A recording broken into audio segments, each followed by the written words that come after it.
Add as.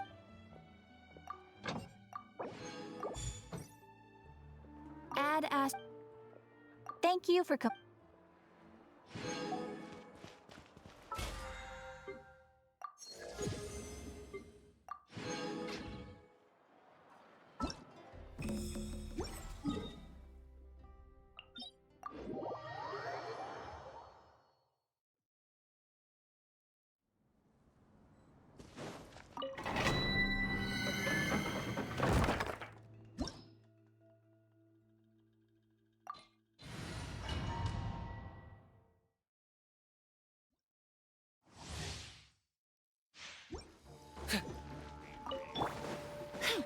Fresh and floral!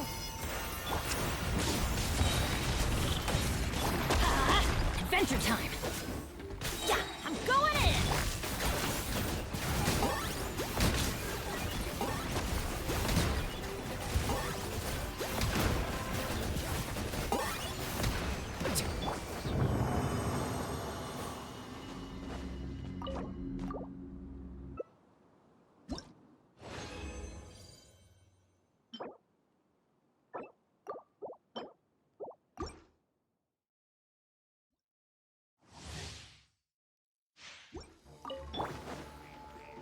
Neutralize!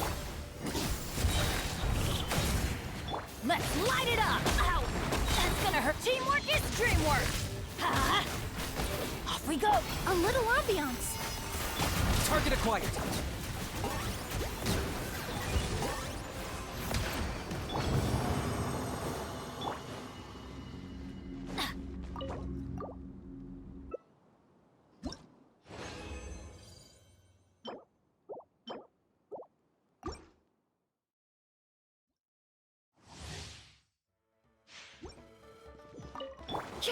Extract! I'm going in! Let's light it up!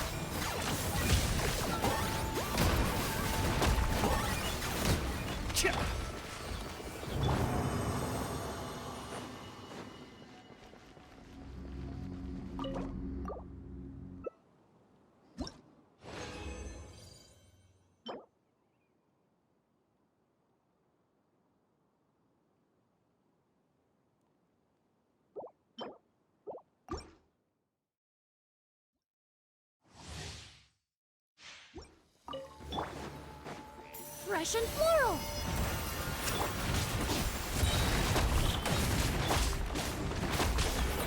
Everybody stand back! I got him cornered.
to jumpstart your day. Sometimes, stopping to take a break can help you go further.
It's over. You're done.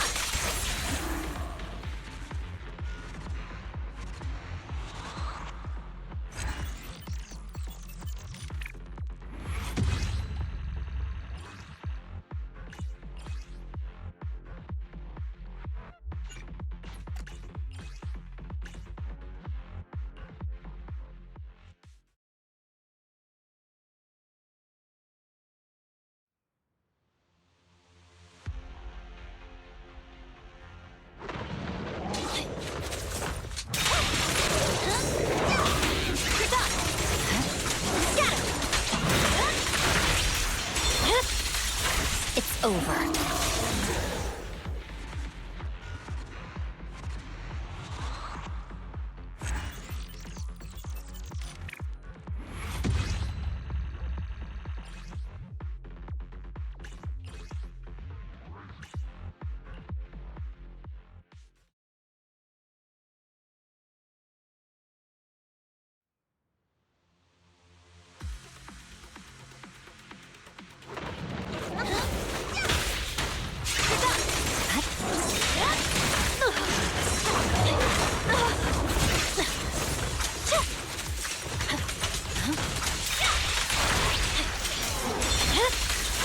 Weakling.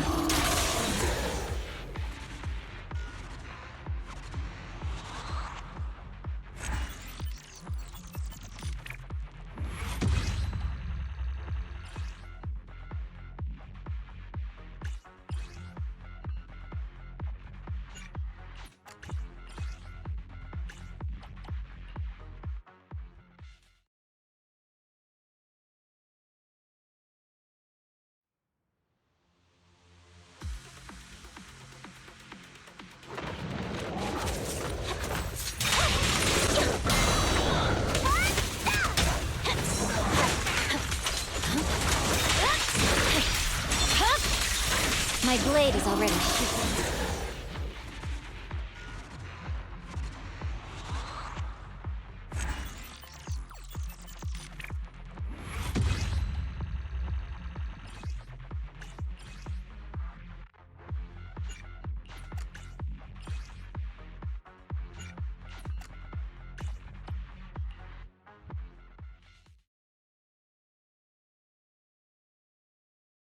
First.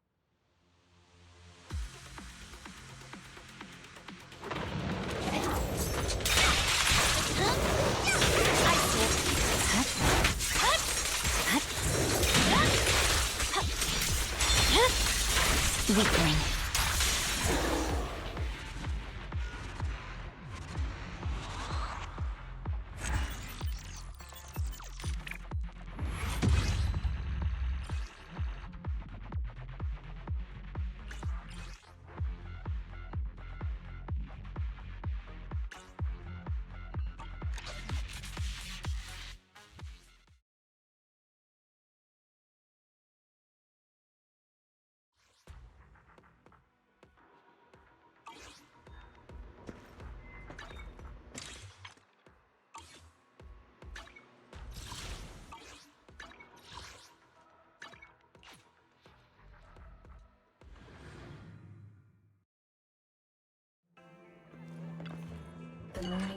is like a soothing melody, truly unforgettable.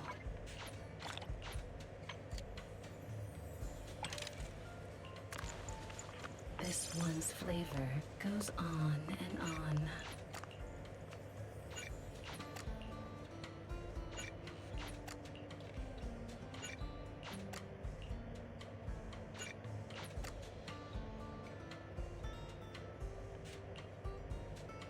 The joy that this delicious composition brings is truly remarkable.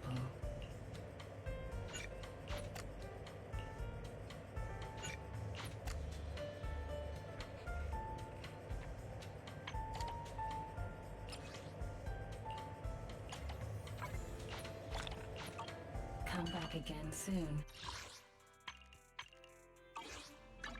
Want to see the red scarf? Good day, Proxy.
I have 2 guns, so double the accuracy.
hands off my friend. Life isn't everything. Fury boils, as you wish. Burn! Silence! Let's do this Ready another for way. battle. Lend me your power. Finale.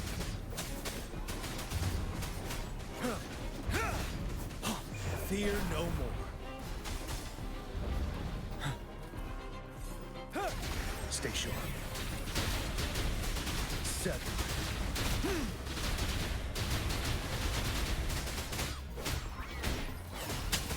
Leave it to me. Grow fruit bask in the sunlight. Fury boils. Burn to ashes. Inferno.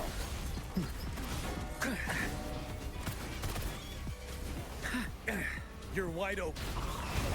Lend me your power. Unstoppable.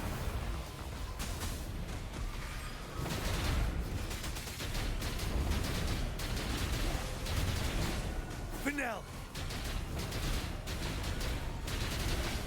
Don't you worry. I can take it. Bloom. Listen up, fruit of evolution.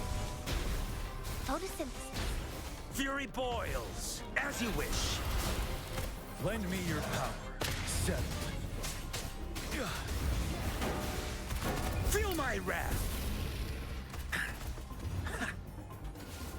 Burn!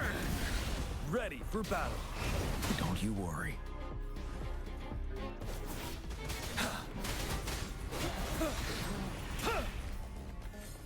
Listen up. Luminous energy.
You're saying someone attacked our base?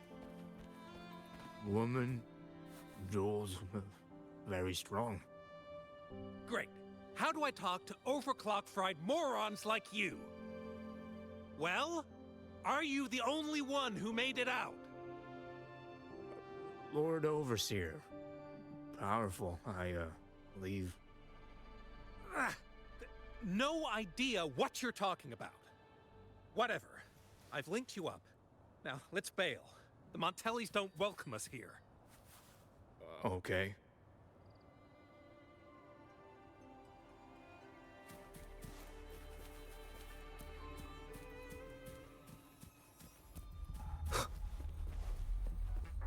Leave it Wait. to me. Who are you? So, Montelli's called in some muscle, huh? No, this is... Enough! Take him out! Vitality, sour!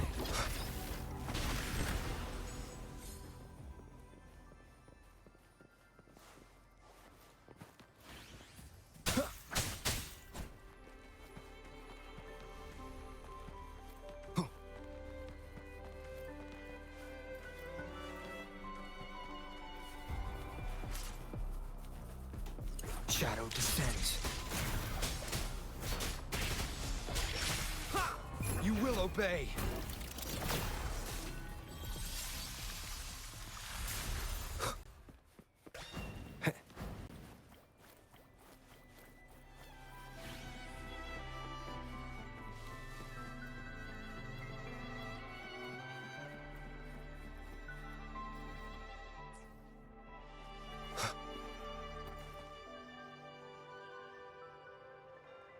Welcome to Averado Vault.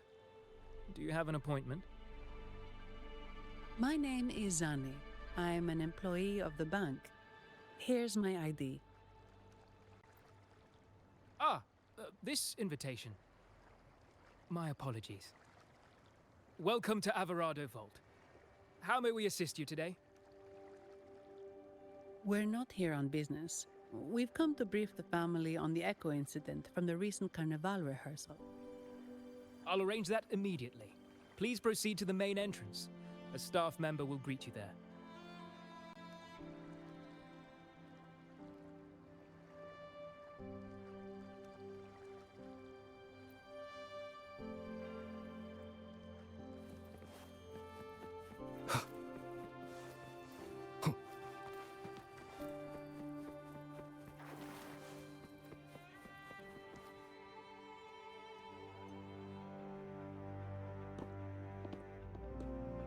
These echoes. Are they guarding the vault? Yes, but I've never seen them in action before. The Averardo Bank employee manual says they can easily take out a whole squad of resonators. Of course, this doesn't apply to someone powerful like you, Rover. Still, their combat skills are formidable.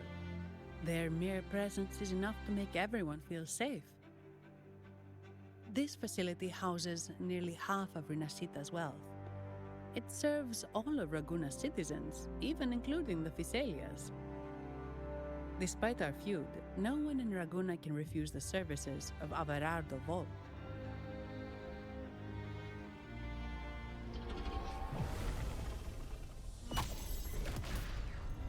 What the? I thought they only responded to hostility.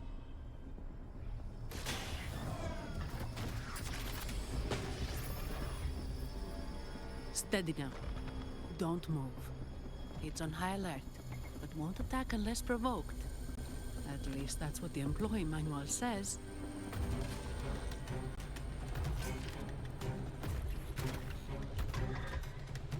Stand down.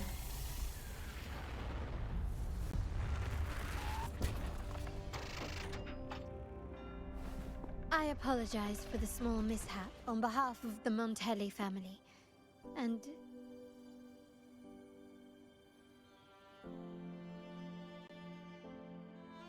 what a pleasant surprise to see you again so soon. And you. Yet your expression betrays no surprise, Rover. Allow me to properly introduce myself. My name is Carlotta. Carlotta Montelli. Montelli. You are The second daughter of the Montelli family. Yes. Please, feel free to call me Carlotta. Also, I trust the remuneration meets your satisfaction, Ms. Zani. It was you who tasked me with receiving Rover. Surely a distinguished guest such as Rover deserves the attention of our most trusted employee. I'm aware of your purpose here. On behalf of my family, allow me to extend our deepest gratitude for your endeavors.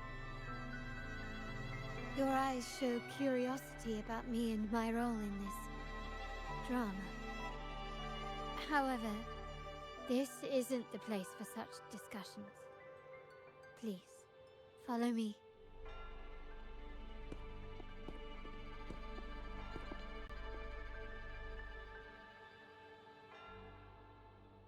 Please accept my apologies, Rover, for withholding my true identity before. Rinasita's affairs have grown intricate. The Phasalia family, the Order of the Deep. You've likely noticed that many desire the Carnival to fail. We Montellis, having tied our future to its success, became their target. But let's not dwell on that for now. Here we are. Welcome to Averardo Vault, the Montelli's heart and glory.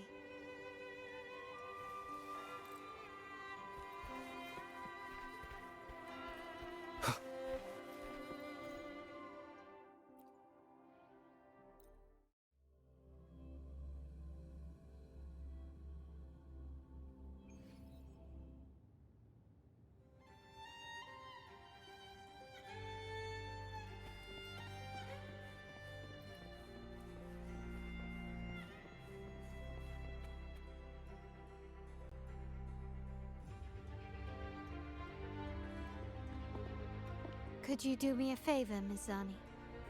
Please secure the evidence in the property room and fetch me the jewelry and perfume. jewelry and perfume. You mean... Yes. You know where to find our dressing room, I presume? Inform the stylist it's my request. She'll prepare everything. Meet us at the vault's side entrance. Got it. I'll go right away.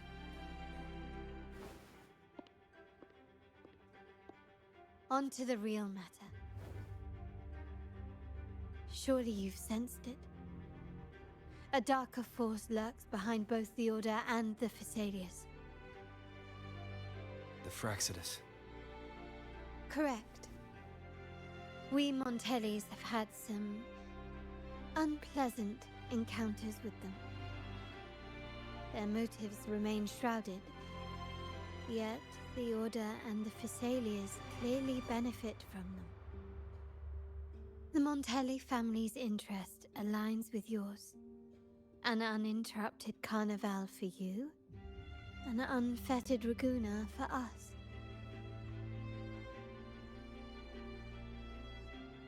The invitation we sent was meant to be a token of goodwill. I'd appreciate it if you could return the favor. Splendid.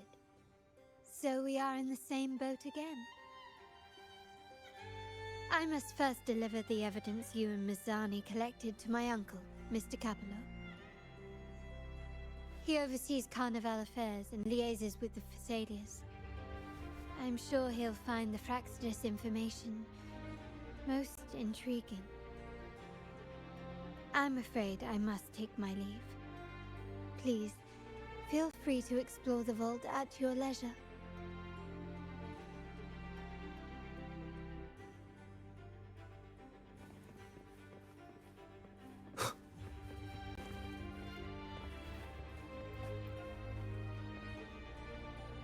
I'm sorry, Lady Carlotta.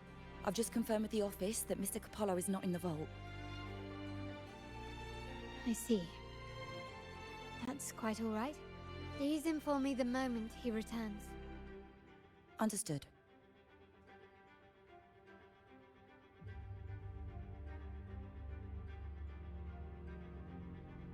Oh, Rover.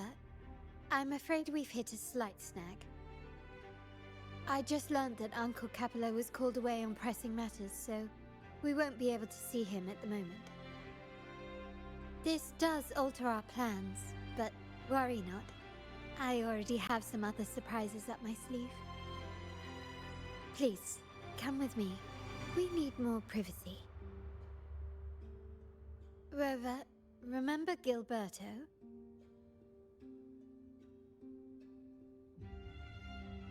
Yes. Thanks to you and Mizani, he could not escape and is now in our custody. The family gave him a rather spirited welcome. As it happens, his bravado crumbled quite quickly. Once he saw the Nimbus Sanctum restored, he sang like a canary. Your quick action has secured us vital intelligence.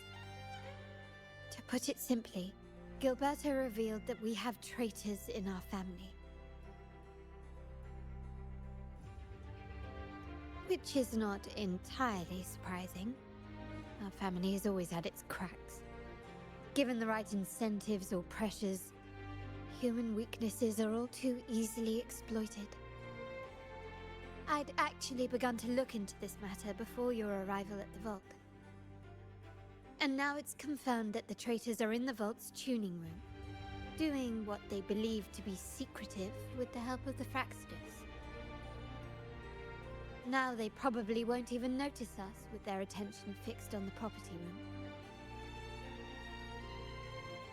I guess that they're desperately destroying any evidence against the Phasalia family and the Order.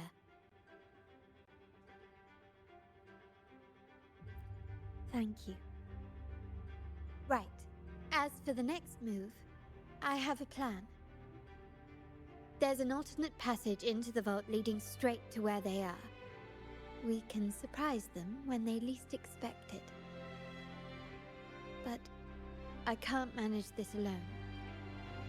I could really use your help. I'm glad I have you with me, Rover. Please, take a moment to prepare, and I'll see you at the entrance.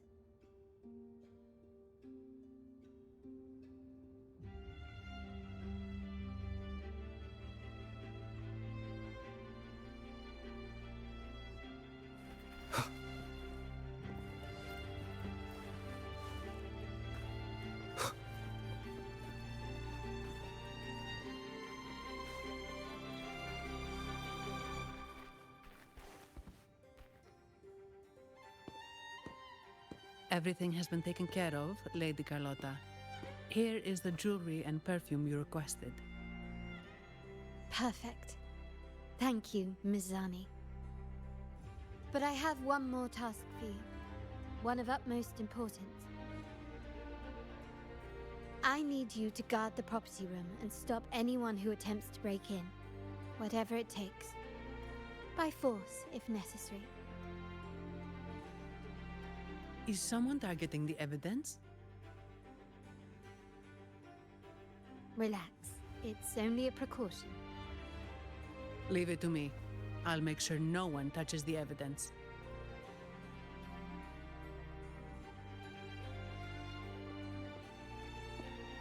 Rover, we've implemented a two-tier security system. Once inside, please hold your position until I signal. I'll clear the path for you from above. Then you may need to use the terminal to unlock the path on my side.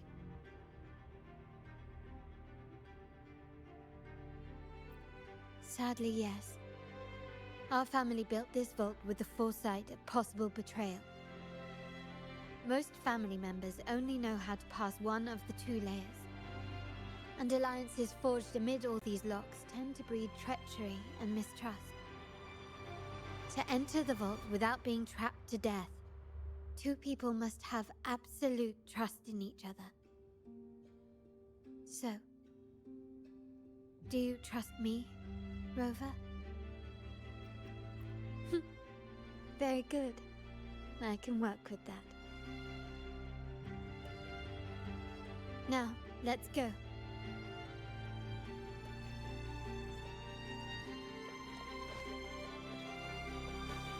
Can you keep up? Can you hear me, Rover? Loud and clear. Just a moment. I need to access the upper control room to unlock the door on your end.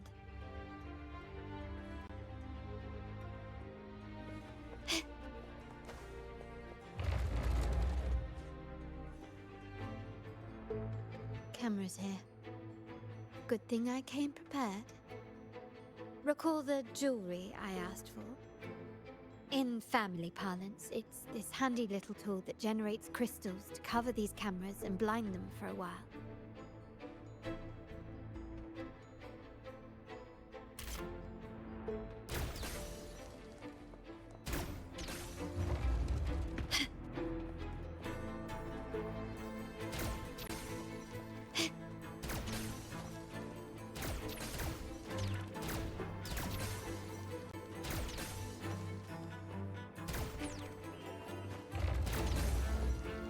Done, but won't last long. I have to keep moving. Yttrium dancers on patrol here. Luckily, they can be trapped with the crystals as well.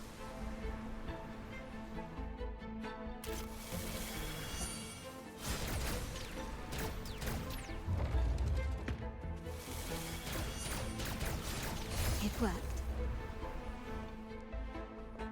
How did these artifacts get here? Strange.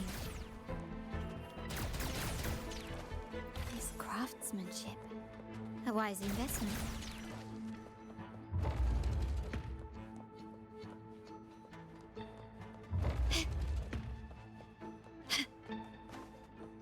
Can you keep up?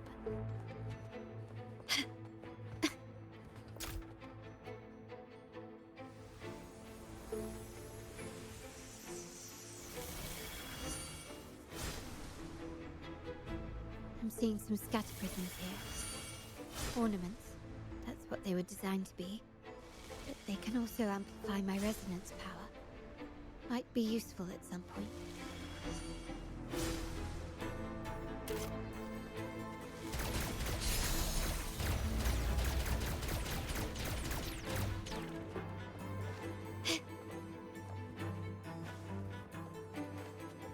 Can you keep up?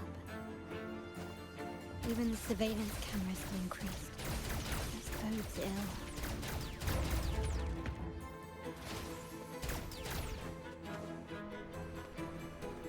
So, if jewelry set means this gadget, what about perfume? Just another weapon. For my family, many things must be kept discreet. And it's not always verbal. Sometimes a glance or a gesture can speak volumes. Which, of course, demands a deep mutual understanding. Can you keep up? Found some prisms here. I'll use them to pass through.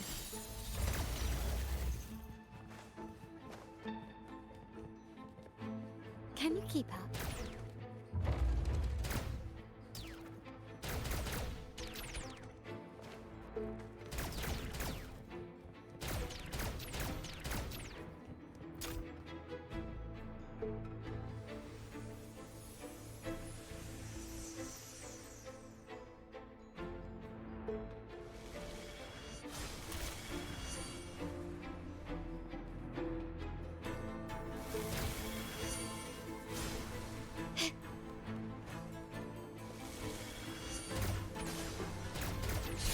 Can you keep up?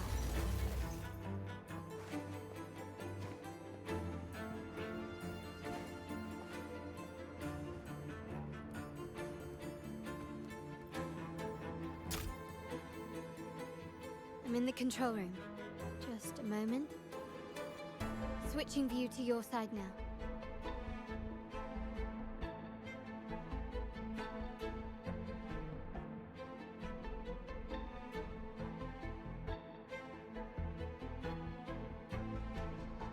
Done. The door before you should be open. Beyond the door, you should find the other control room. Beware of the patrolling echoes.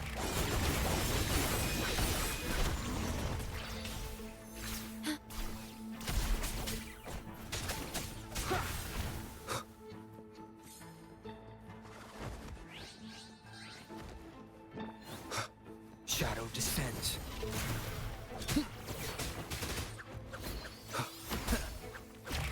Let's have fun! Loading.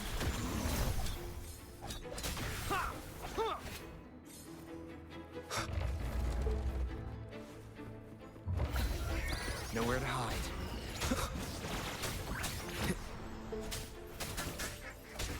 Leave it to me. Stay calm. Loading. Reborn from ancient roots! Let's have fun! Rover, there should be a monitor you can operate. Let me know once you find it.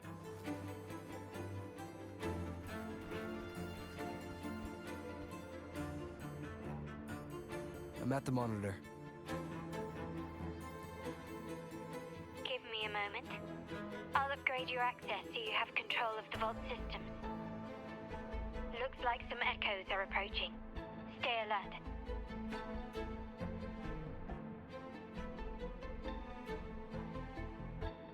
Leave it to me. I engraft you new.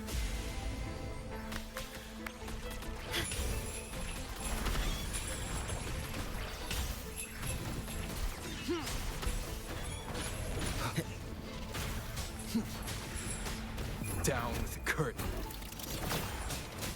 One with the sounds. Let's have fun! Can you see me? Clear as day. I need to cross the hall from above.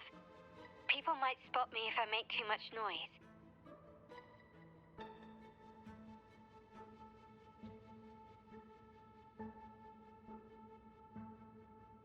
So, could you maneuver these chandeliers to form a pathway for me?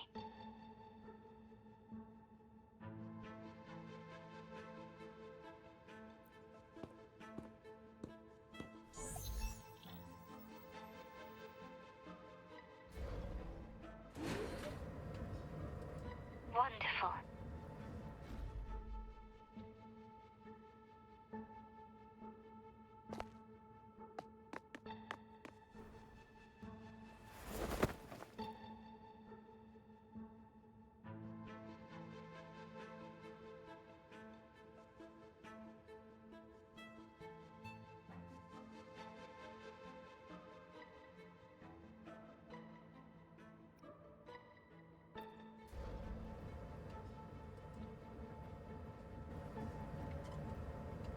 Wait, the chandelier doesn't seem to be positioned properly.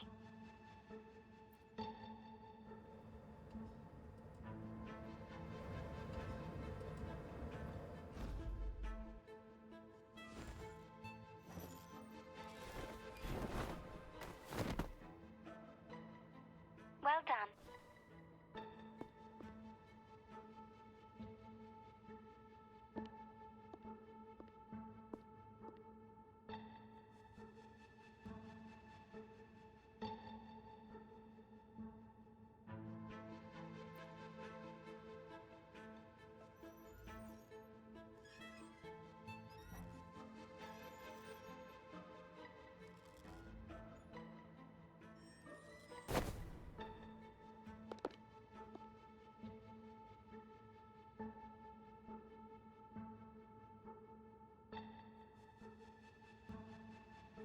Splendid. I've made it across. It's my turn now. I'll see you in a moment.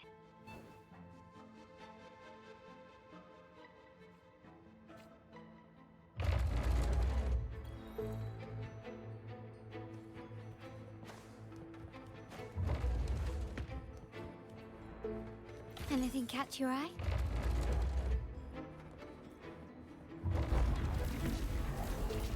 Still recognize me?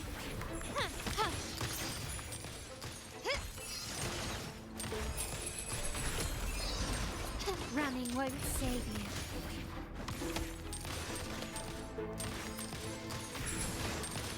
Can you keep up? The world is mine. Take this!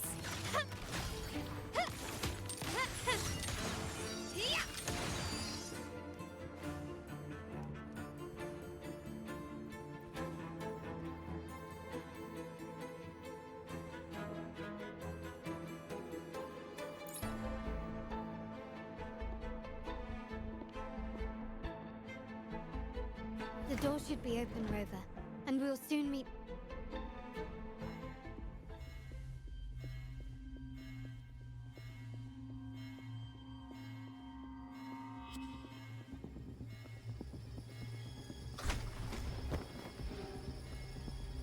Rover? Looks like the signal's been jammed. Thank the Sentinel it didn't set off the central alarm. I should still be under the radar. Phew.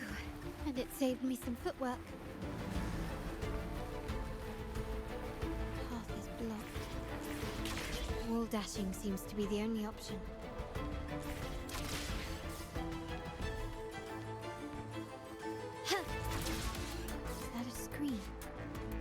Perhaps I can use grapple to pull it over.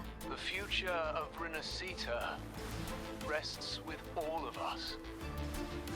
And the Montellis will make sure everyone has an equal share of it. Raguna will enter a new era united. United under the promise of our terminals.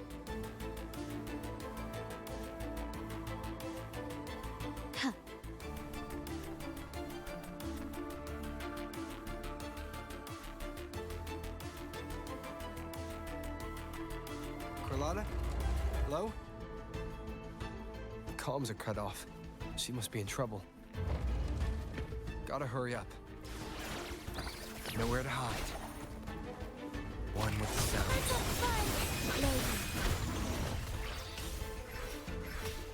Perish.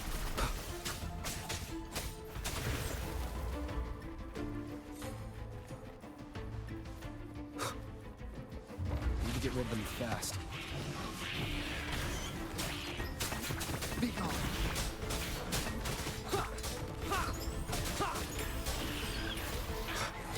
One with the sound. Loading.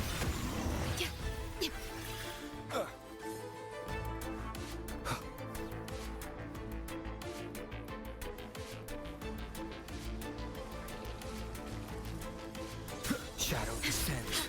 Okay. Bloom from ashen shell.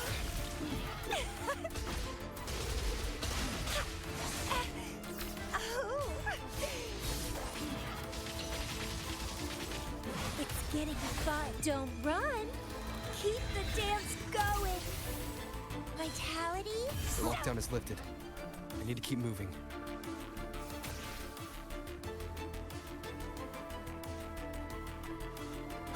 Leave it to me. One with the sound. Round of budding seeds. Let's have fun. Loading. In war with time.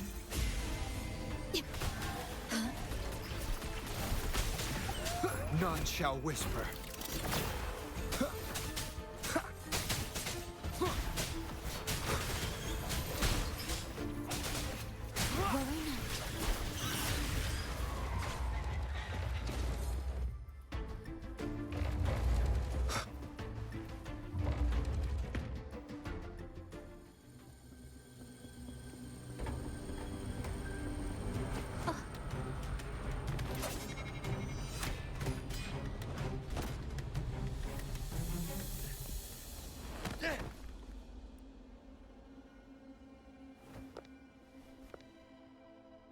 Impeccable timing, Rover. You never disappoint. I noticed surprise in your eyes. Let me guess. That's quite some skill for a lady of nobility. In fact, beyond being the second daughter of the Montelli family, I have an even more significant title. The family's executor. Be it a traitor within the family or a threat from outside, I locate, observe, and address these risks in secret and with tact. Say, the ones hiding in the tuning room. The room is that way. Time to see what kind of mischief they're up to.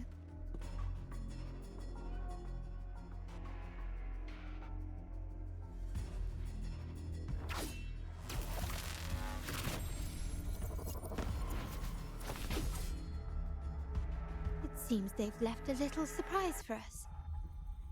But if they think this will stop you and me, then they're gravely mistaken.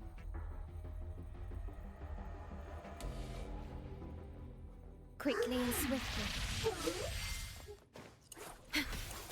Loading war with time. Bloom from ashes, struggle harder. Entertain me. Vitality, sower. Let's have fun. Still recognize me?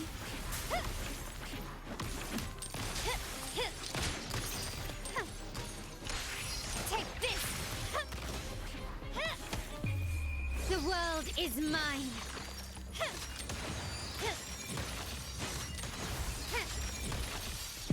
In the name of the Montellis.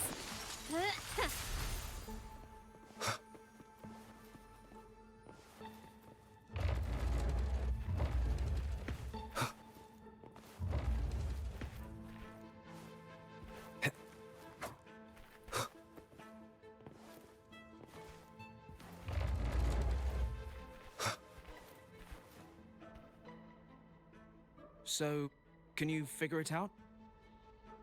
Let's try again.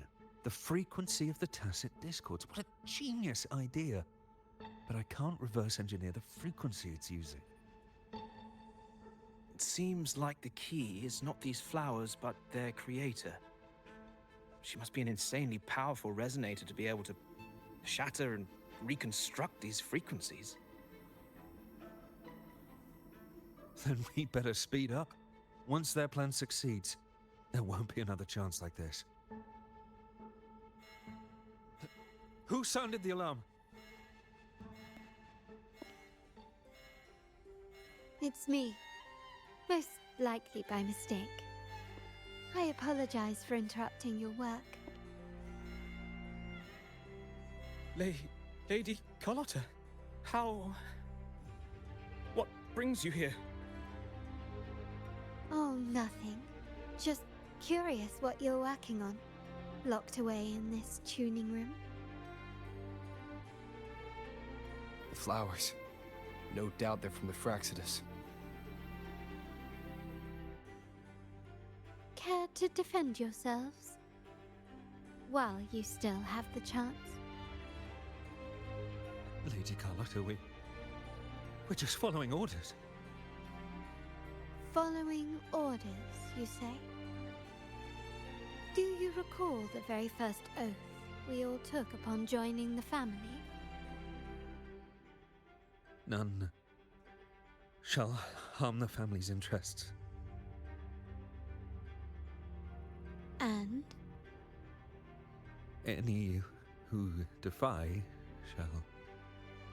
shall be brought to reckoning. You've appropriated family assets and turned these echoes into ticking time bombs. Once they detonate, the countless efforts and fortunes spent on the Carnival will all vanish instantly, taking the Montelli's name and future with them. Lady Carlotta, please, we can explain. What's going on here? Oh, Lady Carlotta. Just in time. I've found some family traitors. But hold on. I have a few more questions for them. I will only ask once. Who are you taking orders from? I only know he's one of the top brass in the family. Always using encrypted channels and ordering us to pick up flowers from masked strangers. How many of these echoes have you made? A lot. The first shipment reached the venue as early as a week ago. They look so identical to regular ones that even we can hardly tell them apart.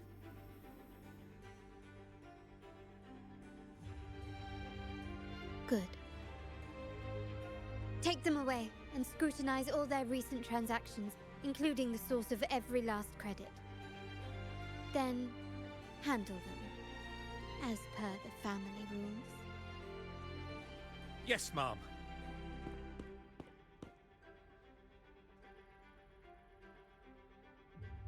I appreciate your help, Rover.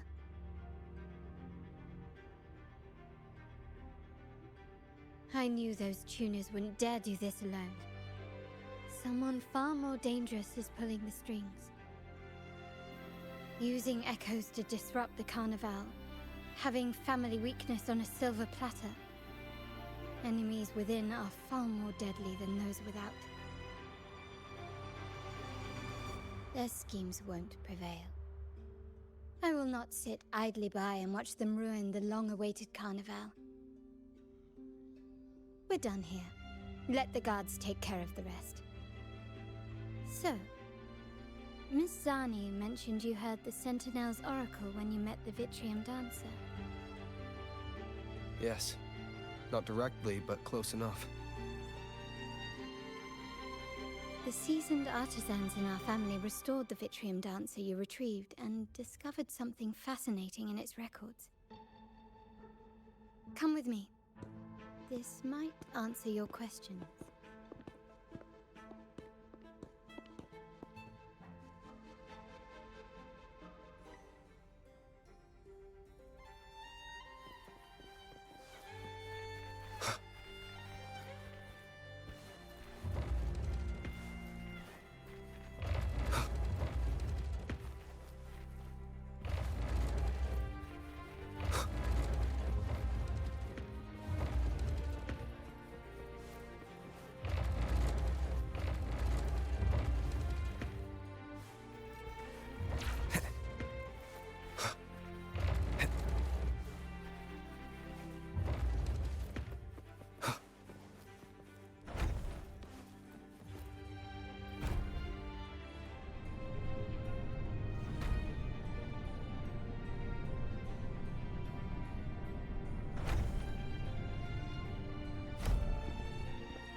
Here we are.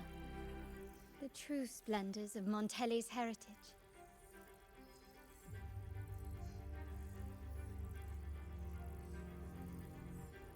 Are these all echoes in the cases? Yes. And no. They are echoes. But also the promise of Renacita's future. And above all, freedom. Renacita may be a fledgling country, but it boasts centuries of history. Its foray into the wider world, however, only began a few years ago. Don't you find it peculiar? Renacita, the land of echoes, leads the world in echo technology, yet stands so insular and unadventurous. What do you suppose is behind all this? The echoes themselves. Sharp as always. Renacita's common echoes are bound to Genesis Nexus, making seafaring with them almost impossible. But their power is essential for dealing with tacit discords and other threats at sea. You could say the reliance on common echoes has shackled our ambitions to venture beyond our borders. to break these shackles, the Montelli family has invested in reserved terminals.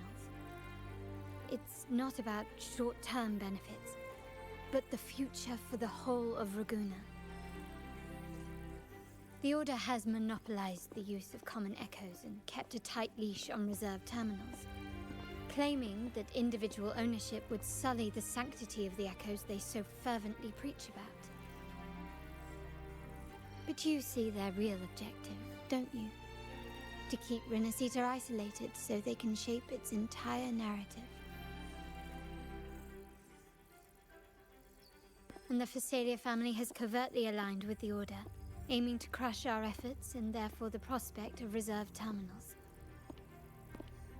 They've even gone so far as to seek Fraxidus's aid. Such is the reality of the Land of Echoes. Whoever controls the Echoes controls Renacita. My forebears began collecting these echoes long before the vault existed, when the Montelli family was nothing more than a third-rate house ridiculed for its adventurous spirit. They ventured out to sea for trades and got their hands on terminals of the most basic model. From there, they've been tirelessly collecting echoes and advancing the technology. Brick by brick, they built this enterprise that you see today. You're probably wondering how this relates to the Vitrium Dancer. Well, the one that came to you at the Carnival rehearsal is among our family's earliest echoes. As both the first Vitrium Dancer and the prototype for the frequency tuning of all subsequent models, its value is truly unparalleled. It was never meant to be deployed, and should have been preserved here in a case forever. But somehow, it found its way to the Carnival, just to meet you. So, you're saying... This is no coincidence.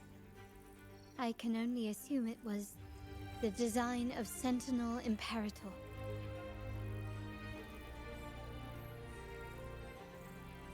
Here are some files about the Vitrium Dancer.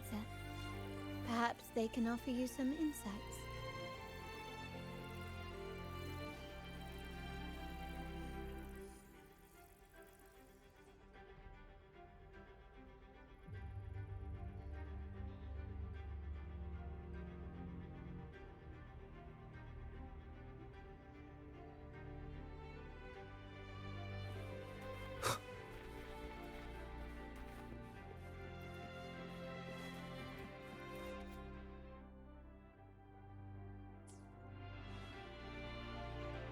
I trust you've read the files. The original tacit discord for the Vitrium Dancer emerged from the frequencies of shattered stained glass in the tower ruins, a place forbidden by decree of the Order. Before the Codex era, those stained glass windows were used to depict the tales of the Sentinel. Out of all of the echoes, they chose the Vitrium Dancer to deliver their message. Because...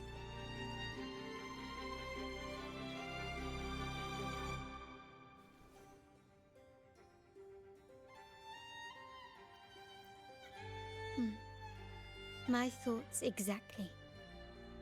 The Order's secrets must somehow be connected to the Sentinel's fate.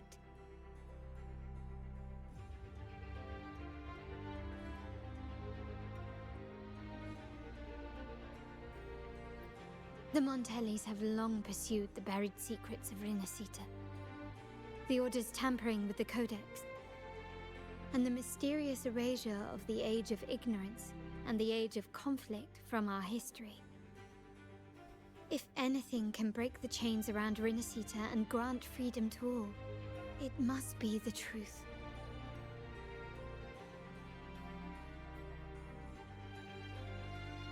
And the quest for this truth is also part of our endeavor to restore connection with the wider world. Well, that's all I have to offer. Did you want to visit the ruins? Though I'm not sure what there is to uncover.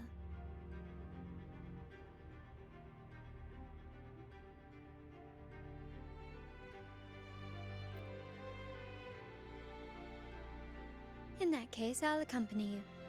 The family will take care of everything else.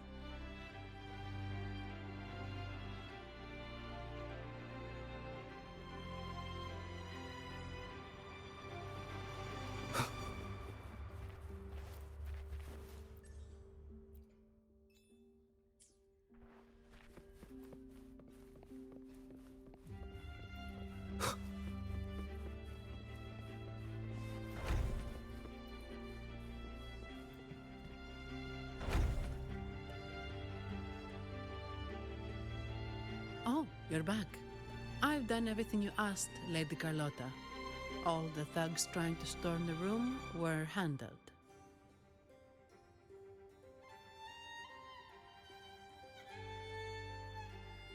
Yes. We set a bait the traitors could never refuse. You aren't injured, are you, Mizani? Of course not.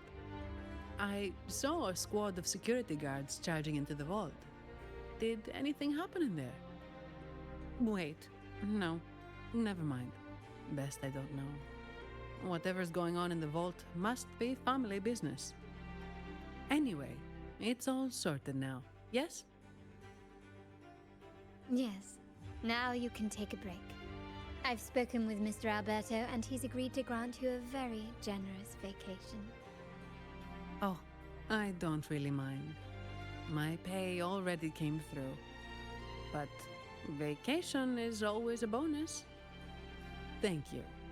These adventures beat office life by a mile. What? Is that the central alarm of the vault? Could be a backup plan from the traitors. Shall we see what delights they've cooked up for us?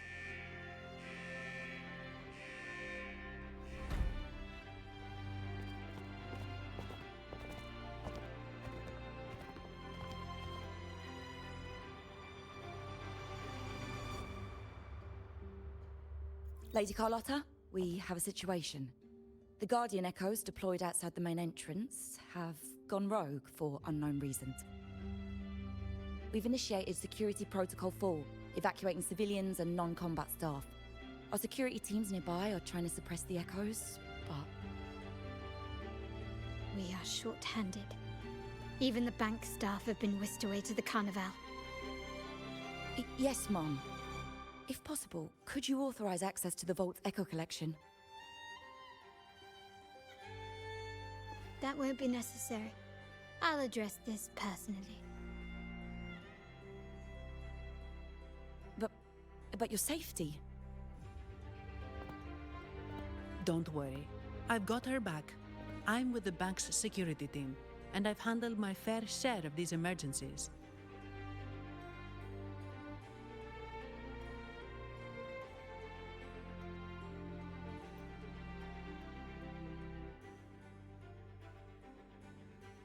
Thank you both. Now, let the show begin.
Make it quick and clean.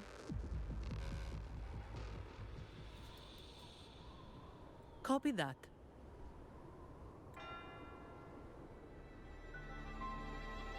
Quickly and swiftly. Loading. Yay. Astral modulation. Bloom from ashes. Feed my blossoms, self-deceivers. Oh. Vitality, sower. Let's have fun. My compliments.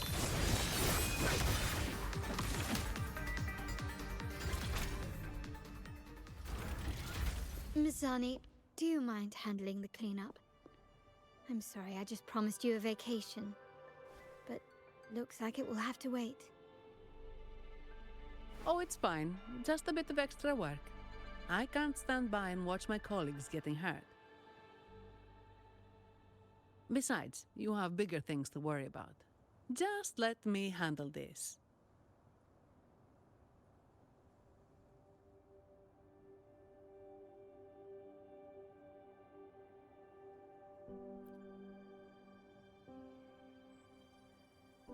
Yeah.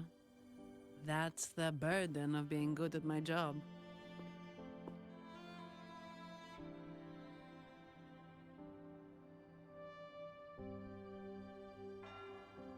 There's more to this attack than it seems. The Order must have been behind it, right? Yes. At this juncture, neither the Fraxidus nor the Physaelias have any reason to interfere. It's some hidden truth about the Order the Sentinel is leading us towards. The traitors must be watching us, knowing truth is on the verge of revelation. I have a feeling that whatever's coming next will not be easy.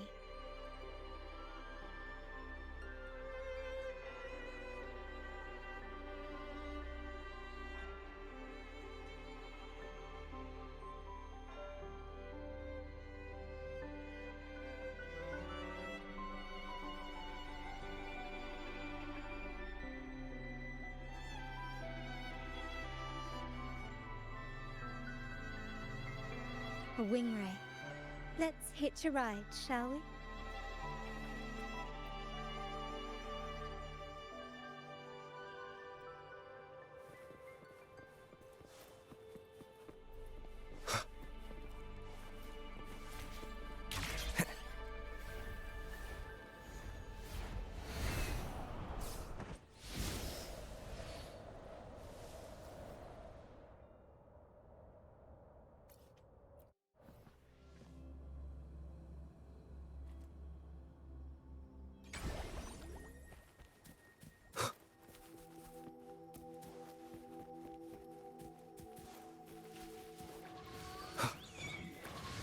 Leave it to me.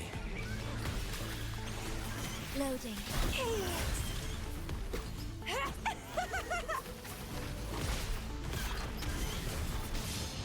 It's getting fun. One sound. Diminish. Reborn from ancient roots. Crimson Blossom.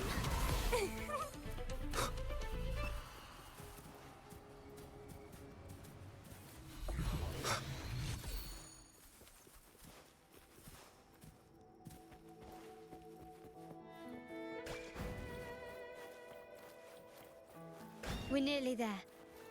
That's the tower.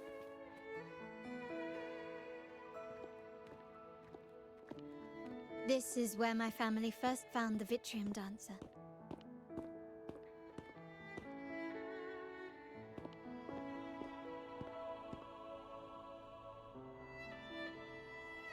What do you see in the shattered stained glass?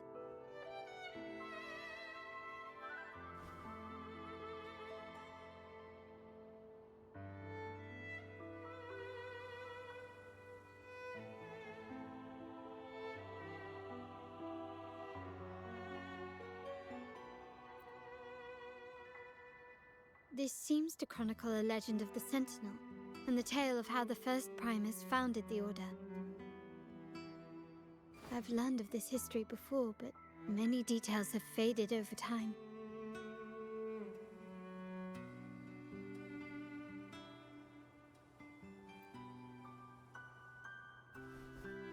Well, art investment is one of our family's key ventures, so I've naturally picked up a thing or two along the way.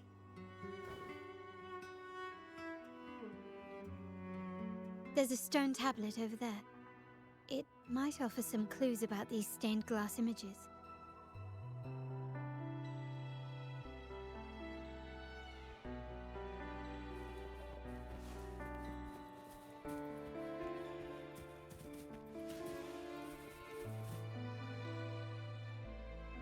This ancient stone tablet bears inscriptions in the ancient Rinascita language, which translate roughly to...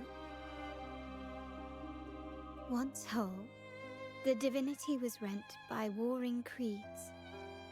From their holy wounds sprang the curse of dark tide. On this day shall I depart. Though the woes of Rinascita yet endure, the shattered divinity hath chosen their herald. On the grandest of days, the maiden, crowned with golden laurel, shall commune with the divinity. Thus she becomes the prophesied, enlightened one, through whom Rinascita's woes shall end. Seems to be some sort of prophecy. We might have to piece together the clues from both the stone tablet and the stained glass to unravel the secrets. These ancient relics that spawn tacit discords often carry special frequencies, likely the key to restoring them. Let's use the terminal sensor to reconstruct their frequencies and align them with the tablet's inscriptions.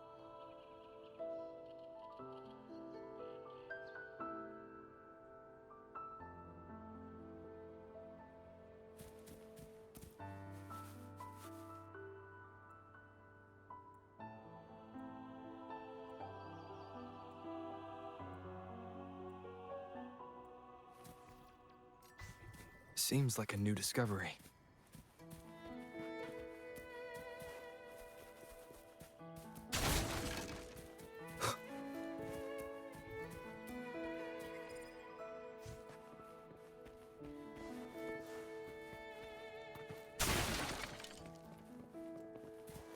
The frequencies of these pieces have been reconstructed.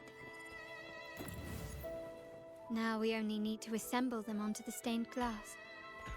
The last step to uncover the secrets.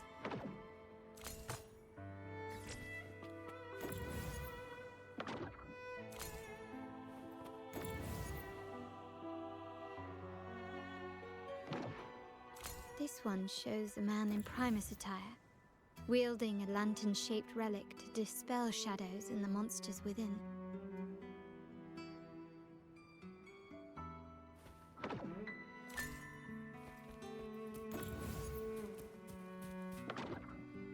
This seems to depict the people of Rinascita torn into two warring factions.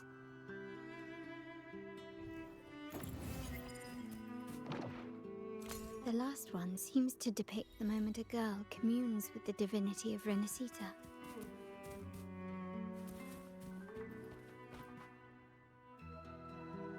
It's done. Now, let's see.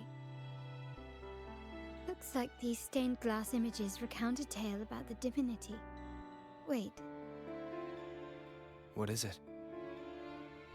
It's just... the content is rather peculiar.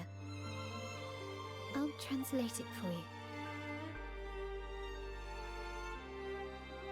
Together with the inscriptions on the tablet, it should be... In the earliest days of Rinascita, there were two divinities. One rules the sky and the other the seas, eternally at odds with each other. Amidst the turmoil they wrought, Rinascita evolved. In those times of legend, people waged war over their disparate faiths. All this was ended by an unprecedented TD outbreak. The Dark Tide, so was it known. It ravaged a great part of Rinascita. After the Dark Tide, Napoli, the first Primus, restored civilization from the ashes. He founded the Order to guide the broken Laguna. Yet, not long after, he went to be with the divinity. On his deathbed, he spoke to the believers. Once whole, the divinity was rent by warring creeds. From their holy wounds sprang the curse of Dark Tide. Though the woes of Rinascita yet endure, the shattered divinity hath chosen their herald. On the grandest of days, the maiden, crowned with golden laurel, shall commune with the divinity. Thus she becomes the prophesied enlightened one, through whom Rinascita's woes shall end. Then, the divinity shall return to its true form, and Rinascita, under its glory, shall be a paradise, free of suffering.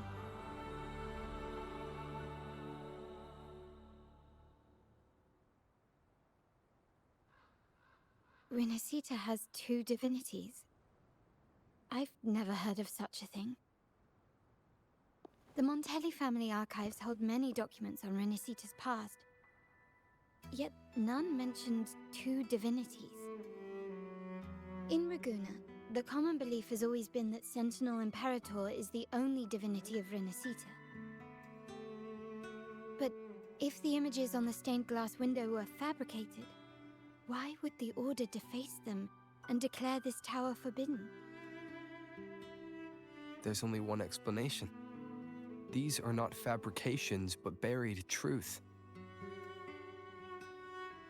If this is indeed the Order's doing, we must leave here immediately. North of this tower is an island. It should be beyond their reach. Once we get there, you will discover another truth the Order has buried. Watch out!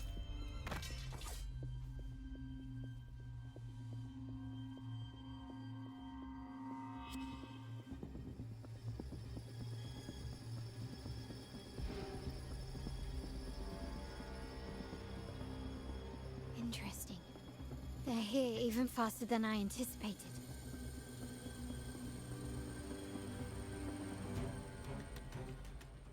Apparently, the Order believes the images on the stained glass to be real. They wouldn't even hesitate to break their facade of neutrality, just to ensure we don't take the secrets out alive.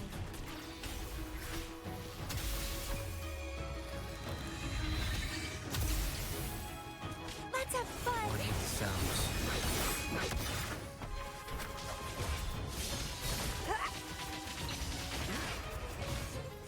Vitality, sour!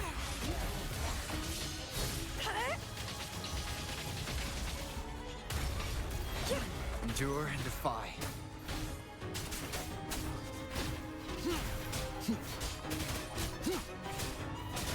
None shall whisper.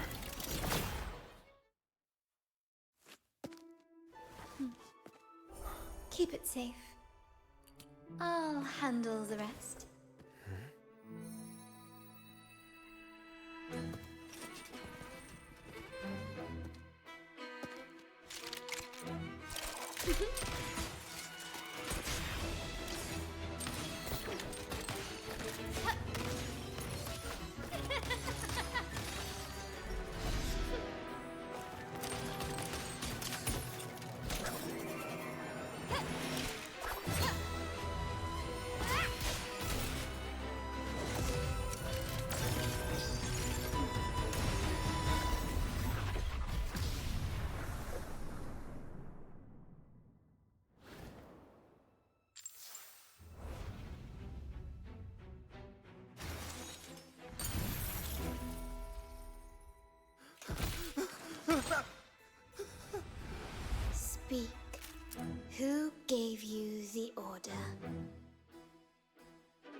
Look at what you've done.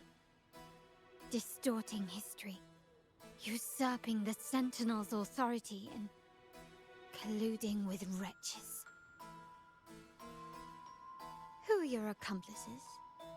The Fraxidus, the Phisades, and even some of the Montellis. Am I right? Ahem.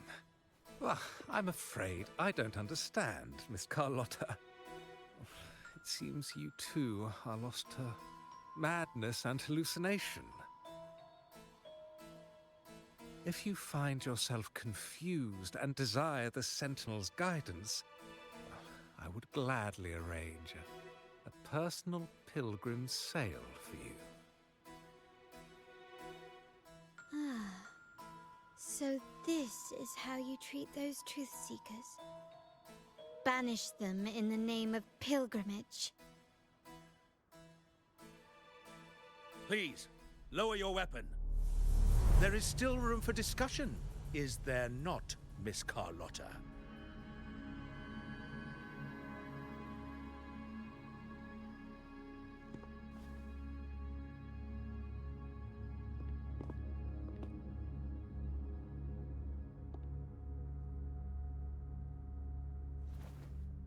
Stand down. Enough blood has been shed today. Imperator would not revel in senseless sacrifice.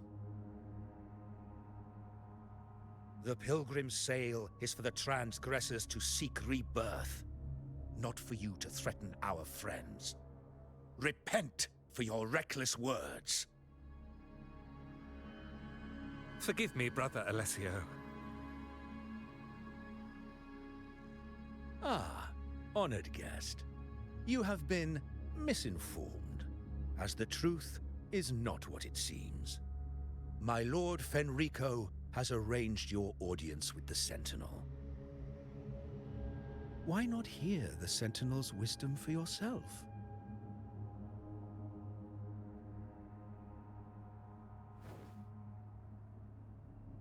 Of course.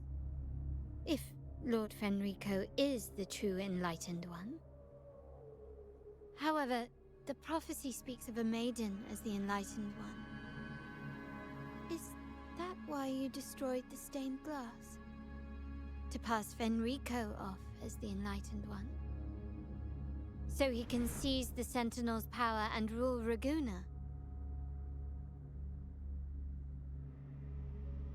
Oh, you stubborn people of little faith. You've surely been tempted by evil and swallowed its lies.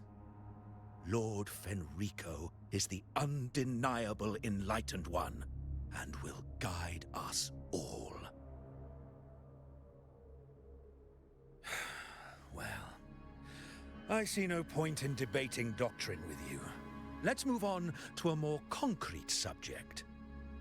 Now, Miss Carlotta, which one do you think is more important to the Montelli family? Is it profit? Or bloodline?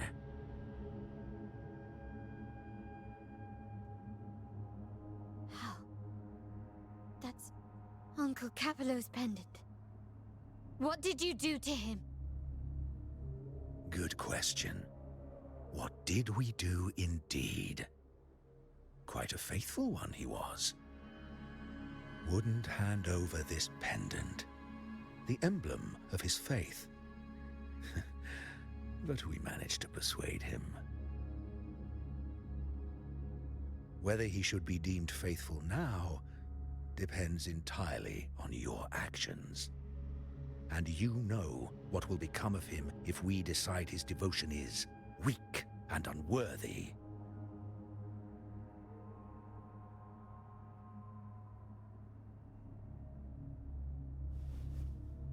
My actions? What do you want me to do?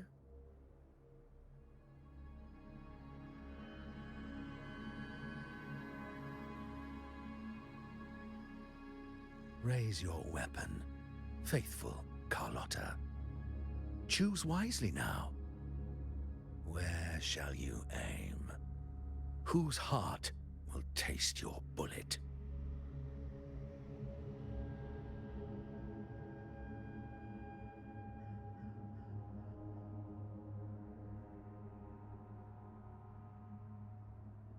Good. You are a smart one, Miss Carlotta. Carlotta?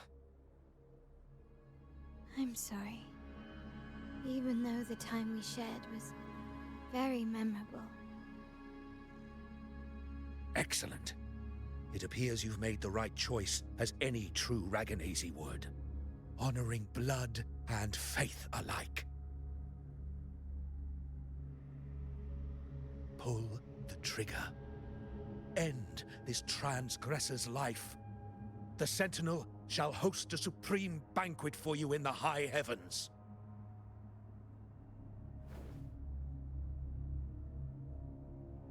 Farewell. And may you meet your friends, where it all ends.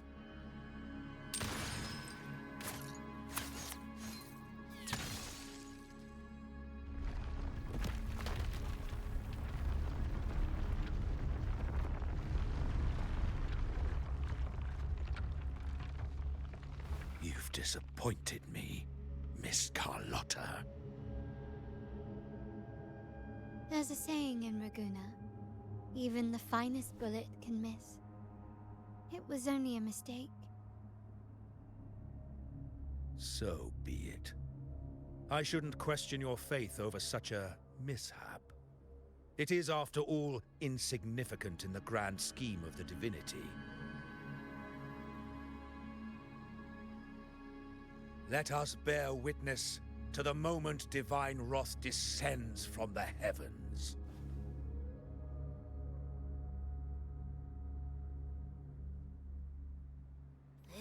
That was close. I really thought the bullet was coming for us. So, was it all part of your plan? We were improvising. Then you two sure have great chemistry. Anyway, those bad guys are still after us, so let's get out of here. Didn't Carlotta say something about an island up north? Let's go check it out.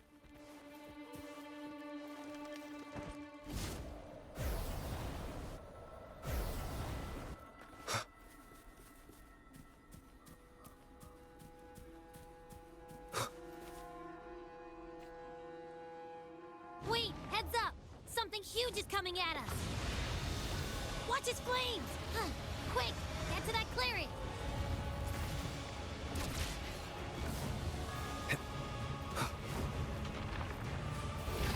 Leave it to me.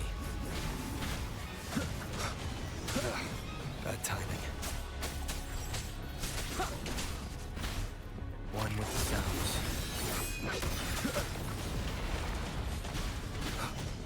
Be gone!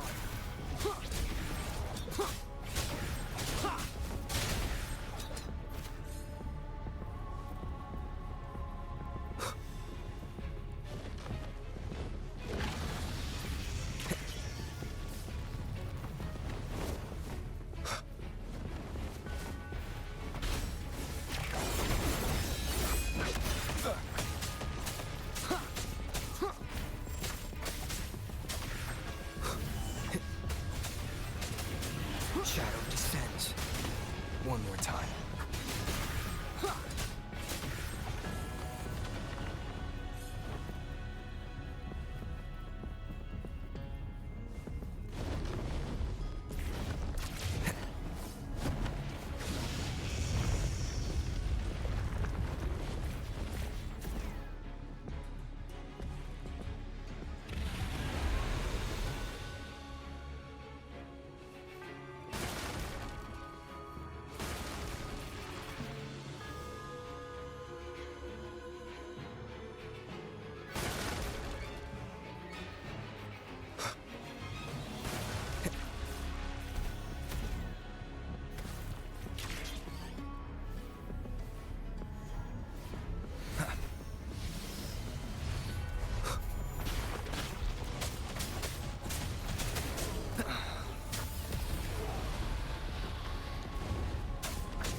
Endure and defy.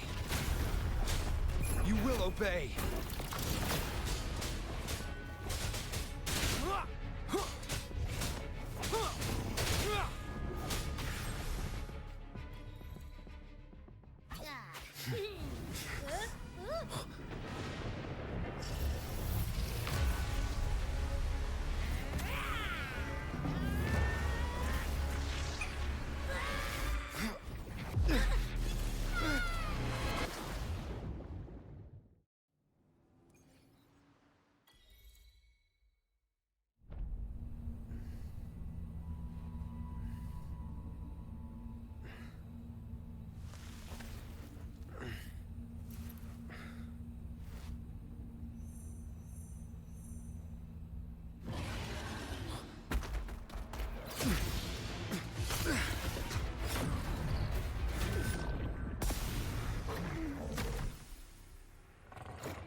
Don't be scared.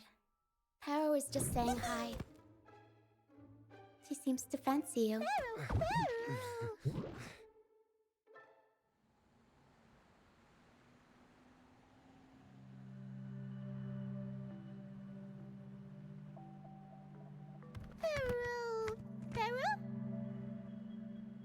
I'm not exactly one for formal introductions, Paro.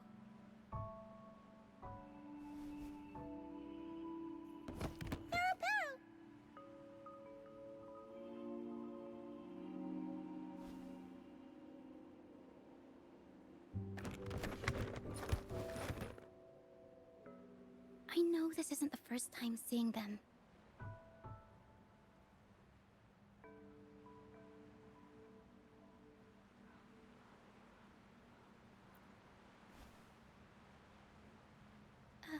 Hello, I'm Ochia. We've met before on Brand's ship. I was in this box.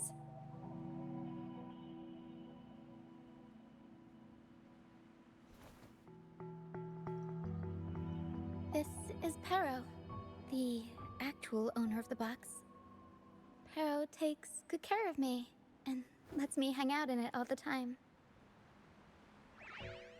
I've never seen Paro warm up to someone so quickly. It must be something in your frequency that it finds interesting. Anyway, what brings you to this beach? It's not exactly a place for a stroll. So you were attacked by that dragon and fell off the bridge.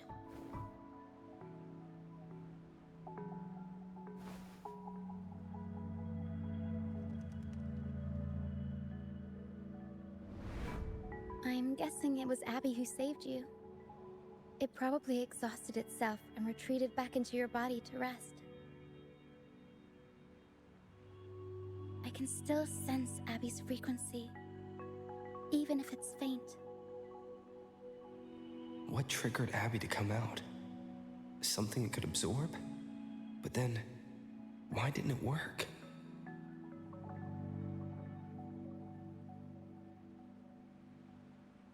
That dragon's behavior is odd. It never leaves its territory.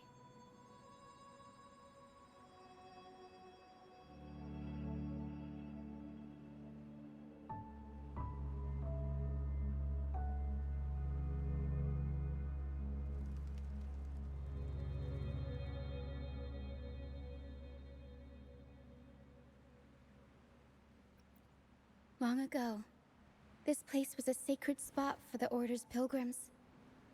Then, the dark tide hit, and all those reverberations left behind twisted things up. The remnant clouds from the Sea of Clouds drew hordes of tacit discords here. Now, their whispers fill the air, turning this once holy place of pilgrimage into the penitent's end.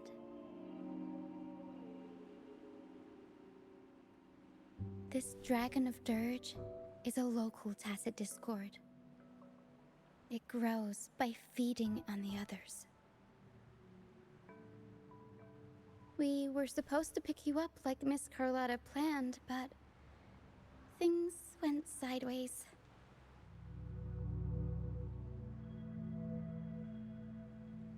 The truth Miss Carlotta wants to show you lies somewhere on the aisle.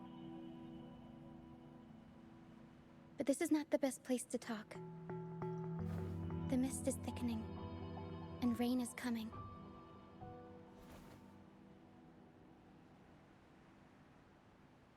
The mist is dangerous here.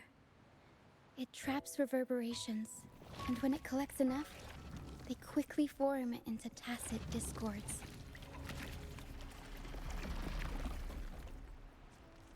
The captain, Brant, he went into the mist to rescue people, but he hasn't returned. We think he might be in danger. I plan to go find him. Once I'm in the mist, my frequency will draw the creepies and crawlies away, so you'll be safer here. Just in case, take this to mask your frequency and defend yourself.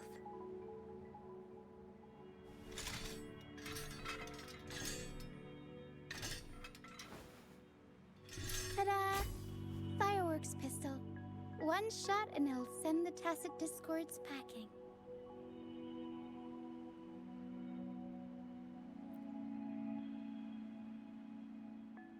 It's easy to use. You want to see the upgraded version? Ta-da! Magnum fireworks pistol.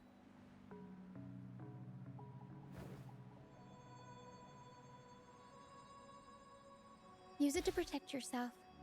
Our troop will bring you to our base soon and tell you the truth we've uncovered. I'll join you once I find Brant.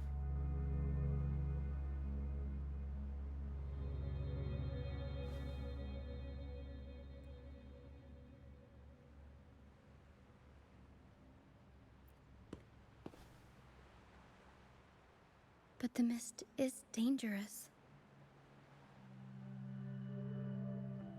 All right, fine. It's better you see it for yourself.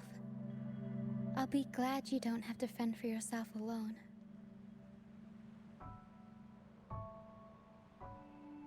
See that lighthouse?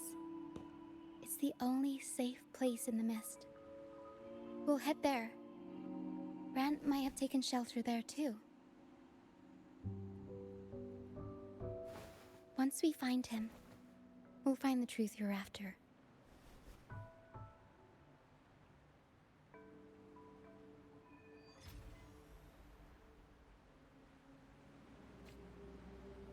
The area up ahead is where the sea mist is thickest. Try to avoid the dark phantoms in the mist. They could turn into tacit discords at any moment.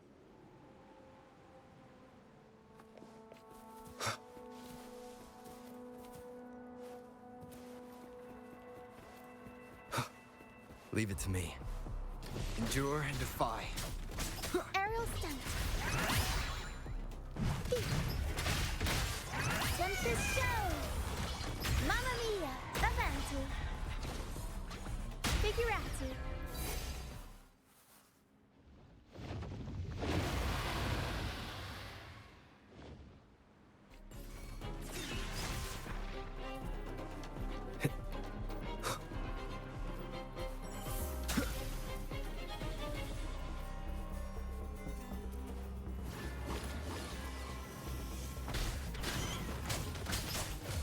Grafting, suffer!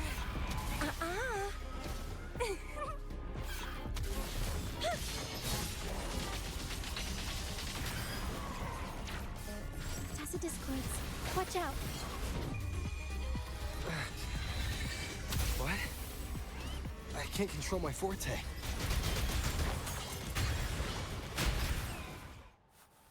The high levels of corrupted remnant energy in the mist are disrupting our frequency stability. I can help with that. See, fighting here is a bad idea. Let's just try to avoid any threats for now.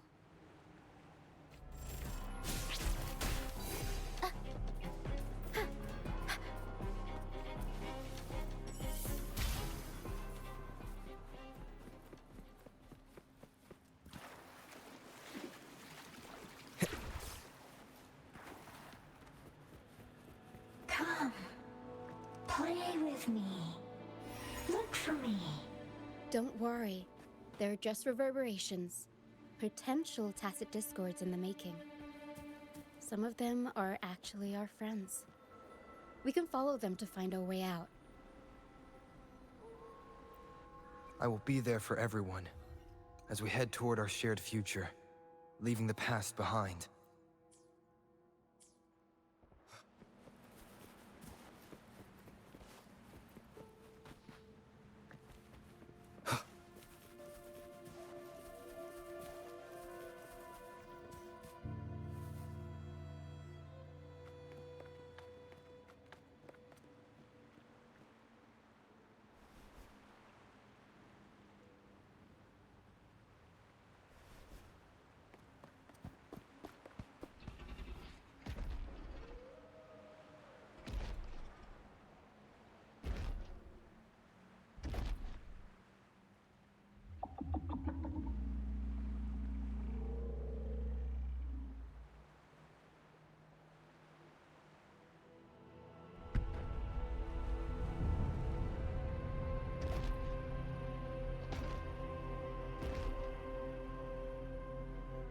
Did it lead us this way because it sensed the dragon?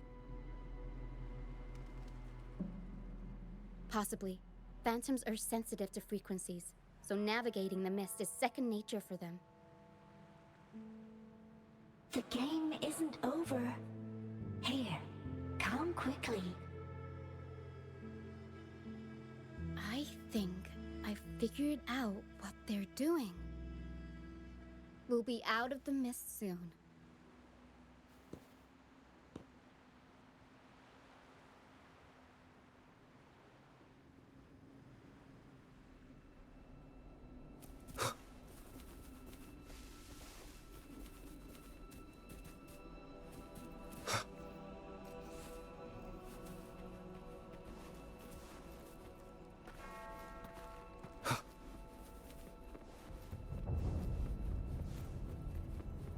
Leave it to me.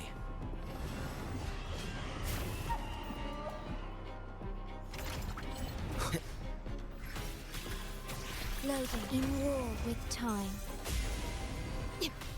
Diminish. Reborn from ancient roots. Up we go, Pharaoh. Mamma mia. The world is our stage.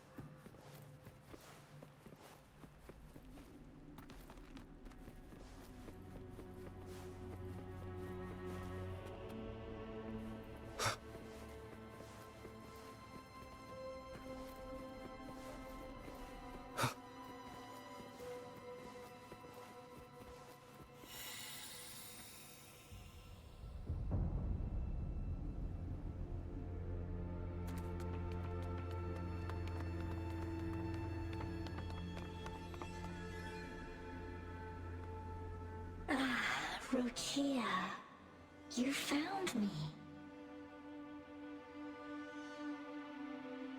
I'll always find you, but maybe don't do this again next time. Why? Isn't this your favorite game? I wanted to play with you. I know, but as your friend, I worry about your safety. My friend?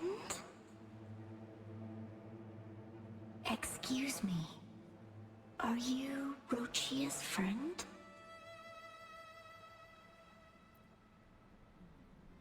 Ah, how wonderful. You're not alone anymore, Rochia.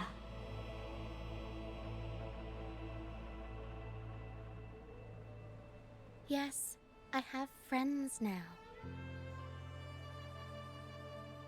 I'm so happy for you.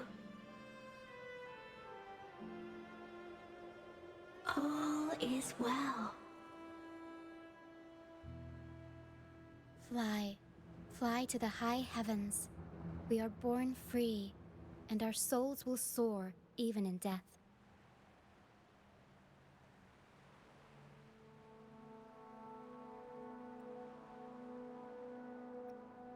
Golden phantoms are reverberations, mixed with the frequencies left behind by people who've passed away. When someone dies, the reverberations linger. Usually, they merge into the same cacophony of frequencies that spawns tacit discords.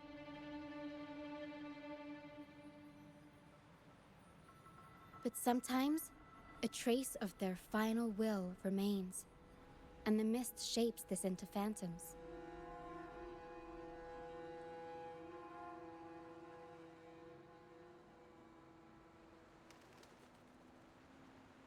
This lingering will helps the phantoms resist becoming tacit discords and instead guide the lost through the mist. If the mist clears, they'll vanish. If the mist lingers, their fate is sealed. It will only be a matter of time before they merge with other reverberations and become tacit discords.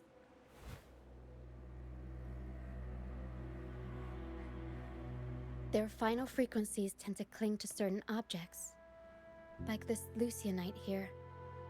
I collect them as proof that they once lived.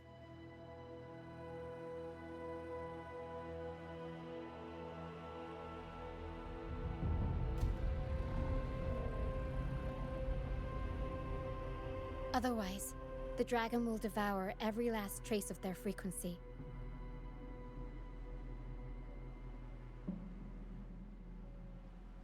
The mist is thinning. That stranded ship ahead looks like...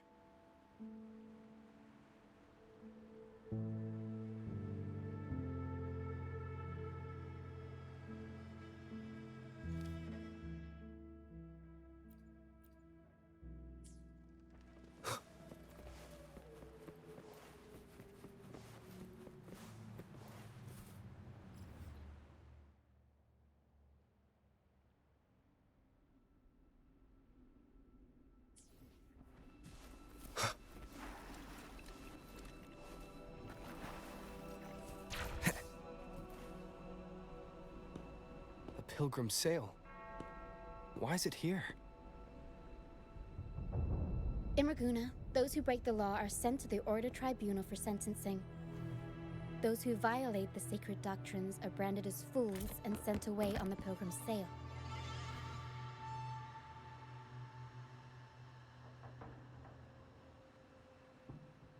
It's said that when the first dark tide ravaged Renacida, the first Primus followed the currents on a rickety boat and met the Sentinel in person. That's where the Pilgrim sail tradition came from. Now the fools retrace the Primus's journey, reflecting on their mistakes along the way. There's a strong undercurrent around this isle, likely caused by that first dark tide. It drags all Pilgrim sails here unless the ship's course is altered.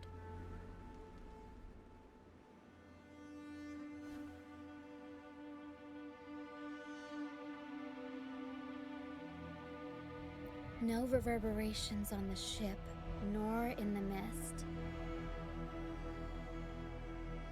The people must have escaped. But with the mist this thick, we need to stay on guard.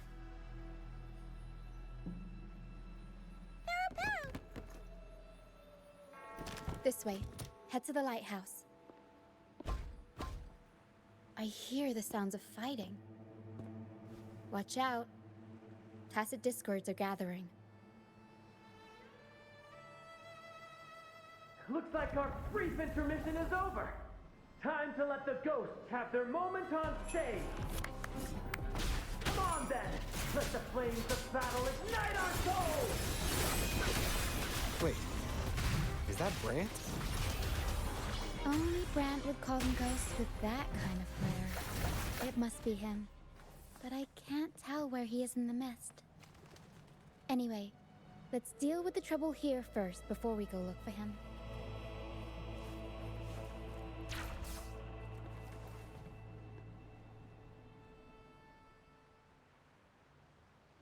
The show's over, ghosts. Time to take your final bow. Watch your back. A marvelous shot. You've earned your stripes, first mate. You're welcome. But if you tilted your head just 10 centimeters to the left, it wouldn't have been the Discord's head that got popped. It'd be yours.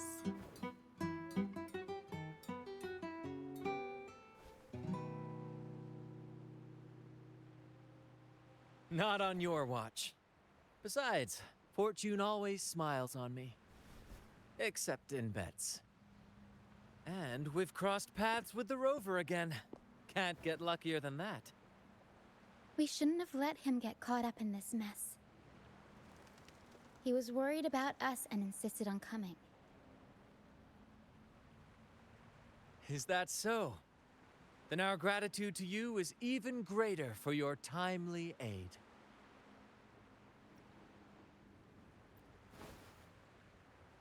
To find the brightest truth, one must delve into the deepest shadows. Such bravery deserves to be hailed, my friend. Where is everyone on the Pilgrim sail? I was patrolling the coast earlier when I saw their ship drifting into the mist. Time was against us, so I departed alone without alerting the crew. Thank you. Don't be afraid. You're safe with us. You've got some skill, you know, holding your own for so long in a trial against the Tacit Discords. Trial?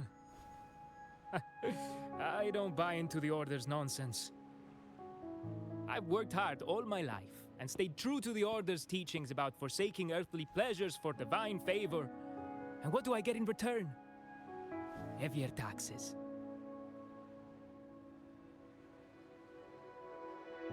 When pirates ransacked my merchant fleet, leaving me with nothing, I turned to the Order for help. They said it was a divine trial and left me to rot. I stood before the Sentinel statue, asking if my suffering was really their will. But all I got was silence. Why should I wait for peace in the afterlife when I could be living for today? How is that a crime? As for salvation, I don't believe in it. And I certainly don't need it. Here's a proposal. How about joining our troop? We are wanderers adrift upon the seas. Or perhaps you're more familiar with the name, the Troop of Fools? The Troop of Fools? Could it be? Yes, we are, like you, by the Order's decree, marked as fools. Fools on the Pilgrim sail often meet their demise in a storm, or they're swallowed by the waves. Even if they do survive, they still face hunger, thirst, and the unforgiving wrath of nature. Maybe it's luck that brought you here so swiftly, and unharmed at that. Look around. This is all that remains of the Pilgrim sail. This is always their final destination, where the fools meet their end.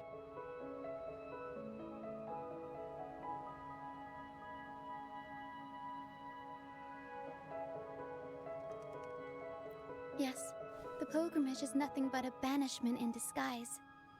The path to salvation they speak of doesn't exist. Otherwise, how could this once sacred place now look like such a hellish wasteland?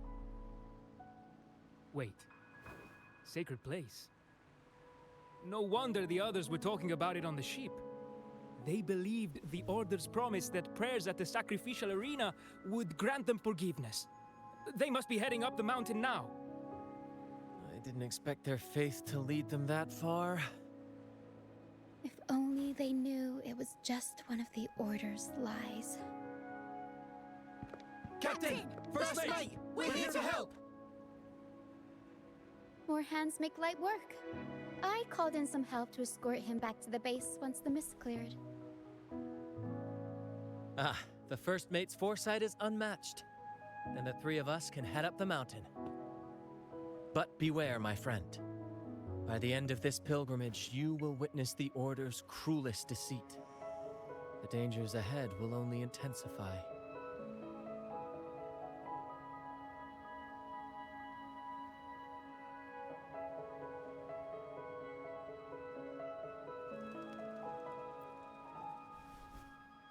Please, save them. I hope it's not too late. Don't worry. There's more to our troop than you think.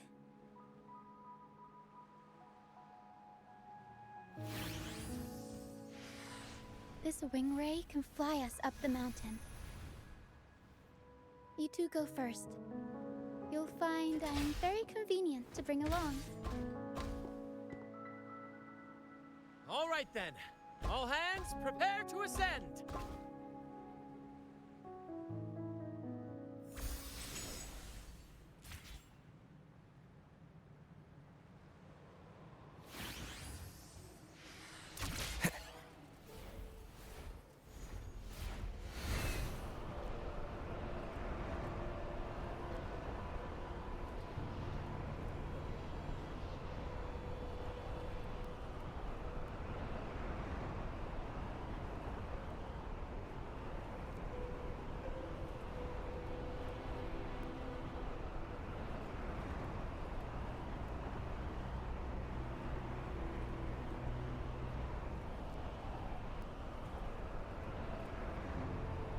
Tacit discords incoming.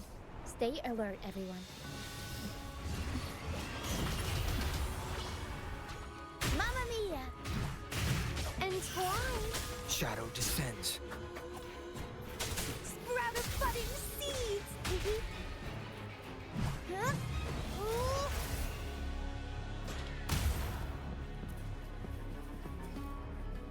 These are human footprints. Looks like they're heading to the arena. This is the only way up. Let's pick up the pace.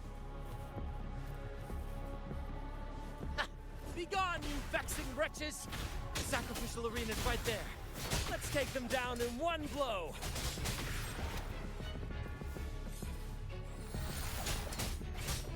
Ha! One with the sound. Yeah.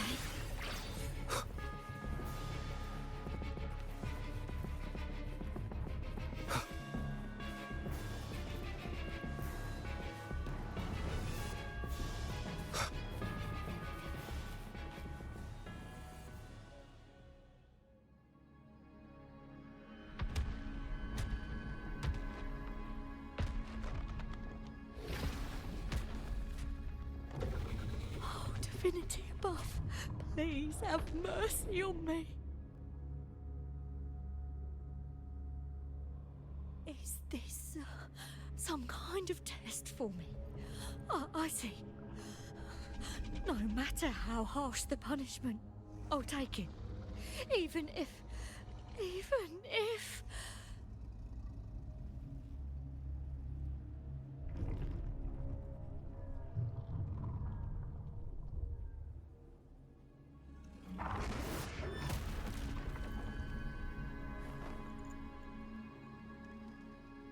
Even if it means death? We've never done anything that warrants paying with our lives.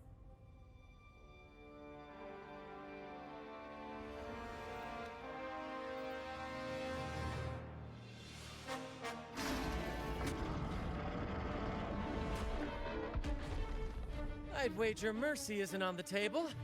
However, in the face of danger and adversity, the stage is set for our grandest act.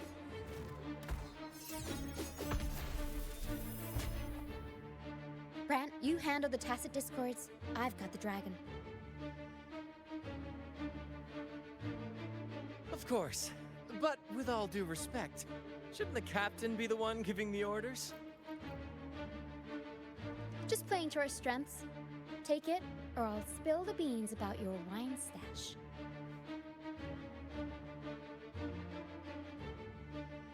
Why, aye, first mate.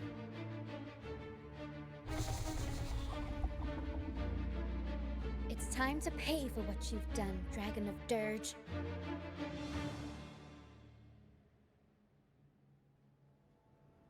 Leave it to me. Astral modulation.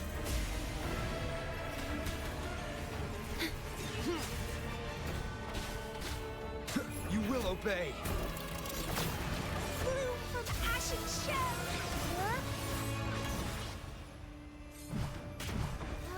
Surprise. Mamma mia. Avanti. Figurati. Improv. Performance. Be gone.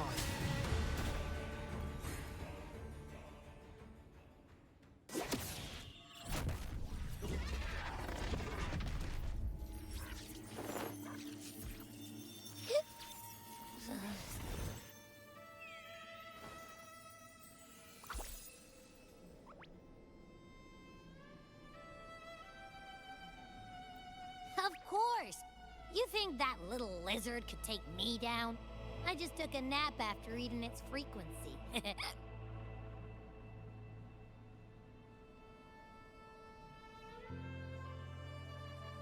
But seriously, that was close. The fire it breathed almost singed your hair. Good thing I was here to back you up. As soon as I realized it was a tacit discord, I went for it and ate its frequency. Piece of cake. But I gotta say, it was a pretty hefty bite. I swear, I chewed it up, but it was hard to swallow. It wasn't the taste, you know? More like my digestion's been a mess lately.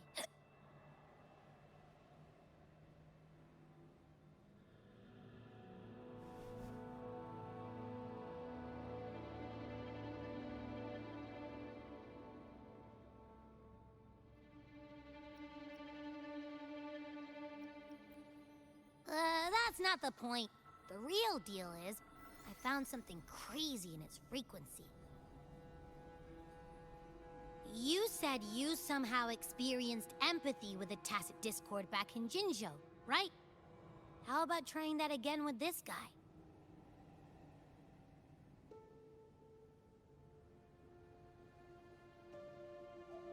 Trust me, this could be our big break.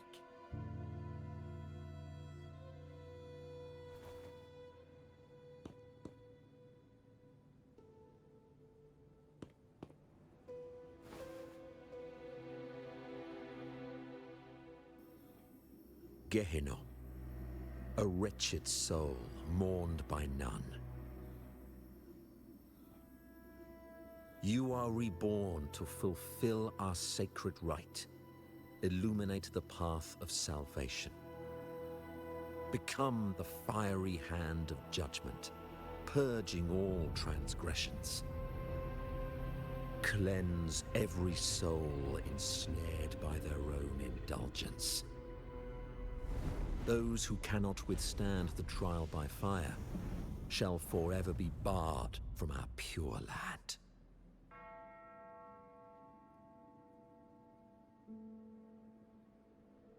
See? I wasn't lying.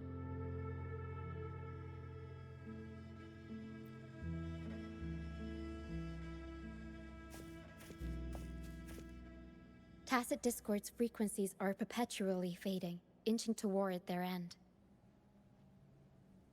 Their only way to maintain their existence is to consume other frequencies as food.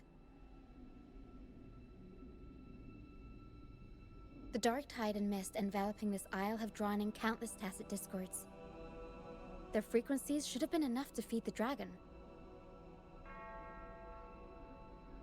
If what you saw is true, then the Order must have used some trick to control the dragon, making its frequency fade away faster than it should. That means they could be responsible for why the dragon began attacking all living beings. including humans. In time, it ended up becoming a harbinger of death. I found this during the previous battle. It seems the Fraxidus had their hand in this case as well.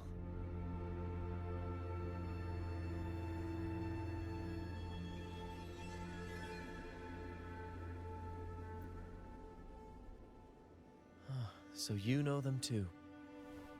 Seems we have much to discuss.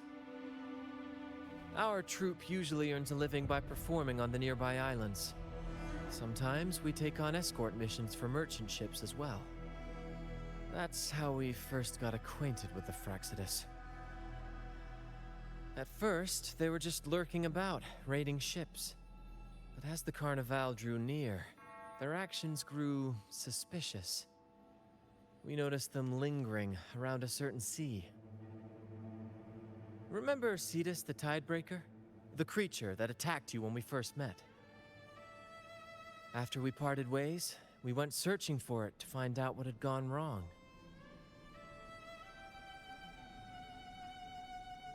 This is what we found on its tail, another Lycoris.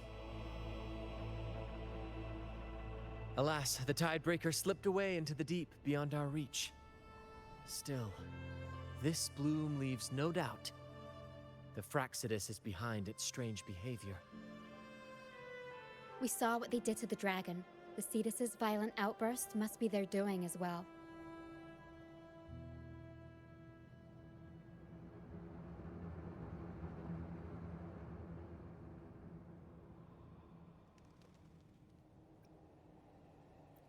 They say the Carnival is a ceremony to resonate with the Sentinel.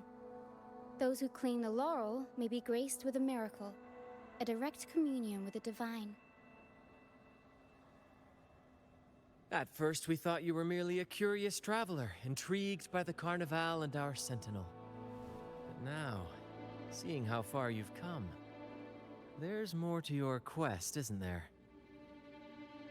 Our troop has always sought the laurel, and we won't sit back while others threaten the Carnival. If they're your foes, then our paths align. Remember I mentioned one of ours who once claimed the laurel? He wasn't with us when we first met. But once we reach our base, you can speak with him about the Sentinel. It won't be long now. After such an adventure, a well-earned rest awaits.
I will be there for everyone. May I The battlefield is dynamic. Do not let your guard down.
Here we are, ladies and gentlemen. Allow me to present to you our sanctuary, a haven for all the surviving fools at the edge of the world.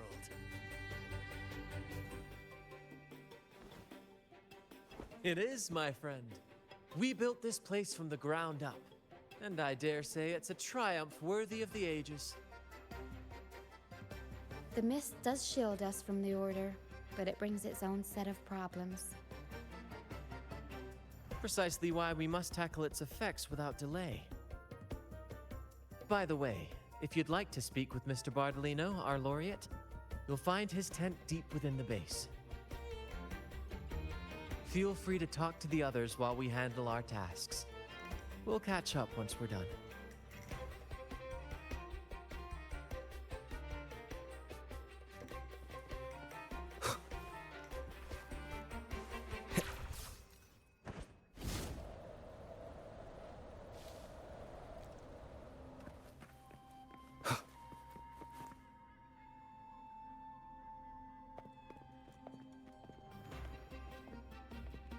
Relax, young man.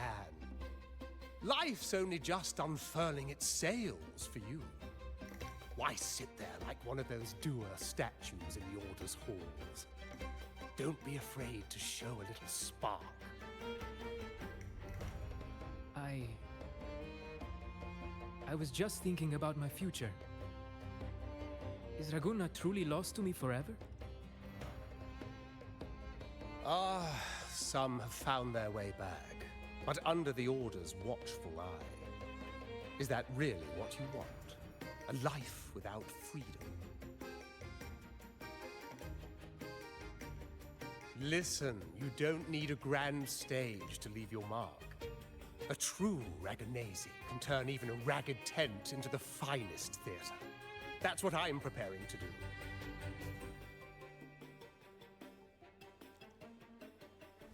I might be an old man now, but don't let that fool you. I was once crowned with the laurel, you know. You? Are you Mr. Bardolino? In the flesh. Ha ha ha ha!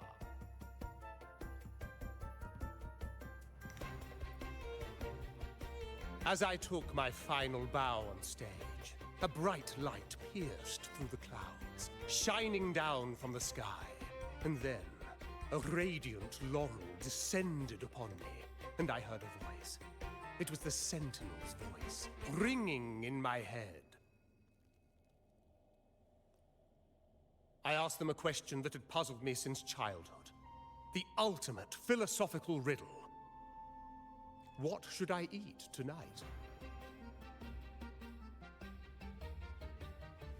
And they answered. The body is the temple of the mind. To keep your mind sharp, do consume healthy food, such as the Loris salad. But why Loris salad? I was baffled, and the meaning still eludes me to this very day. I've never been quick-witted, though, and the Order's doctrines never quite took hold. Acting, however, that is where my true passion lies.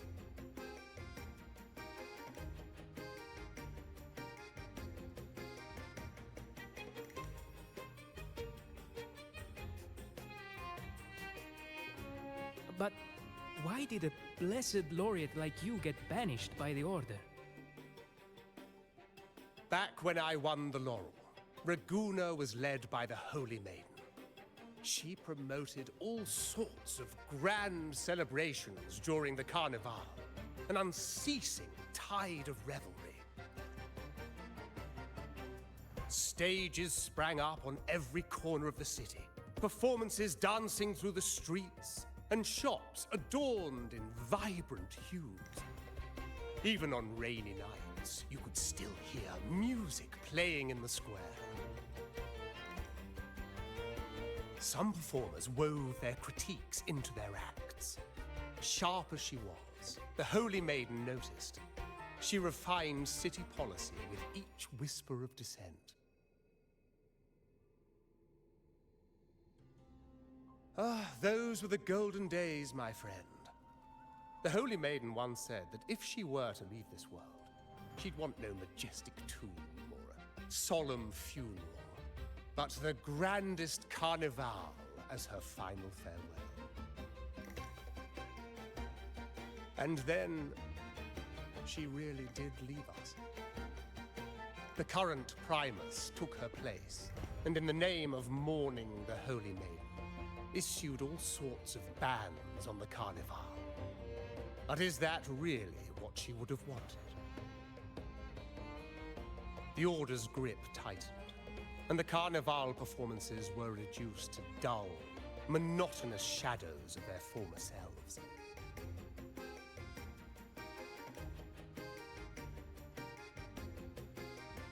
One year, I strung a wire from a gondola to the top of the clock tower in Liberty Square, and another from the tower to the Thessalia's mansion. Then, I disguised myself as one of the LaGuardia to fool the acolytes, and climbed to the roof along the wire. Midway through the Order's performance, I hopped on a wing ray with a cloudcaster, showering the entire city with flowers. Yes, it was a magnificent sight. The wing ray soared higher than the acolytes could reach. They couldn't do anything but watch golden pink petals rain from the sky for 3 whole days. They struggled to clean up the flowers from the streets, and it took a downpour to wash them all away. That cloudcaster, adapted from a music van, became the prototype for the one we use on stage today.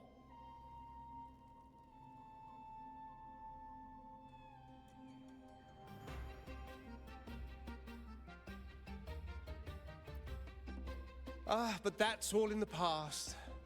To this day, I'm still not sure what crime they pinned on me. Maybe walking the wire without protection? Anyway, I'm just an old relic now.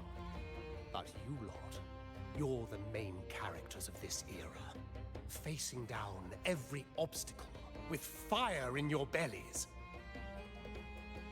But isn't our fate already sealed? Without the so-called salvation the Order preaches, we're doomed to our banishment. Just lost souls, dying in obscurity. Life is short, and we weren't born just to atone. The Order may banish us, but they can't take away our right to sing.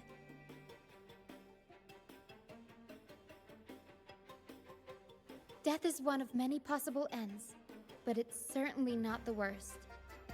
Perhaps being forgotten is what the Order wanted for us.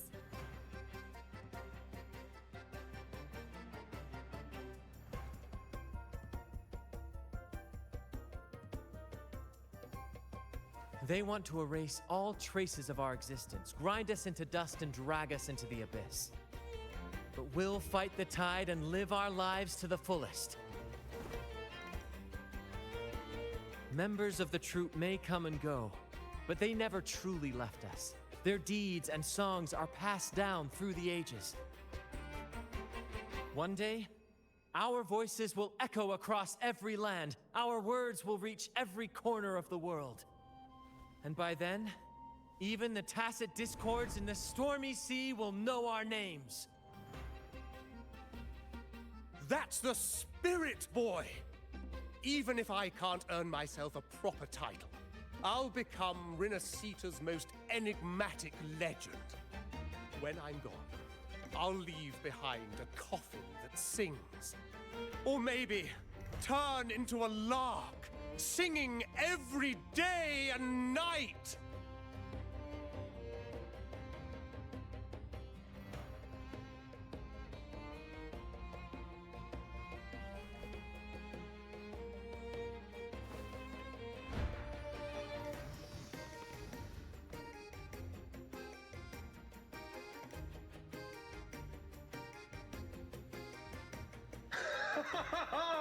What say you, Brad? Do you like this stage design? It could be used for this year's carnival.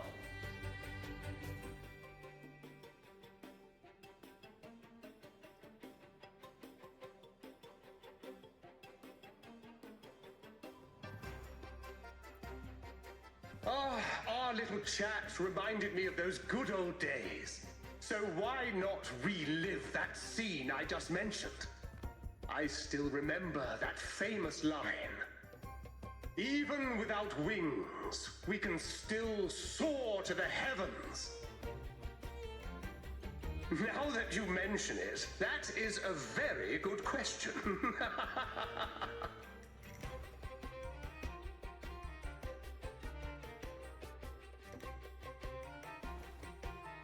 Please don't mind him. We like our performances big and bold, after all.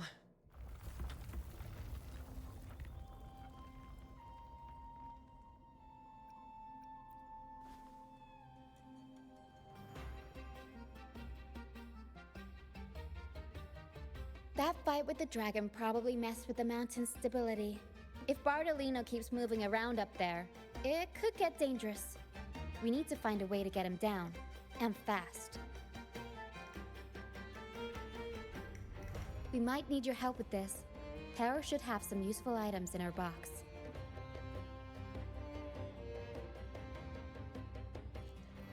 We've got a cloudcaster that can conjure up some fluffy cloud cushions. They'd make the perfect stairs to reach Mr. Bartolino, or catch him for a soft landing. But some of its parts have been borrowed by other troop members.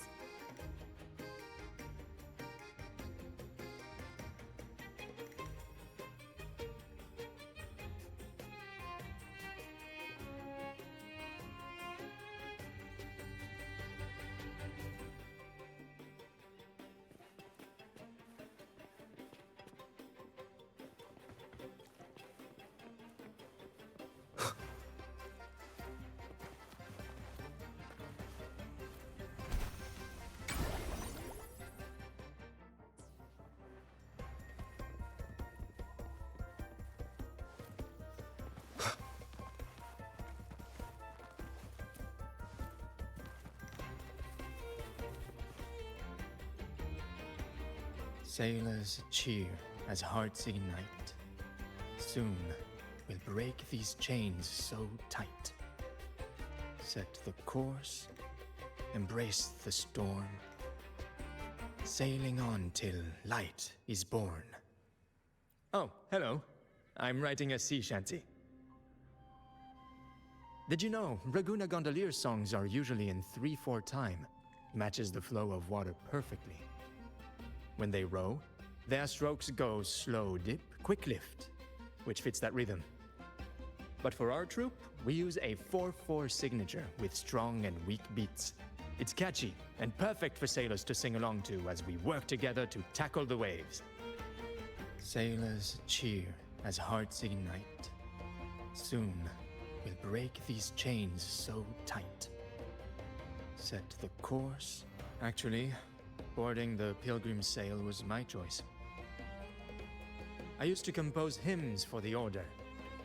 Sounds prestigious. But the same old rhythm and lyrics started to wear on me. Music should be alive. So, I decided to take the pilgrimage, believing I'd find new inspiration from the divinity. You probably already know what the pilgrimage really is. I was foolish to believe the Order's lies. But luckily the troop found me and brought me in. Have you seen any of our performances, perhaps? We don't do those lofty soliloquies that give you existential dread. That doesn't mean our plays are shallow. They're just more hopeful and speak directly to the heart. We do commedia improviso, a style of play that's all about those fleeting, beautiful moments of everyday life. We sing of love that endures, enemies who become allies in the fight against evil. The Order may scoff at such stories, but they're real, human stories, full of ambition, dignity, and everything that makes us human.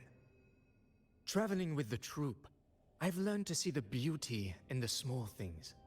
and I've met people facing similar and unique life struggles.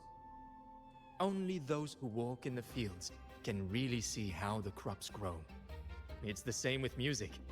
You can't truly know it until you've listened. That's why I'm always chatting with the crew, gathering ideas from my ballads and shanties. The true rhyme of our time. Sailors cheer as hearts ignite. Soon we'll break these chains so tight. The Cloudcaster. Oh, I use its base as a desk. Our first mate lent it to me so I could write more comfortably. Here it is. Careful, it's heavy.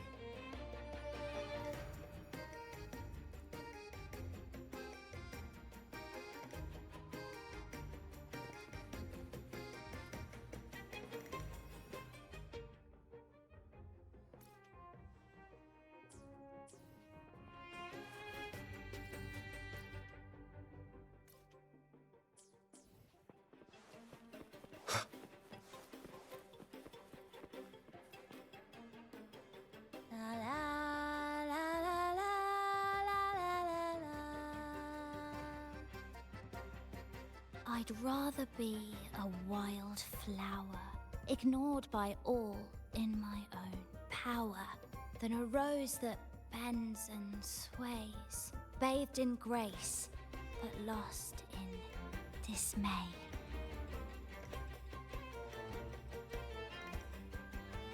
Isn't it obvious? I'm practicing for the carnival. I'm the troupe's soprano and helmswoman. Steering Renacita's echo ship isn't just about strength. It's about resonating with the echoes. After years at sea, I've learned that some echoes are sensitive to our songs and will react to them in different ways. The Order warns of sirens lurking in the stormy sea's mists, but they don't scare me. I'll show them who the real siren of these waters really is. I'd rather be a wild flower, ignored by all in my own power. Who knows? Ask the Order and they'll give you 100 reasons. I can't even remember how long I drifted on that pilgrim's sail, but the troupe found me just in time and took me in. What's past is past. It's the present that counts. Let go of the bad days and enjoy the moment. This is the way to live, I'd rather be a wild flower, ignored by all in my own power, than a rose that bends and sways, bathed in grace, but lost in dismay. Cloudcaster. It does ring a bell. Here, the resonance unit. It helps me find the right pitch and rhythm. Works like a charm. You should give it a try too.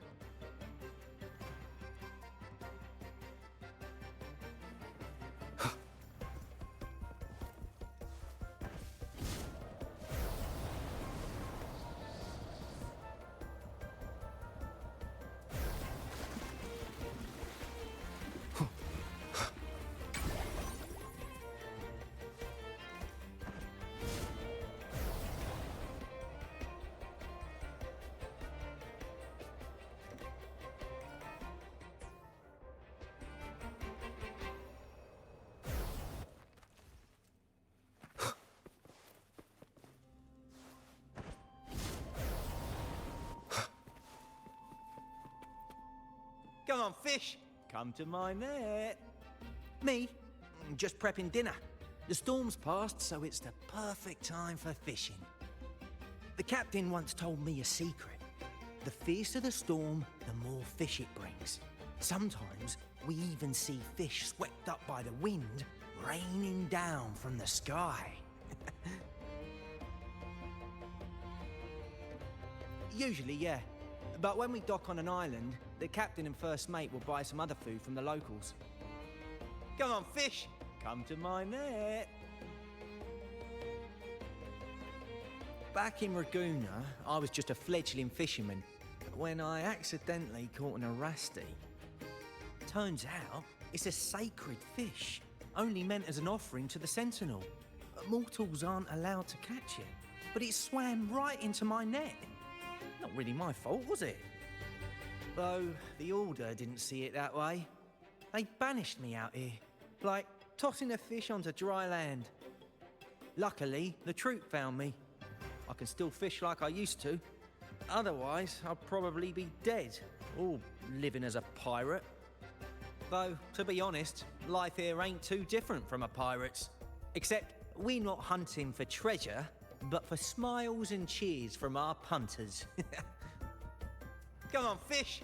Come to my net! Yeah, I borrowed the reel for me fishing rod. We scavenge all sorts of stuff from the beach and fix them up as needed. Nothing goes to waste. Don't be fooled by appearances.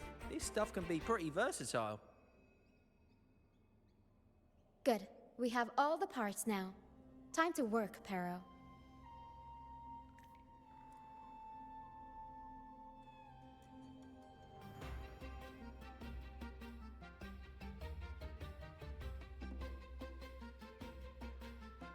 Everything's set for takeoff. Let's position a cloud cushion beneath Mr. Bardolino. Then we'll pop the balloons and bring him down safely. Although we might need a bigger cushion. The Cloudcaster's resonance unit responds to song. The louder our singing, the more powerful the effect. In that case... All right, friends, old and new, come and join this sing-along!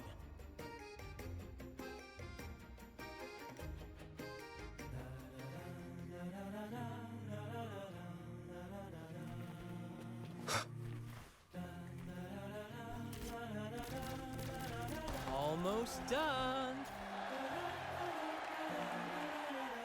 Oh, thank you, dear boy. You helped me complete this performance and fulfill one of my dearest wishes. Please, I'll gladly give you my most prized possession.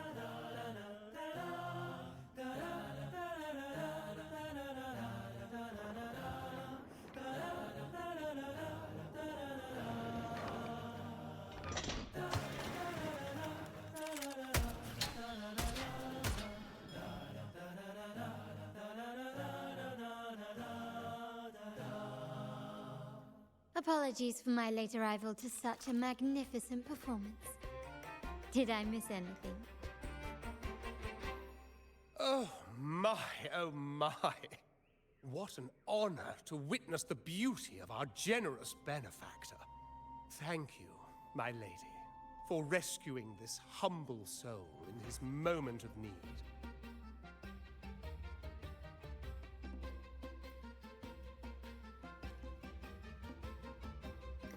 You flatter me. The family's protection extends to all who stand by us. Might I say what a pleasure it is to see you again, Miss Carlotta. You have my heartfelt gratitude.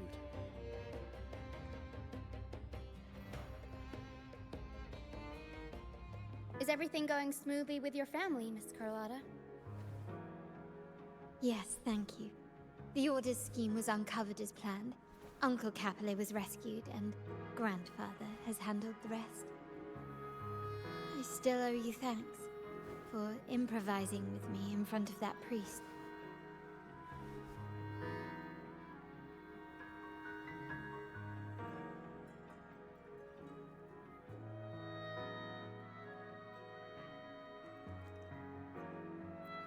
You've got a sharp mind. No pain, no gain, as Grandfather used to say. I'm pleased we're on the same page.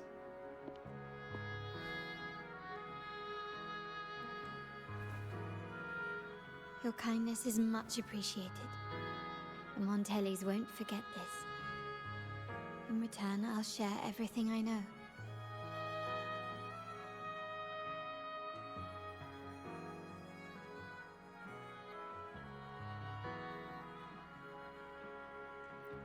I believe you've noticed that the Order has been undermining the family under the guise of its doctrines. Alienation, monopolization, just a few tricks up their sleeve. Their true motives, however, run deeper. Their alliance with the Fraxidus speaks volumes. While we don't know the full extent of their conspiracy, one thing is clear. Their sights are set on this year's carnival. The carnival is likely where you'll find clues about the Sentinel.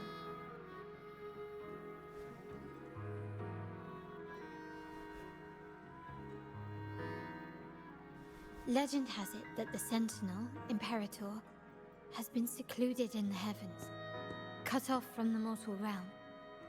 The last record of the Sentinel is from the Carnival a decade ago. At that time, the entire city was shrouded in mist. Ghosts roamed the streets. A dragon roared from the sky, and a sea behemoth raged, summoning towering waves. Do any clues come to mind?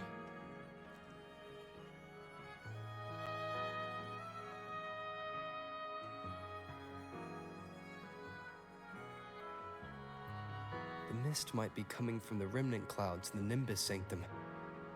Lorelei has the power to purify and control them, but the Fraxidus interfered.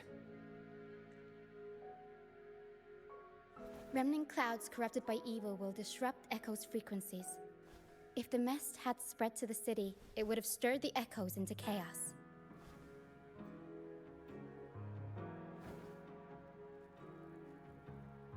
We are lucky that you and Zani, along with that acolyte, awakened Lorelei in time. You prevented the mist from spreading and averted the wave-worn.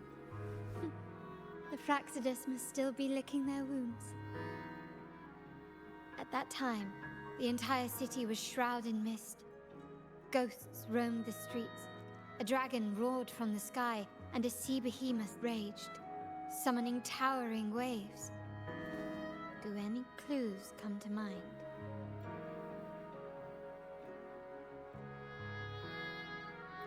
The Montelli traders used Lycoris in experiments to turn echoes back into tacit discords. If they were successful, the ghosts seen 10 years ago may have also been created this way. Ghost is just a dramatic name given by the Raganesi for tacit discords. They look nearly identical to echoes, especially in the mist.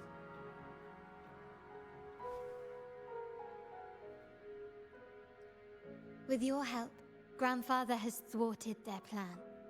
No corrupted echoes will appear at this year's carnival.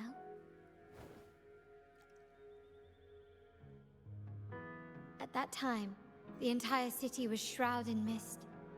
Ghosts roamed the streets. A dragon roared from the sky, and a sea behemoth raged, summoning towering waves. Do any clues come to mind?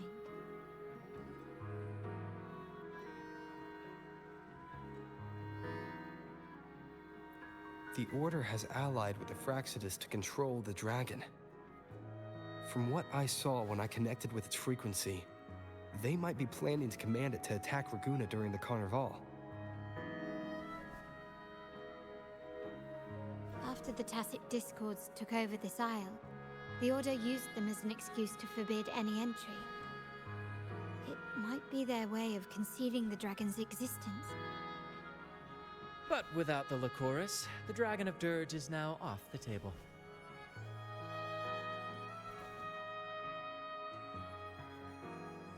At that time, the entire city was shrouded in mist. Ghosts roamed the streets. A dragon roared from the sky, and a sea behemoth raged, summoning towering waves. Do any clues come to mind? The remnant clouds spreading, experiments to turn echoes, and the dragon's manipulation. The Order plans to recreate these disasters at this year's ceremony.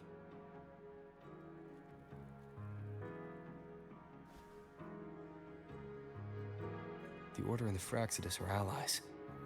To prevent the Carnival's sabotage, we must stop them. But what is their motive?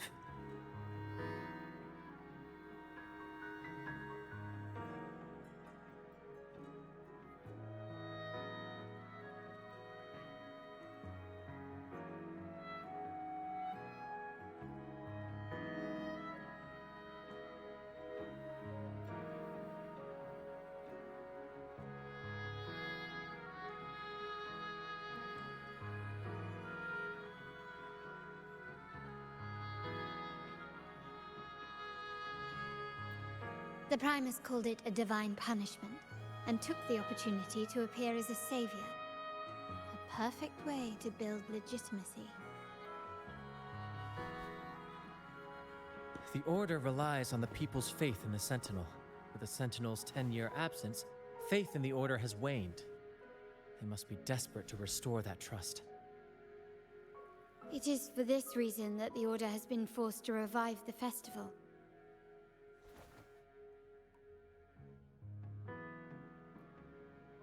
Let's consider the implications.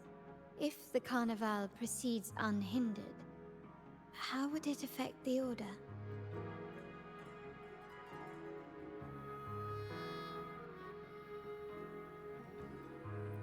The current Primus claims to be the Enlightened One, the Sentinel's Resonator. However, based on the prophecy we found in the ruins, this role is meant for the young maiden who is destined to heed the divine oracles during the Carnival. The Carnival is the only time humans can directly communicate with the Sentinel. Normally, it's the Primus who conveys the Sentinel's words. A successful Carnival offers a chance for citizens to meet the Sentinel in person. But for the Primus, and possibly the Order, it poses a threat if they've been fabricating the oracles. To sabotage it while still maintaining their authority, they partnered with the Fraxidus. The Fraxidus will cause chaos during the Carnival, and the Order will swoop in as the saviors, restoring public trust just as they did before. So far, you have helped us crush 3 of their schemes, but one remains.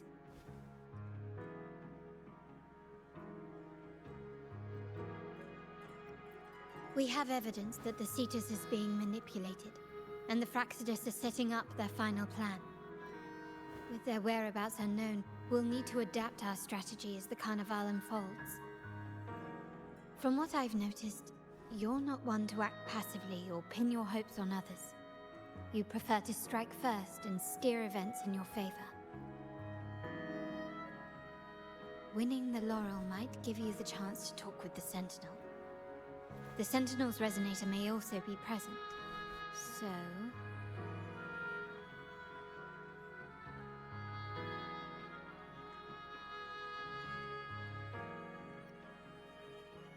Our aim has always been clear: to restore the Carnival to its former glory with a performance for the ages. If the Divine truly exists, would they wish to see their people living without freedom? Or witness a festival twisted into a tool for tyrants? If we win the laurel, we'll show that such punishment is absurd. But if that's truly their design, we shall break those divine shackles ourselves. Whether divinity exists or not, we will fight for Raguna's freedom, where everyone has the right to live and pursue a future of their own choosing. The Montellis share this vision. Only in a free society can a fair and open market thrive.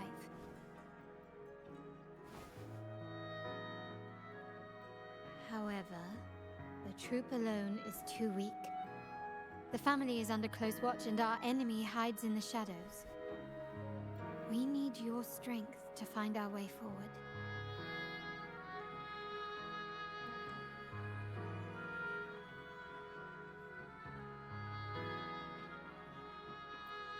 Thank you.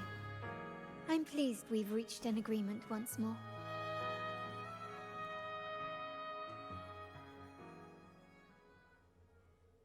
All right. What should we do now? Any plans? Since the Order intends to sabotage the Carnival and incite chaos amongst the guests, confronting them directly only plays into their hands. You've seen the troops' unique approach to combat, haven't you? That's precisely why we're allies with them. We will turn any disturbances into a theatrical performance. I can see our friend here is still a bit confused. No worries, my dear boy. We'll have a quick rehearsal before the carnival begins. Speaking of which, Ms. Carlotta, would you honor us by joining our performance? Me? I do have some stage experience, though I must confess I may be a bit out of practice. We don't know what challenges we'll face, so your help will be needed, Miss Carlotta. Plus, it's a chance for you to get to know our methods. If you insist. Wonderful! As the festivities continue, if you're both ready, please join us on the stage of the troop liner.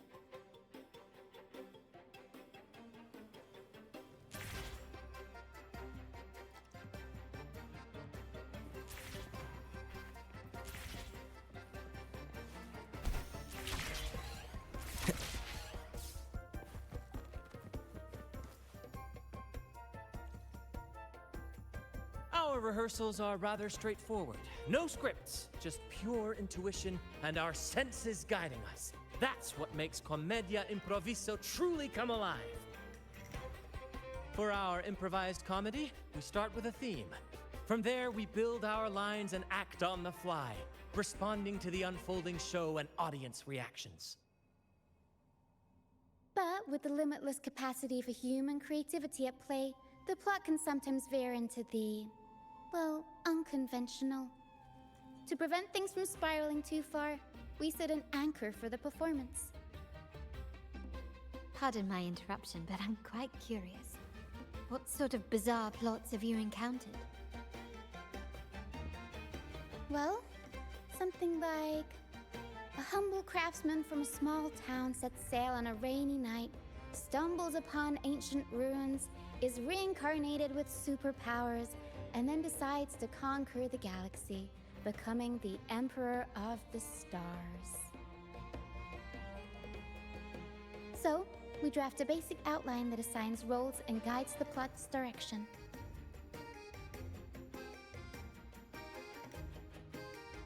And this time, our outline is: a kingdom is attacked, monsters run rampant, and the Demon King has kidnapped the Holy Maiden. A few brave heroes accept the minister's quest to defeat the Demon King and rescue her.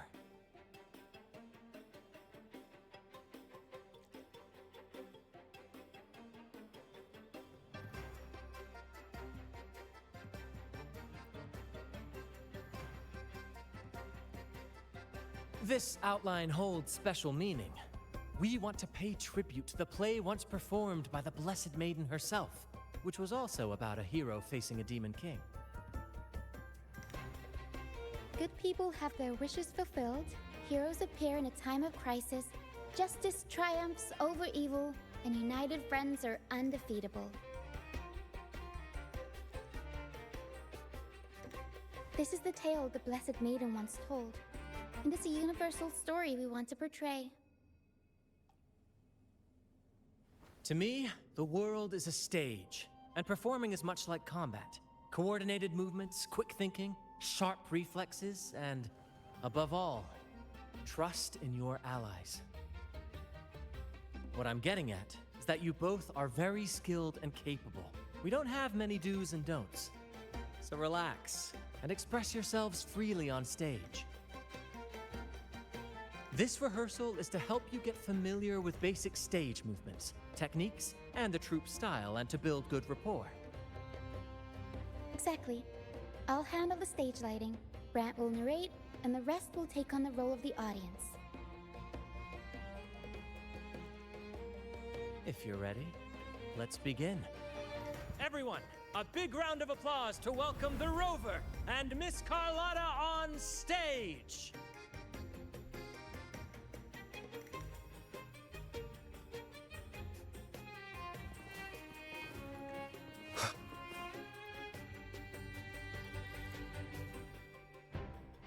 All right, next I'll spin the prologue of our tale, setting the scene for how our brave heroes first crossed paths. Once upon a time, a hero roamed the world. Undaunted by the lack of a divine vessel, he embarked on a perilous journey across tempestuous seas. Alone in the dark, a young girl of untethered spirit soared against towering barriers with wings of defiance. The winds of fate brought them together.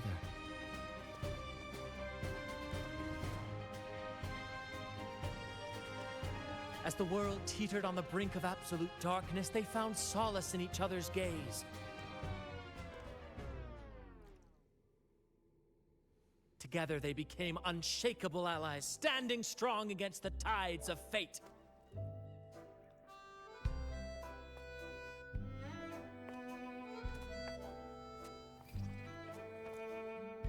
Even if light were to fade from the world and the stars cease to shine, they would still blaze like the sun forever.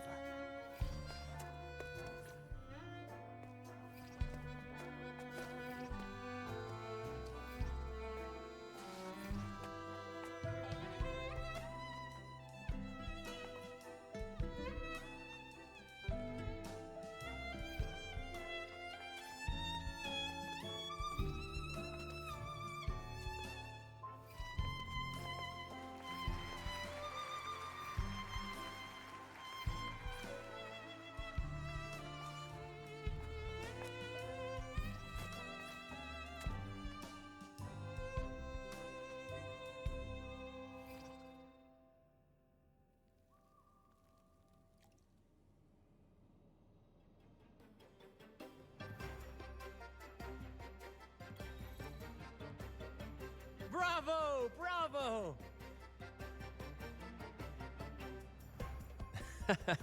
Seeing your chemistry, I decided to take a little creative liberty with the story.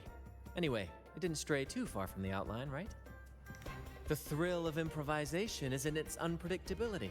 There's always a rush of excitement with every twist and turn. Your movements were seamless, elegant, and powerful.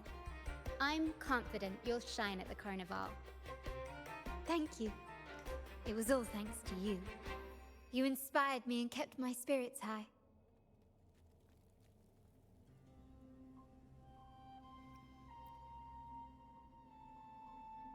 You'll master it in no time, I'm sure. All right, that's enough for today. Let's save the grand reveal for the Carnival. Oh, and speaking of which, there's still something we need to prepare for you, isn't there? You mean the essential item for the Carnival performance? Don't worry. I've taken care of everything. Oh, so it's handled then. I can't wait to see it.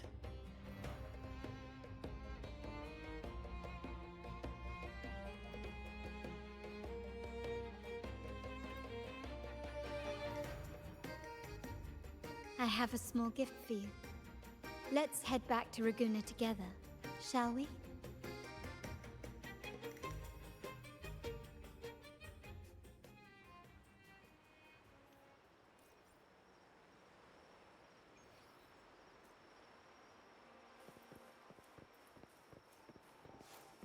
This way. Please, follow me. Where are we going? Please allow me to keep that a secret for now. I wouldn't want to spoil the surprise. But here's a hint. You've been there before.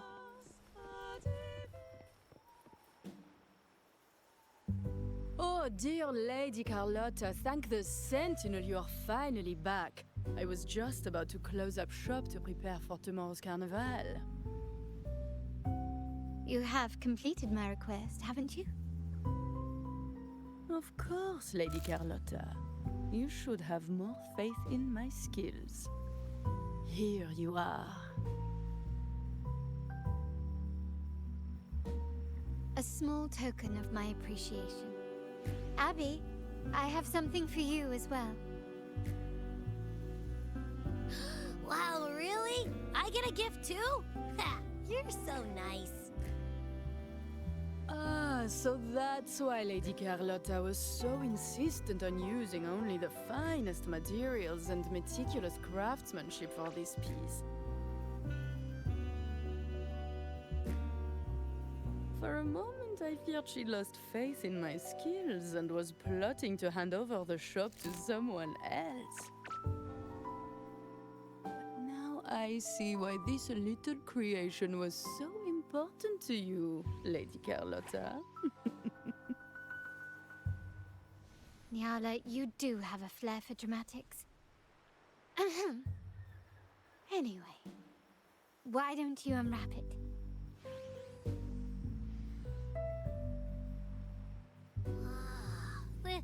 This is... I took the liberty of having Nyala custom make this mask based on my impression of you. I hope it suits your taste.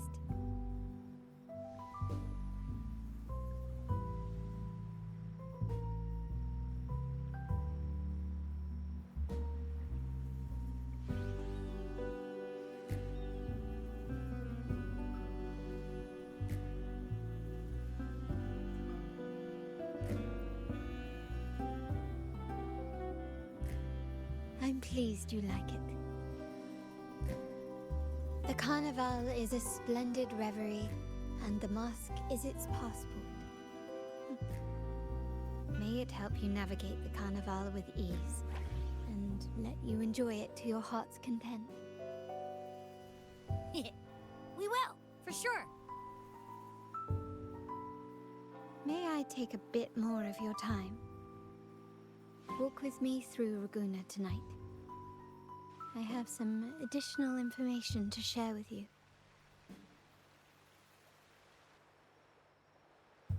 Raguna.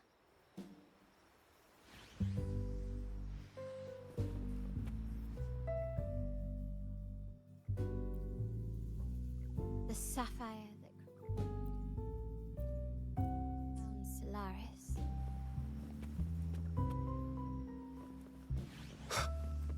The waters of Raguna serve as a mirror, reflecting the countless faces of this city, much like our own reflections. The people of Raguna possess a temperament akin to the tide.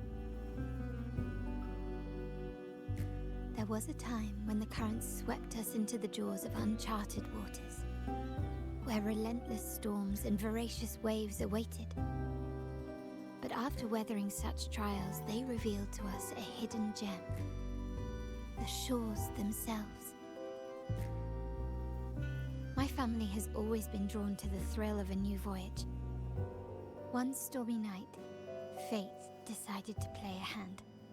What we discovered there on that island, the technology and novel ideas, was nothing short of a blessing in disguise. There exists only one relatively safe route from the Black Shores to Raguna, a path known solely to the Montelli family. As long as you stayed on this course, you were bound to encounter the troop. My family has always been drawn to the thrill of a new voyage. One stormy night, fate decided to play a hand. What we discovered there on that island, the technology and novel ideas, was nothing short of a blessing in disguise. Exactly. When we heard the Black Shores were hunting for a legitimate entry into Raguna, I thought, why not bring them into our little venture? Hence the invitation. My family has always been drawn to the thrill of a new voyage. One stormy night, fate decided to play a hand. What we discovered there on that island, the technology and novel ideas, was nothing short of a blessing in disguise.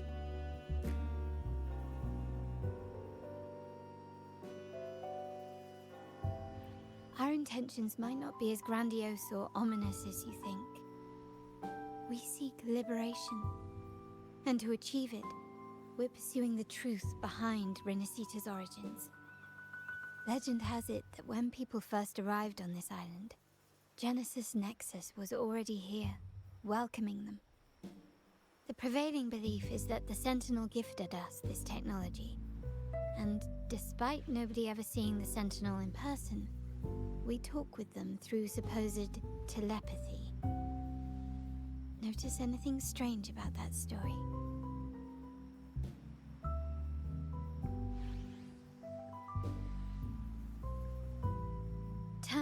conjure up echoes, and the Genesis Nexus allows the Raganazi access to common echoes.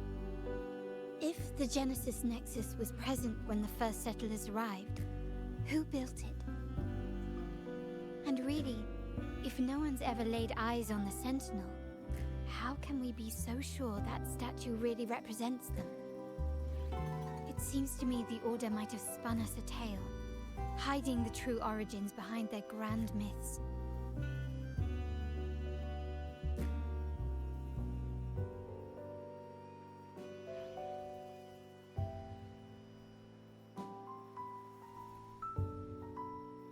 No, we have no ambitions to rule or to renounce our faith. And really, this city should not be ruled by any one entity. The hour grows late. I have arranged accommodations for you at Palazzo Grotta in the south. Let us walk there together, and I can share a story along the way. Think of it as a bedtime tale. I learned it from the troupe. It's about Fleur de Lis, the Blessed Maiden. Once, the Blessed Maiden was just a simple peasant girl. During the Sentinel's gratitude rite, the young Fleur de Lis managed to sneak past the guards and drink the sacramental wine. Every drop.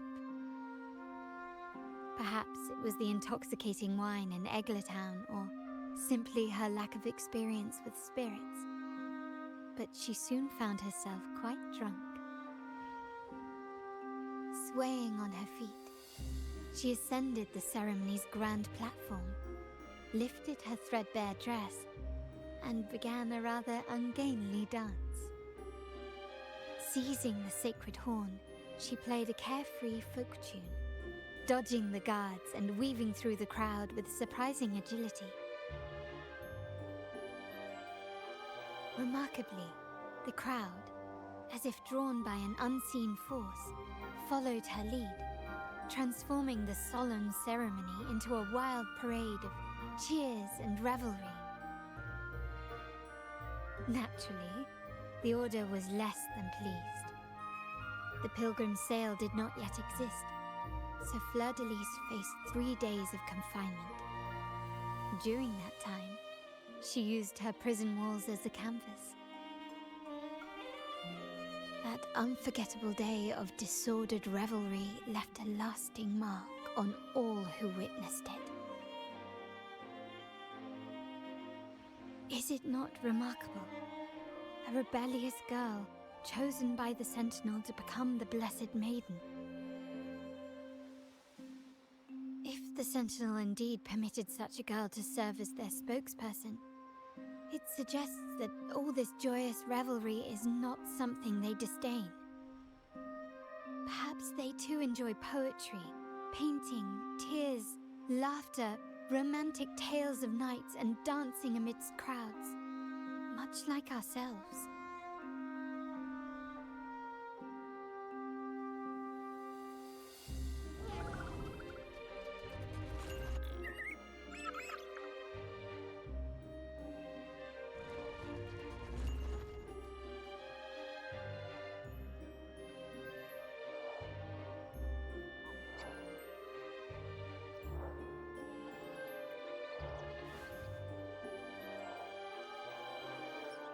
The people of this island came from diverse civilizations now lost to time, but through plays and tradition, they sought to preserve memories of their heritage.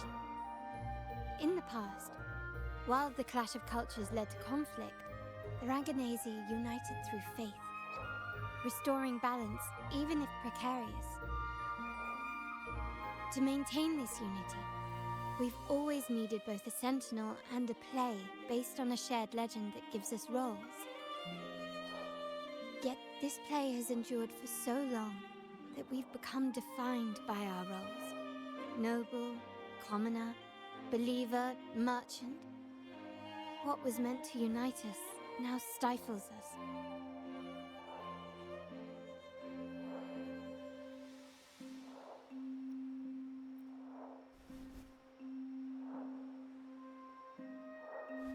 Now, We yearn for a day when we can truly set aside our titles and positions, express our true selves, and join together in celebration.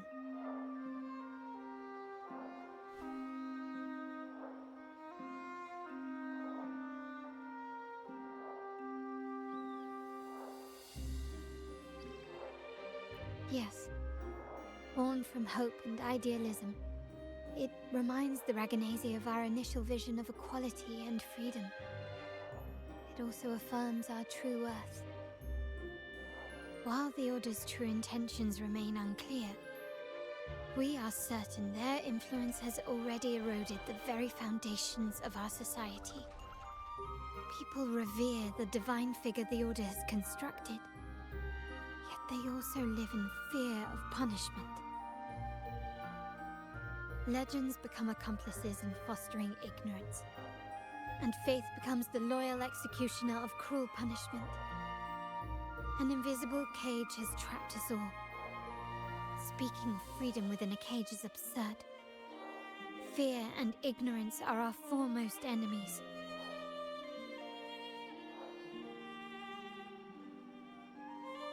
This year's carnival will spark a flame fierce enough to burn down that cage.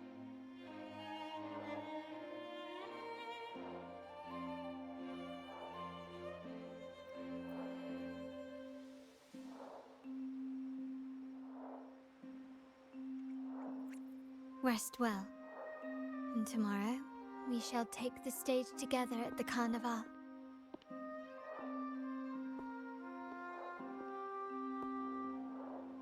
Good night. May your dreams be sweet.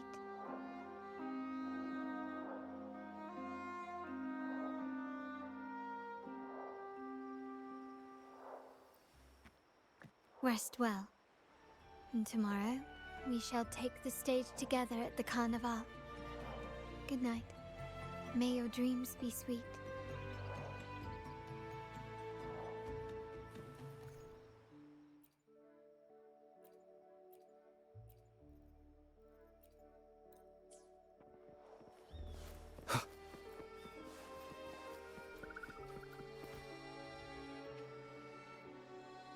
Welcome. Lady Carlotta already notified us of your arrival. We are prepared to check you in whenever you're ready. Very well. I'll escort you to your room immediately.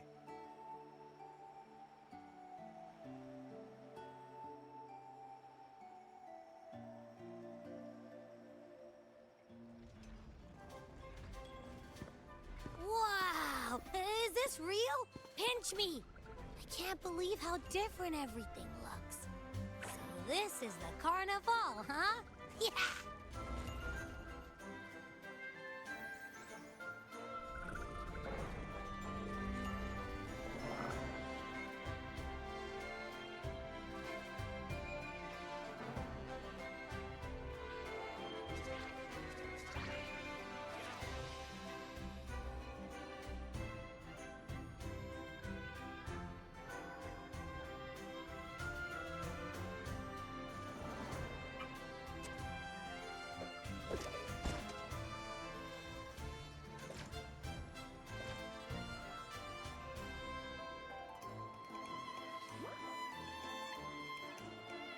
I can't wait to explore.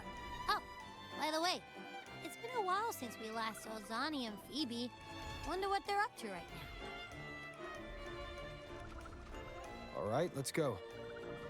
We should also keep an eye out for anything unusual along the way.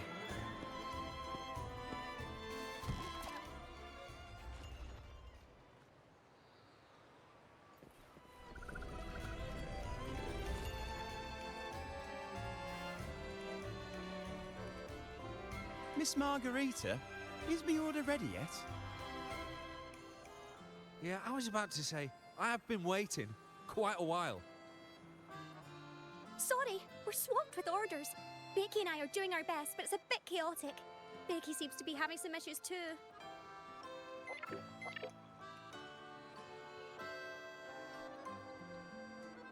No need to worry. Let me take a look. Ah, I see. Becky is just a bit overloaded with all the work. It might need a short break. Oh, good morning, my friend.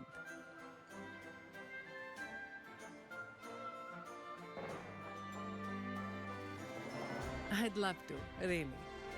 Look, see this mask? However, it's crystal clear to me that keeping things running smoothly is a top priority right now.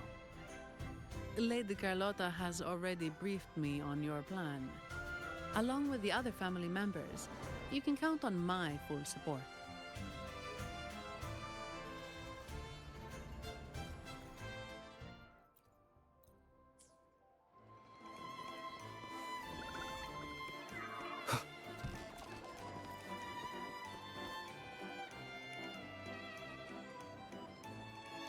Is that Seamoss from the Pioneer Association? Something seems off. Why does he look sad?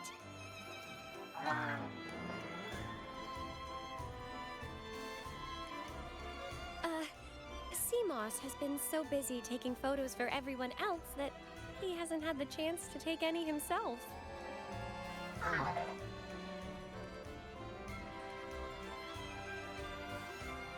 Hmm? You want a picture with me? But...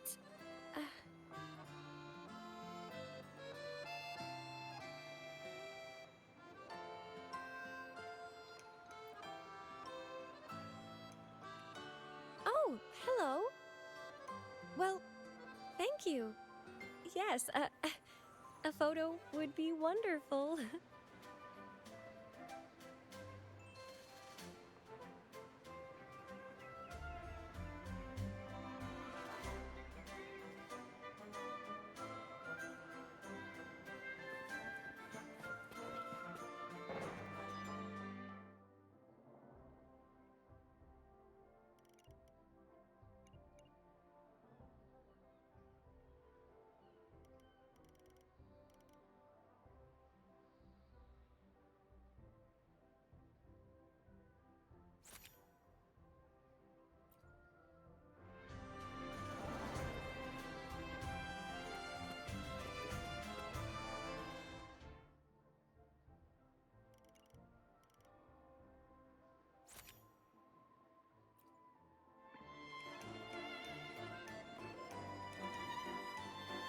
Ah, Rover and Lady Phoebe!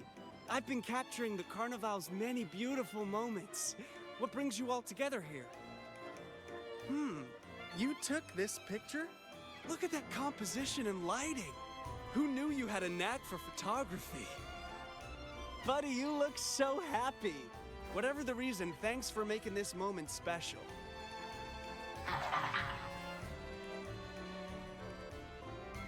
It's all thanks to Rover. He fulfilled Seamoss's wish. Just like us, Seamoss wants to savor every moment of the Carnival and leave with no regrets.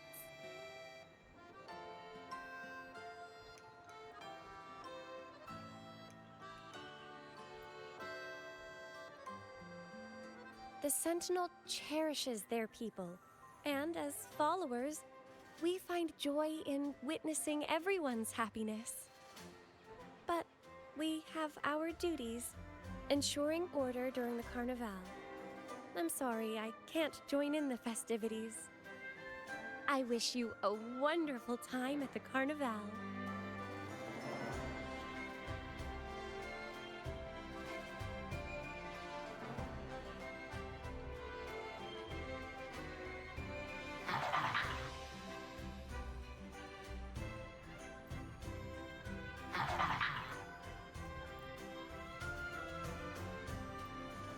I wish you a wonderful time at the Carnival.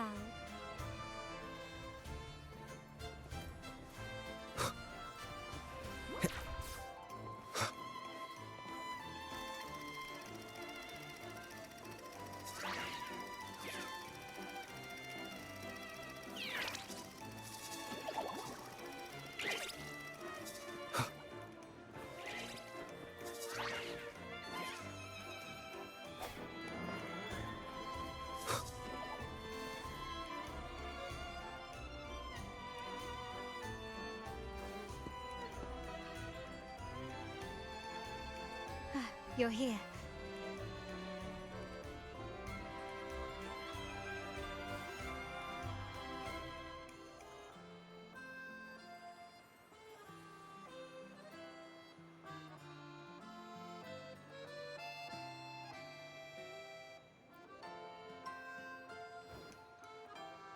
For the Raganese, the Carnival has always been an occasion to revel with abandon. It's what they truly desire.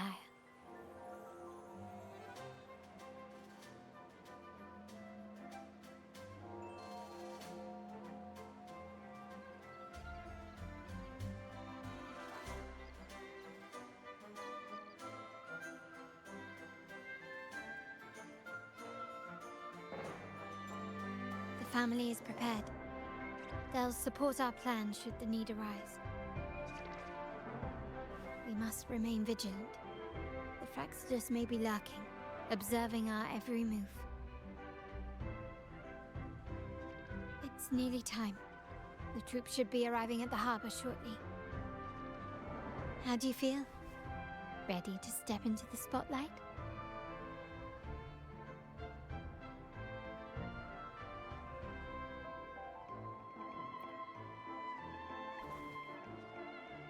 Excellent. We have the skills. Now it's all about improvisation.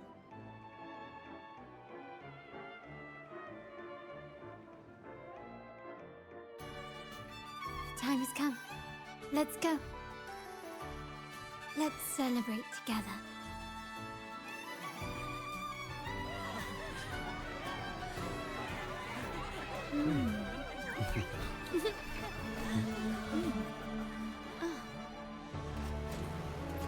When freedom is unchecked, the insidious evil of division takes root. People of the Sentinel, do not lose yourselves in these fleeting pleasures. Remember what unites us all.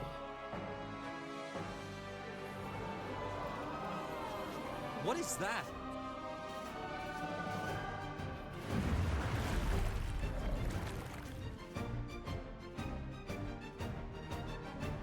Friends! Why lead a life of restraints?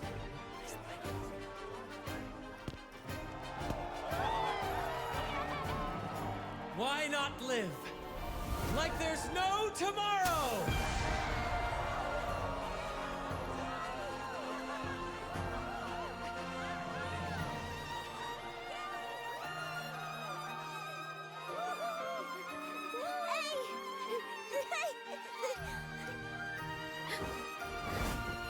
High walls fall fast. All you free spirits, join us to set sail again!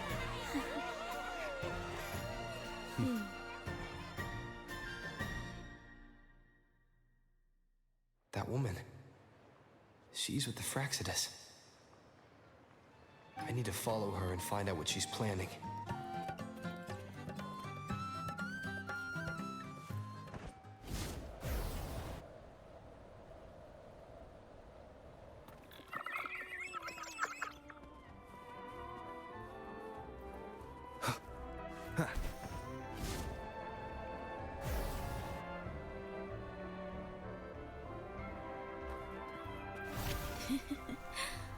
Right this way.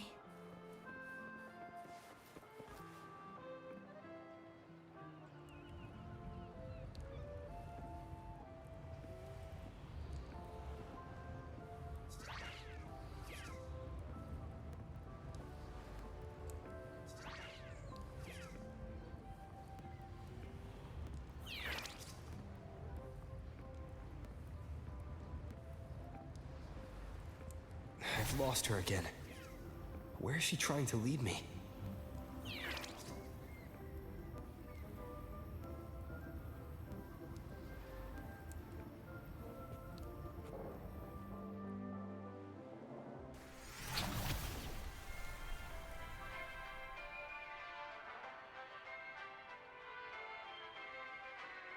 Ah, we've arrived. Such a small world, isn't it?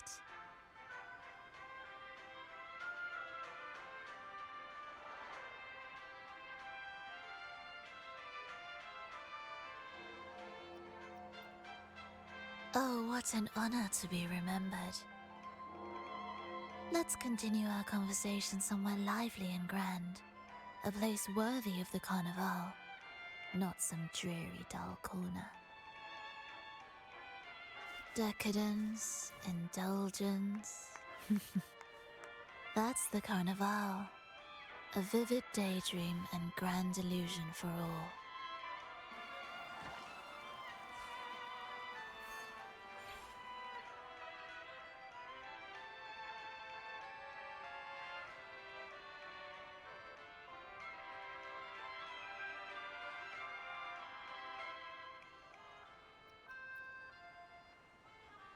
No need to worry. I won't disrupt their little daydream. Besides, we still have business to do here.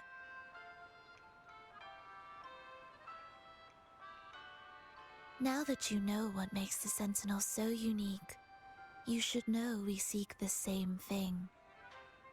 That extraordinary resonator. How about I share a little story with you? A gesture of goodwill for our cooperation.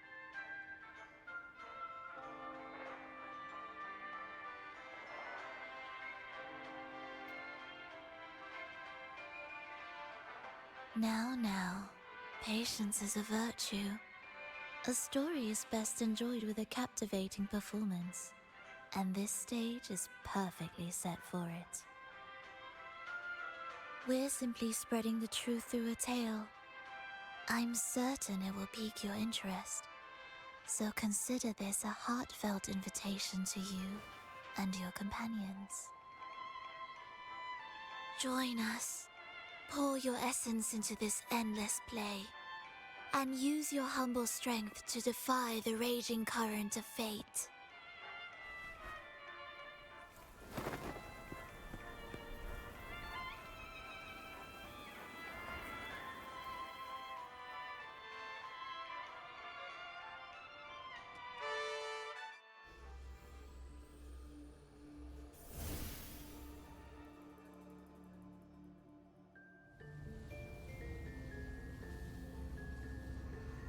The stage is set, and the curtain rises.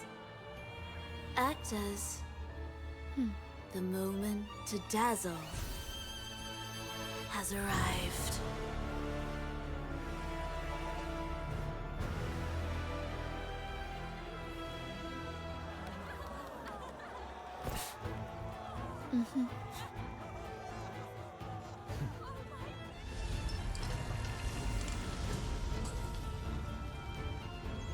The magic is ready to unfold.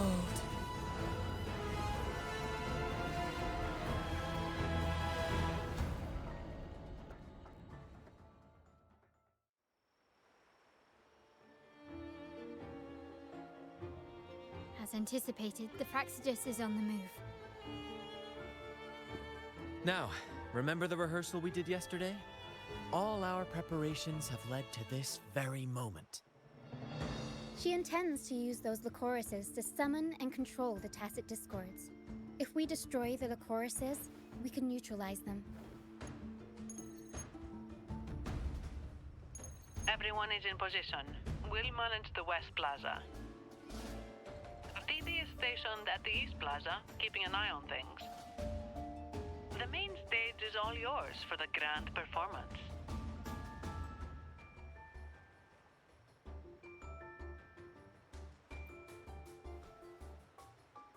I'll take care of the lighting and create the mood to make the performance stand out. Leave that to me. Ready? The spotlight will be on you two.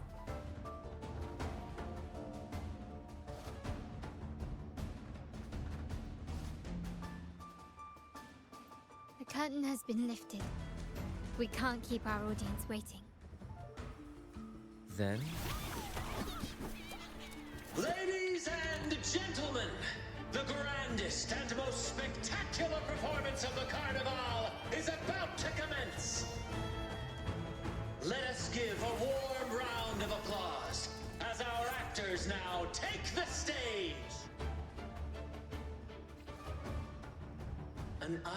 unending darkness cloaks the kingdom as monstrous beasts ravage the land.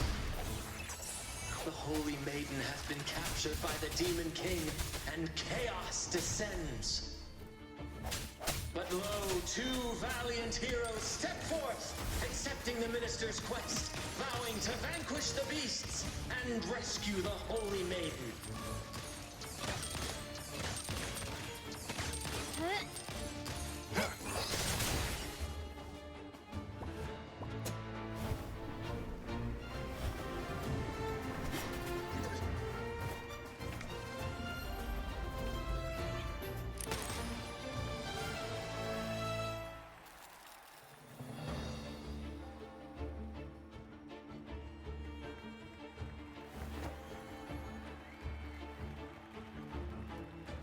The heroes breach the first barrier, sweeping away the monsters within the city.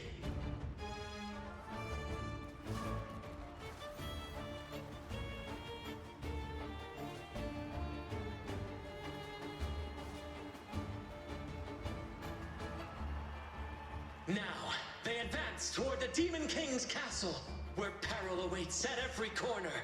What trials lie ahead?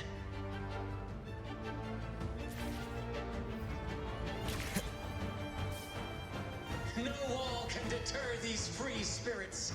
Even the stars seem to cheer on.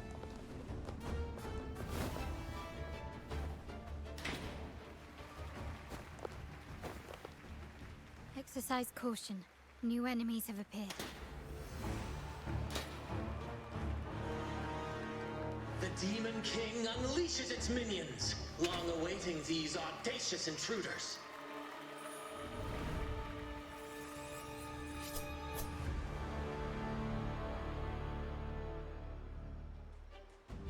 Leave it to me.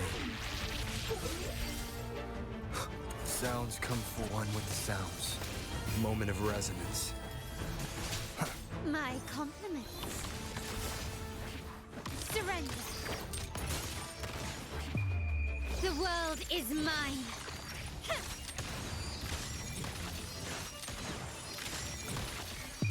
A new era awaits.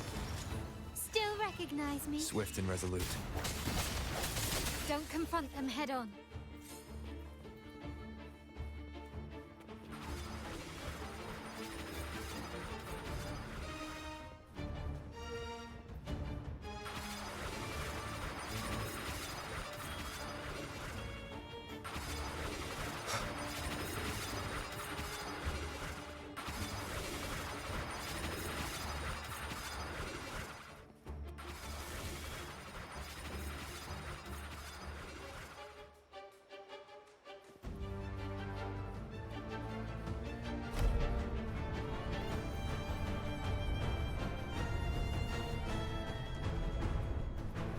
They launch a fierce assault, intent on crushing the heroes and grinding them to dust.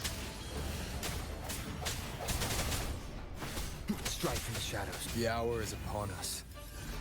My compliments. Hush! Ramming won't save you.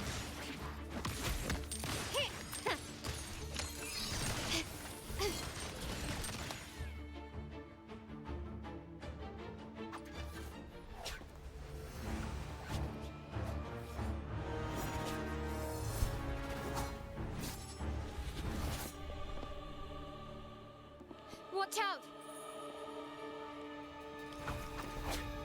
Now! A sudden twist unbalanced the heroes. Then at this crucial moment, a mysterious figure enters the fray.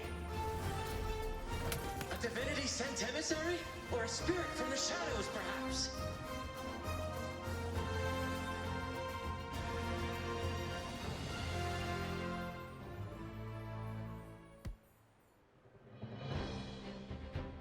She seems moved by their passion and righteousness. See her join the heroes' ranks.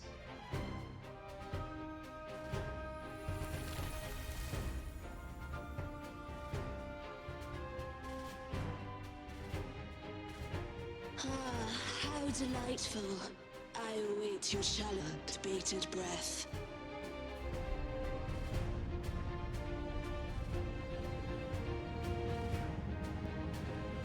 It seems the Demon King anticipated the hero's arrival and has gladly extended an invitation.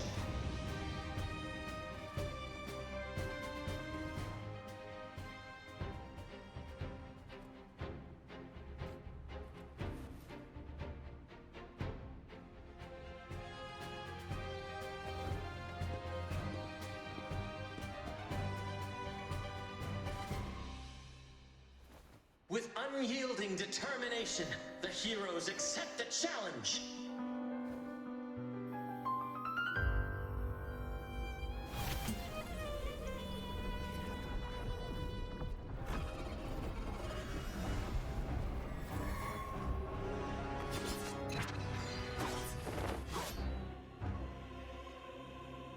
The Demon King reveals itself at last, exposing its hideous visage and sharp fangs.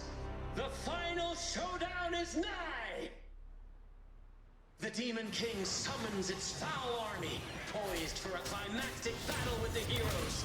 The victor will soon be revealed.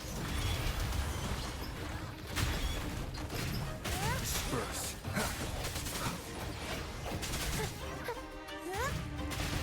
Tornado Reapers! Mamma mia! Avance me! My compliments.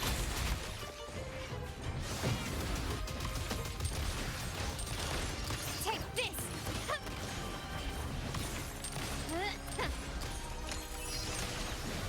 Brilliance lights the way! Victory favors me!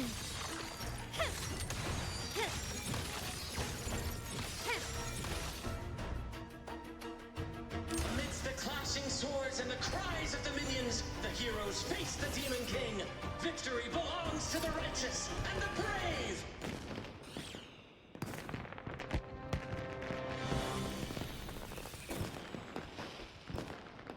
And now, we await the Holy Maiden's return. And so we arrive at the happily ever after, yes? But we do not live in a fairy tale. There is no playwright to script a happy ending for us. What lies behind the curtain is but a cruel jest, a dark satire.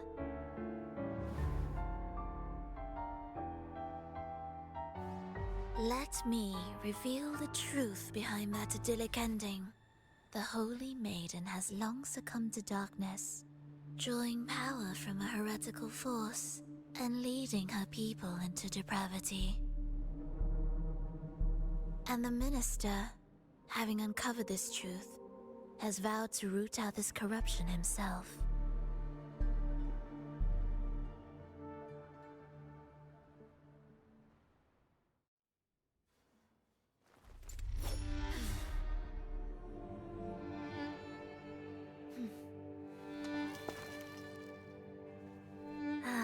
Come now, let us embrace the grand climax of this revelry.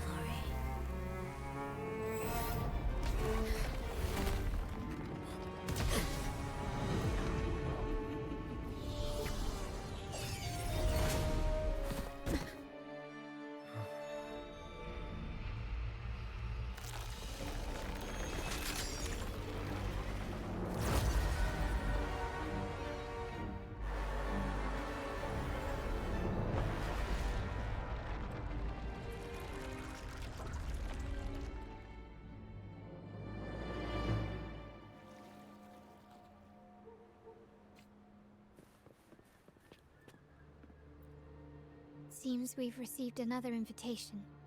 The final stage likely lies beyond this point. Are you prepared?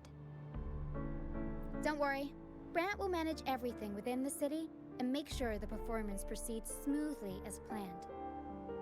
Let us proceed to meet that Fraxidus overseer and deliver a flawless performance for the Carnival.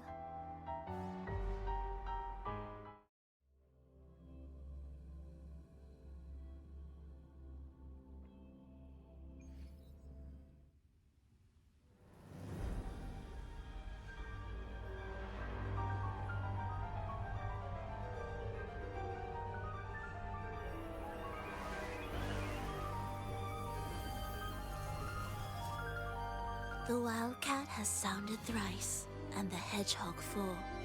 The peculiar bird sings. The moment is upon us. O benevolent sorceress of realms unknown, I summon you.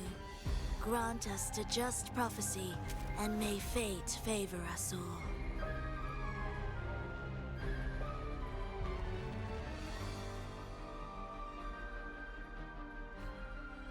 The night veils the world in darkness, while the feast captivates all. Yet you remain clear-eyed amidst this revelry. The honeyed wine has clouded their senses and quenched their flames of avarice. Yet it has stoked your bravery and kindled the fire within your heart.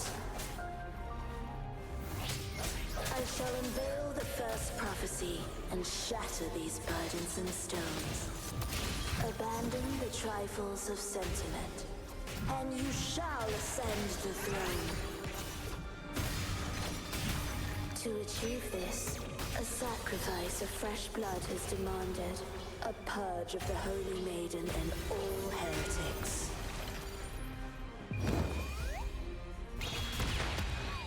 I'll warm up the crowd. My compliments.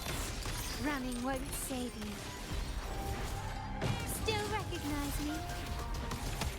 Glory demands more.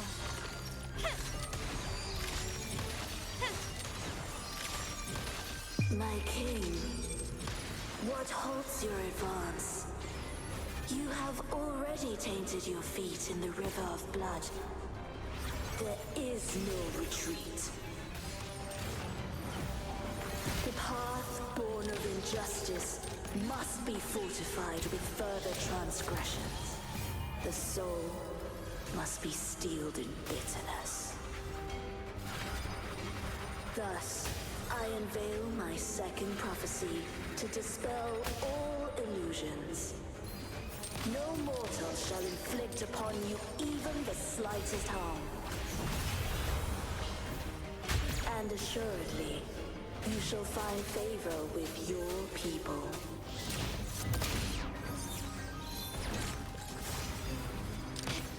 Found your weak spot.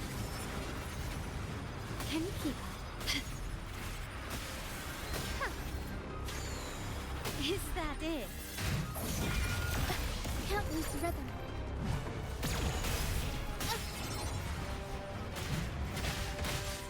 Strike you one with the sounds. Mamma mia! Avanti! Figurati! The world is our stage! Put my compliments. Running won't save you.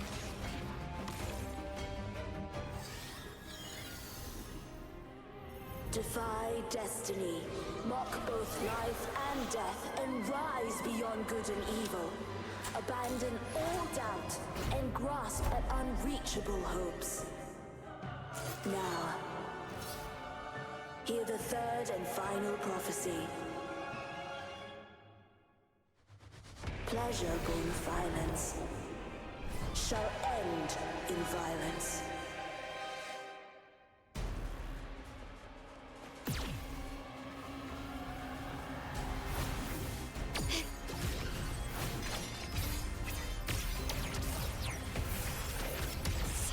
Swift and resolute, one with the sounds. Moment of resonance. Tempest show! Mamma mia!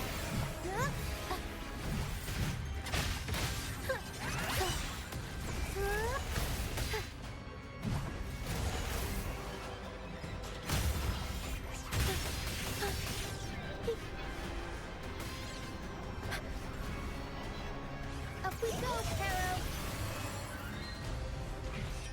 I'll warm up the crowd. My compliment. Glory demands more. Still recognize me? You've crossed the line. Is that it?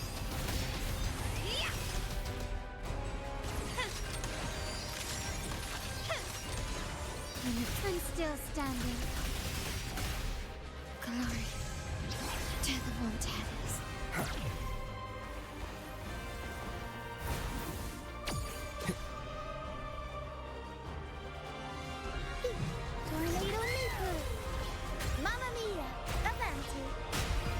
Time for some crowd work. I'll warm up the crowd. One with the sounds. My compliments.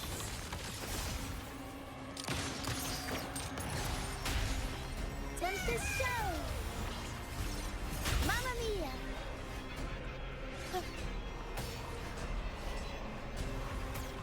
Swift and resolute. One with the sounds.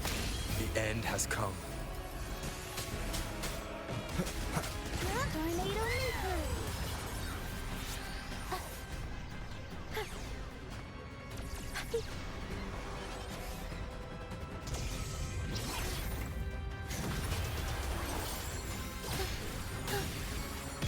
Unexpected plot twist.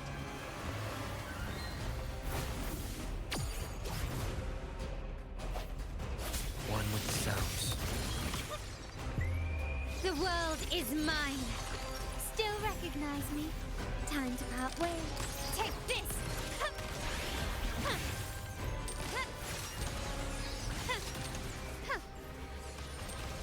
Such stubbornness. Swift and resolute. Aerial stunt. Improv performance. Up we go, Caro. Mamma mia! Avenge. Swift and resolute.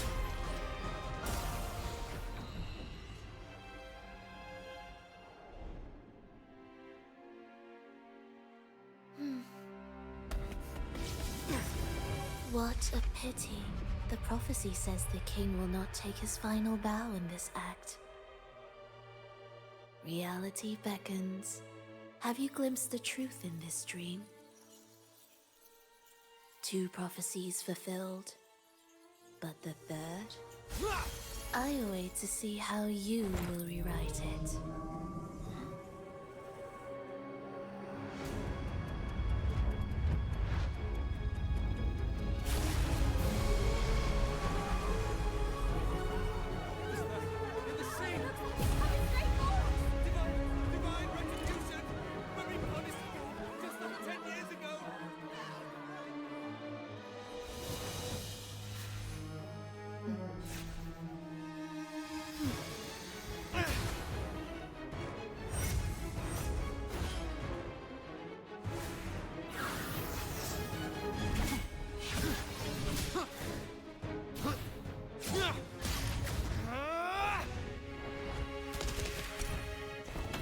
If we defeat her, we can set the Cetus free!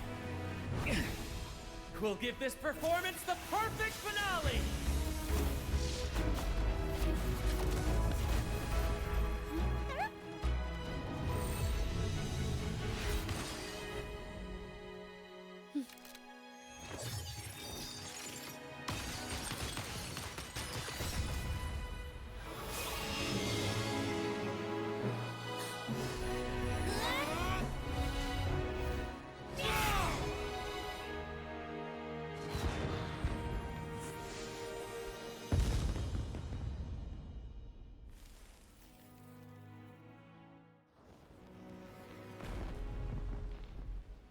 Splendid performance. It's almost time for the final bow, but the symphony between us has only just begun its overture.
You should take center stage for the final bow.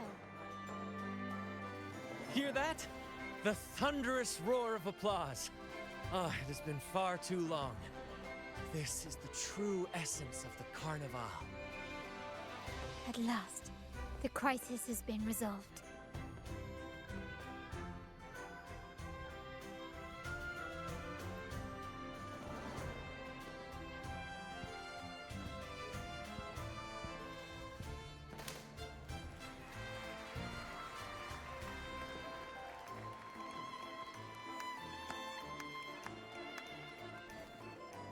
Lord Arbiter, I have heard thy call. I have awaited thee for what seems like an eternity.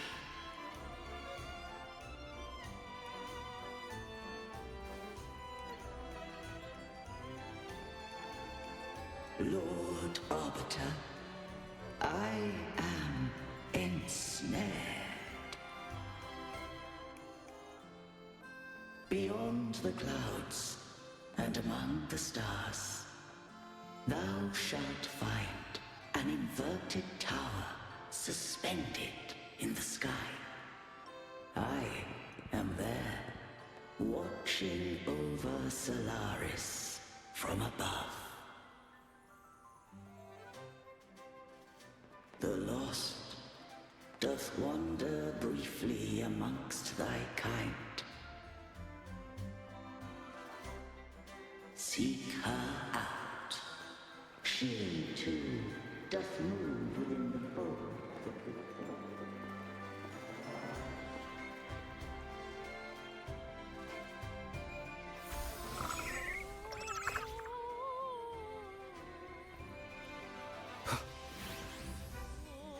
You should take center stage for the final bow. Hear that? The thunderous roar of applause. Ah, it has been far too long. This is the true essence of the Carnival. At last, the crisis has been resolved.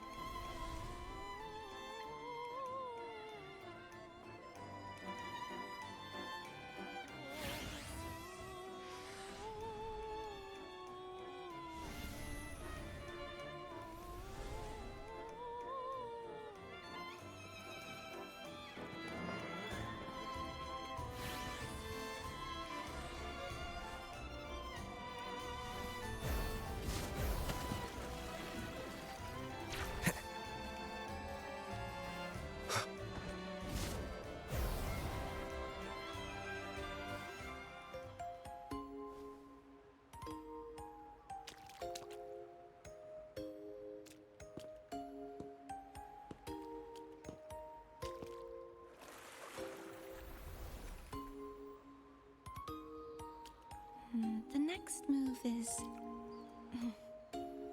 Am I getting this right? It feels a bit off.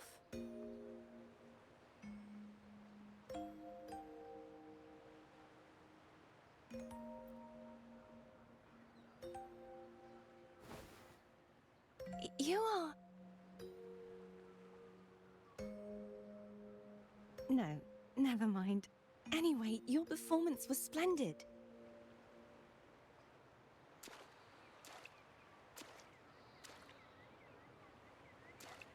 I'm here for the Carnival as well. It's been ages since I've seen something as grand as this. I love hearing the laughter and cheers of a crowd, no matter the occasion.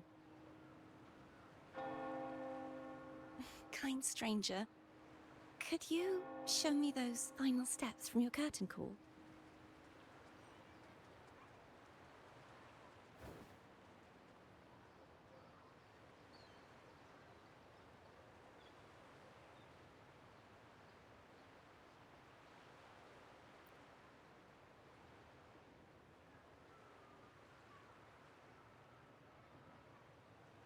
I'm sorry, but I can't stay here any longer.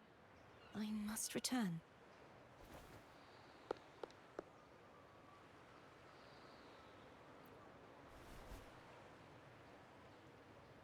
My name? It's...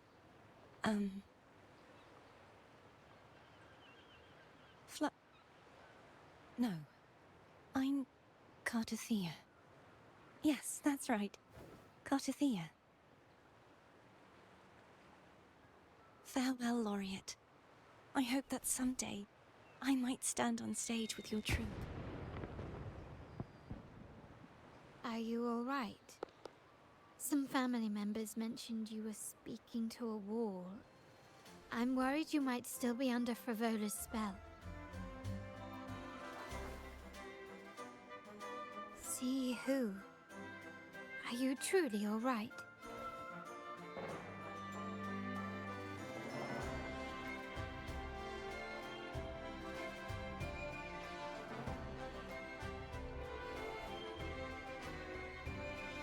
Cartothea.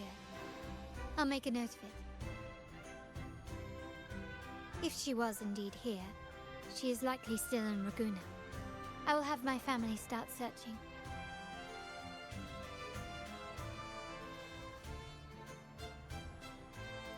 There's still many unresolved questions regarding the Order and the Sentinel. We need time to sort through what we've gathered. Rushing into action now might only alert the Order's spies and disrupt what we've worked so hard to protect. You're right. Cartothea. I will have my family find out more about her.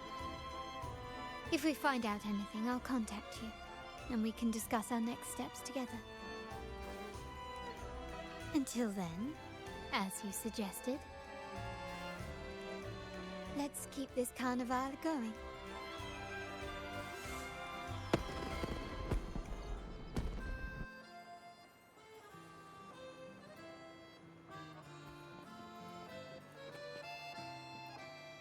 Cartothea. I will have my family find out more about her. If we find out anything, I'll contact you, and we can discuss our next steps together.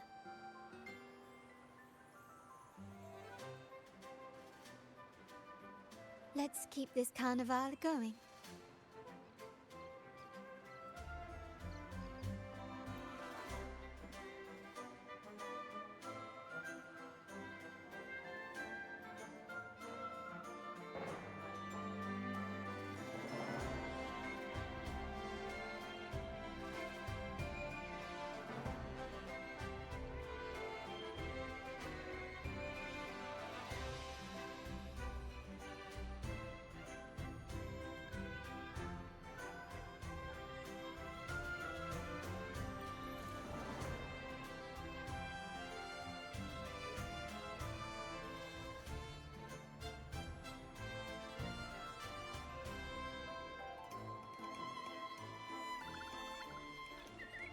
Were you awake, Rover? I trust you had a restful sleep. We have uncovered some new information about the Sentinel. Please join us at the family's safe house. I've sent the address to your terminal. Brant and Rotia are also here. We are awaiting your arrival.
Raise your glasses! Shout it loud, friends! To us! To the Carnival! And to our very own laureate!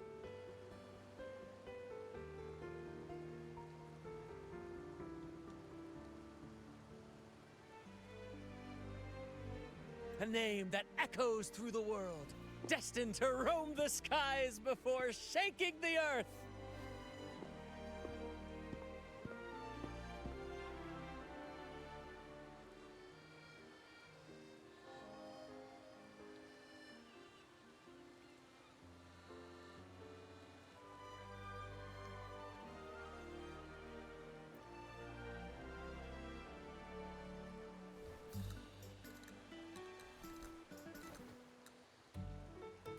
Don't be fooled by how he looks. Brant is already deep in his cups, drunk as a skunk.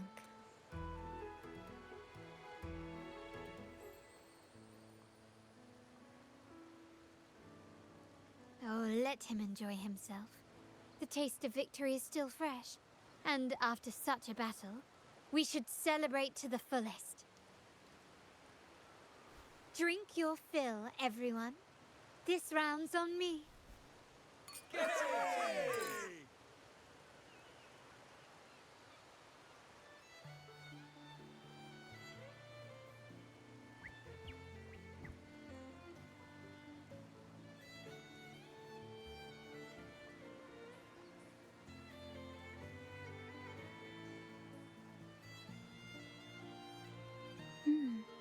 I see someone's been eavesdropping.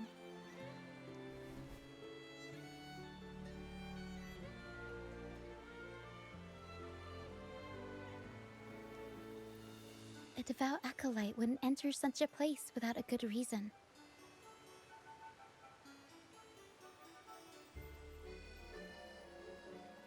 The Montelli family is known for its hospitality, but freeloaders will not find us so welcoming.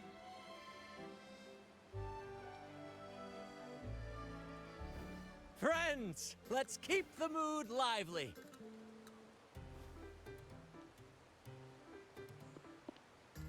Come, let's discuss the information we've gathered so far.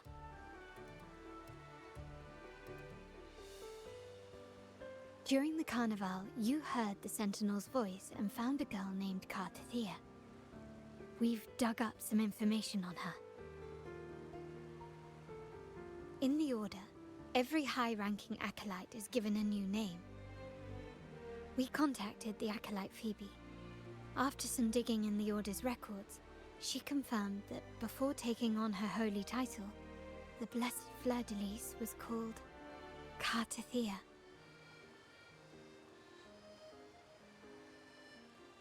But the Blessed Maiden, she martyred herself 20 years ago.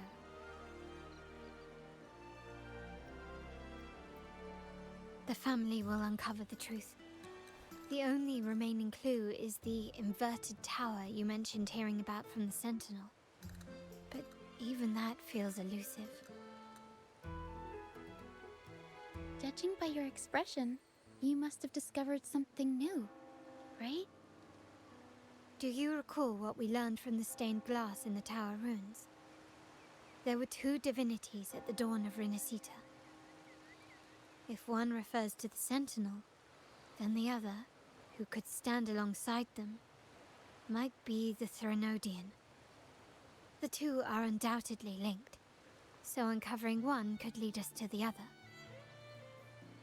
Remember Gilberto from the Physalia family? It took a lot to get him to talk, but we finally got some information from him. As he tells it, the Physalia family's long-revered deity is none other than Leviathan, the Threnodian from the sea's depths.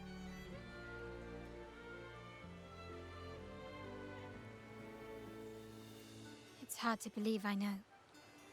But recent events have only reinforced what we discovered from the stained glass. The Physalia family has been on this island since the founding of Renacita. So their worship of the Threnodian may have persisted for centuries.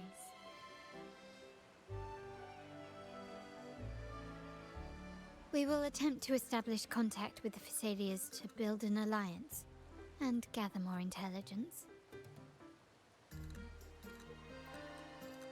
Rest assured, negotiation is what we do best. If necessary, we'll present them with an offer they can't refuse.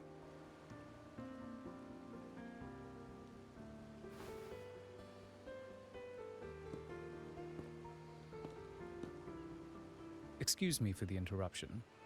Greetings, esteemed guest. The Primus wishes to invite you for a conversation at the Cathedral of Mercury. Would you be so inclined? How curious.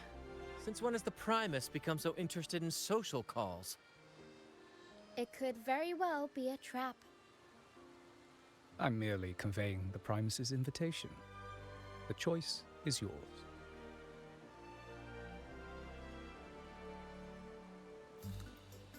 Remember, you're not alone. If anything happens, just let us know. Very well. Please follow me to the Cathedral of Mercury.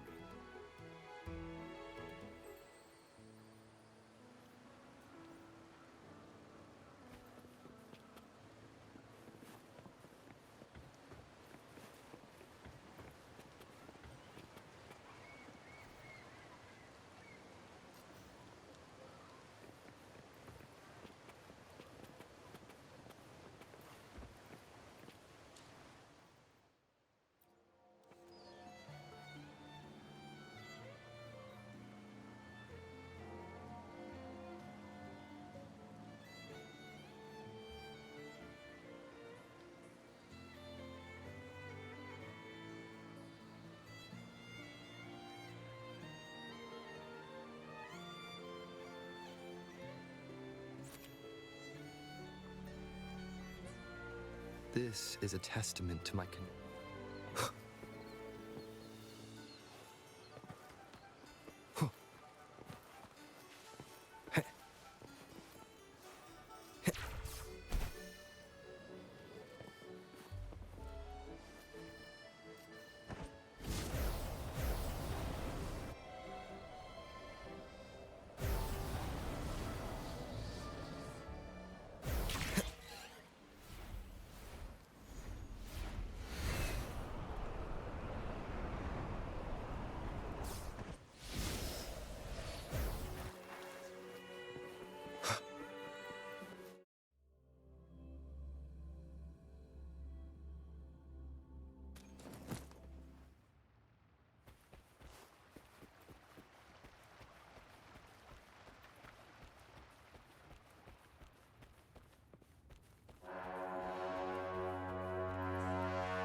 Never before have I seen a day so steeped in both shadow and light.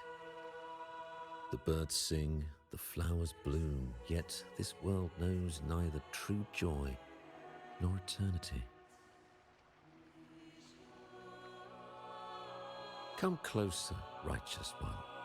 There's no need for hesitation. I am Fenrico, the Primus of the Order of the Deep. Your deeds have reached my ears, and I have long wished to meet you. Alas, the burdens of this world delayed our meeting until now. I beg your pardon for the wait. Please accept my respect for you. You and your troop have shown great talent and ambition, breathing new life into Raguna. I ask you to deliver this message to your companions. From this day forth, the troop shall have permanent rights to perform within the city.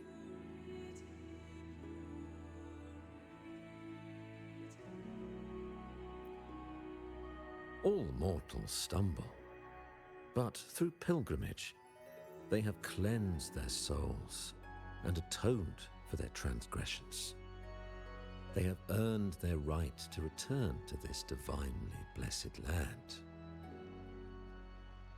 I understand that questions weigh on your heart.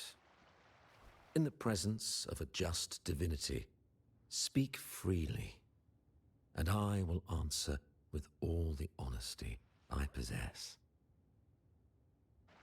By the great Sentinel Imperator, I swear to you, there shall be no deceit in my words.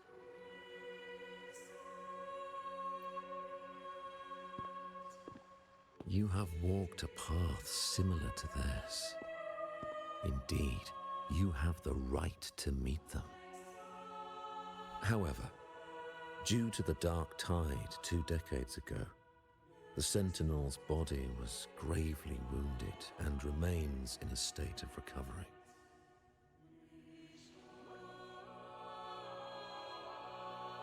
If you wish to meet them, I will convey your request. I see the thirst for truth in your eyes. It is clear that doubts still linger in your heart. Please, voice your concerns. Fleur de Lis. She was the emissary of the Sentinel, and we are grateful for her contributions. 20 years ago, during the Dark Tide, she sacrificed herself to seal the calamity. She fulfilled her duties in this world and returned to the divine embrace.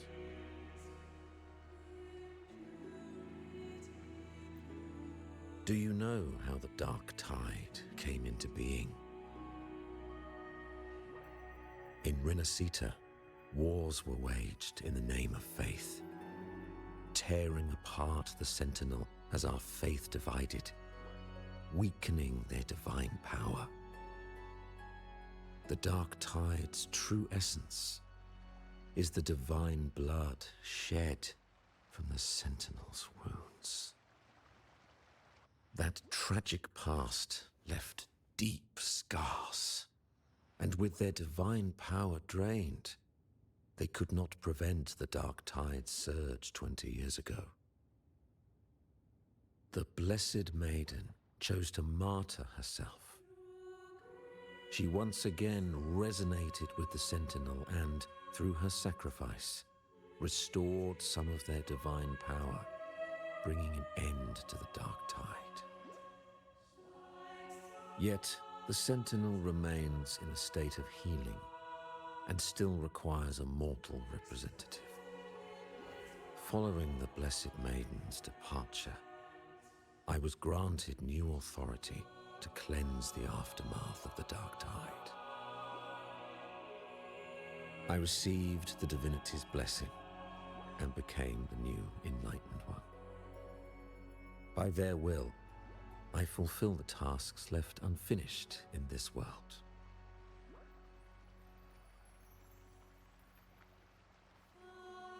Therefore, we must unify all beliefs, ensuring the purity and unity of our will to prevent another tragedy.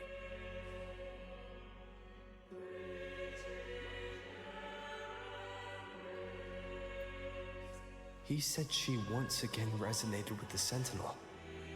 Was that really a second resonance awakening? Sentinel Jue had a trial with Genshi, but my permission was needed to transfer the Sentinel's power.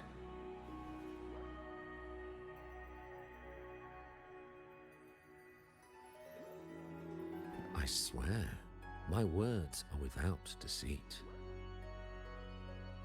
I see in your eyes that you have walked further on the path of justice than I anticipated.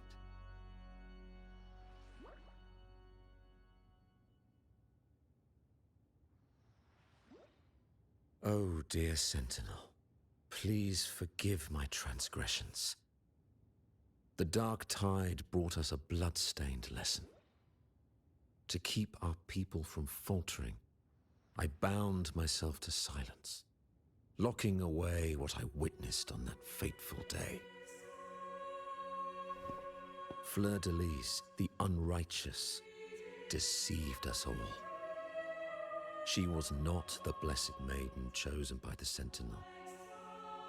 The true maiden has yet to reveal herself.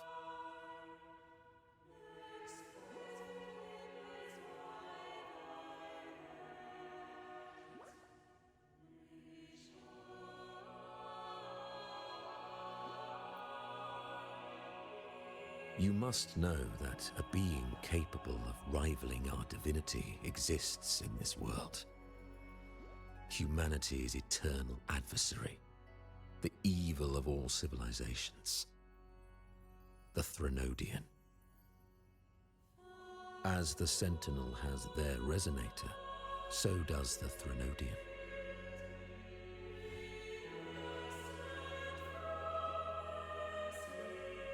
Fleur-de-Lis was shaped, both body and spirit, by our ancient enemy.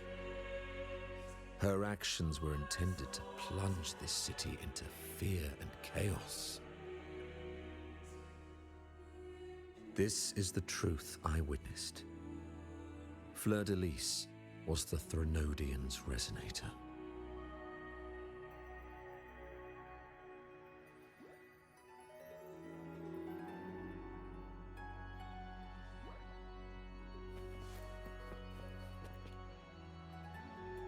In the presence of the just divinity, feel free to express your doubts. I shall speak without reservation. I swear by the great Sentinel Imperator, there will be no deceit in my words. We must create a land that aligns with the Sentinel's vision. We must purge this land of individuals who stray from the righteous path to ensure that our collective will remains unified and pure. However, we honor the deeds of Napoli II, the founding Primus, and offer those who have strayed a chance for atonement. The pilgrim's sail follows Napoli's path. He too once endured this arduous journey, yet emerged victorious, earning an audience with the Sentinel. The trials are not mere sufferings, but steps toward redemption. The penitent who confront the trials with sincerity will be allowed to return to the Divine's embrace.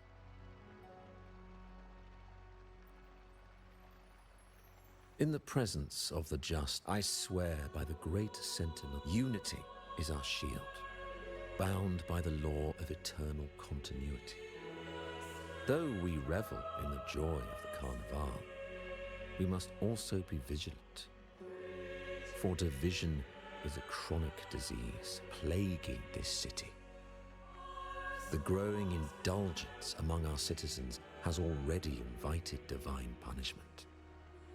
We, as stewards of divine will, must guide the people, erecting barriers of reason against the floods of passion. This is the only way to withstand the ever-changing tides.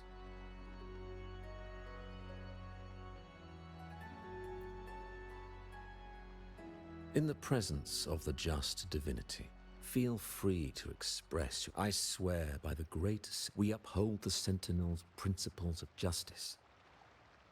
The gates to our divine land remain open to all who seek it. This is a city of inclusiveness, welcoming all visitors, including those who try to... These charlatans misled our people with lies and flattery, diverting them from the divine will. But your timely intervention corrected their course, sparing them from a ruinous fate.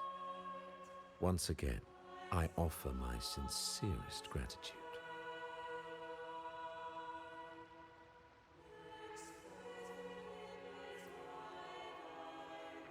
In the presence of the just divinity, feel free to... I swear by the great Sentinel, may the divinity bless you, and may you always walk the path of righteousness.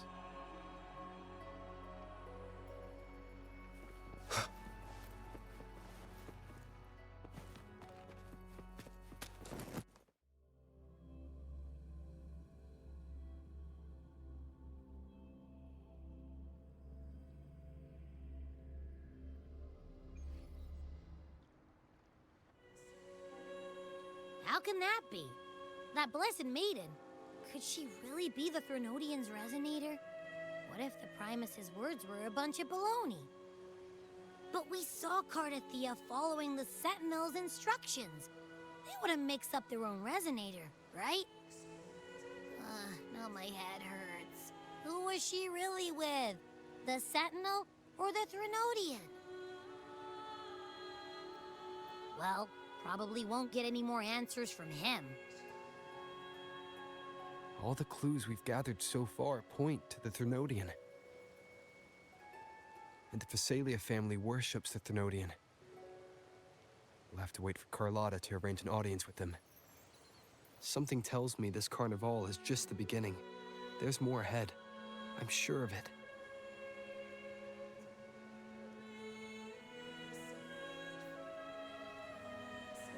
Frolova, you do have a knack for indulging in pointless little chores. Why, there's no rule against an actor making good use of the intermission. Besides, I haven't disrupted your arrangement, have I?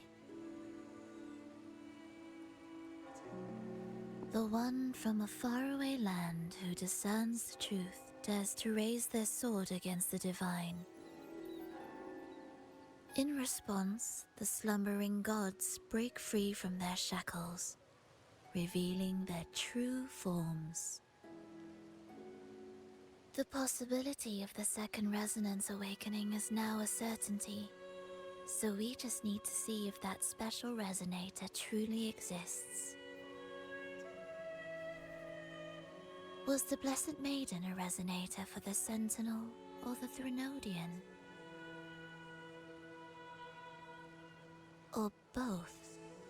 If so, oh, a resonator capable of wielding both powers. I am eager to see how this story ends. Cristoforo, if you don't want to spoil the next act, I might have to give your carefully crafted plot a little nudge. Speaking of which, that rover shines brighter than anyone else in your play. Do you find him interesting as well? Frolova, it seems we walk different paths. I don't share your fondness for that sort of puppet theater. I merely place the characters on their stage and they act out their fates, driven by their own volition. To remain courageous amidst absurdity. To pursue a spark of divine grace. This, to me, is the truest essence of humanity. Don't you think? Even the most pristine cadence of death pales beside the untamed, fervent, and tenacious spirits of the living. In their journey, they resolutely overcome all obstacles. They pursue, they tear, they burn, simply because they desire to.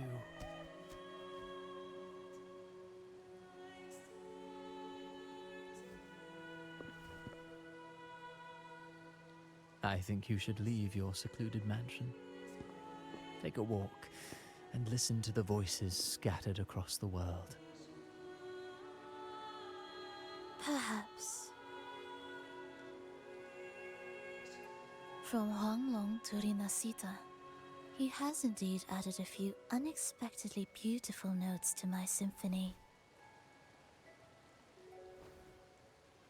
I am certain that, even without any direction, he will walk the path that destiny has laid before him.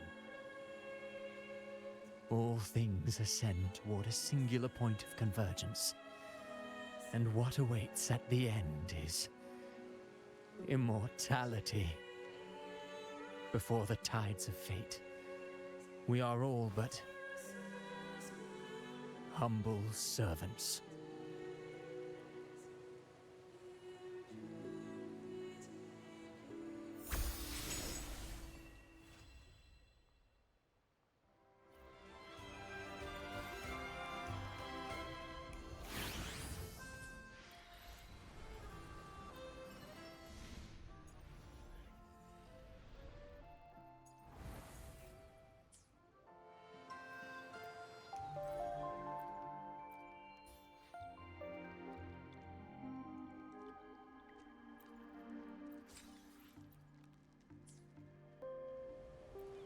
I will be there for everyone, as we head toward our shared future, leaving the past behind.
The midnight chime has faded, yet the night endures.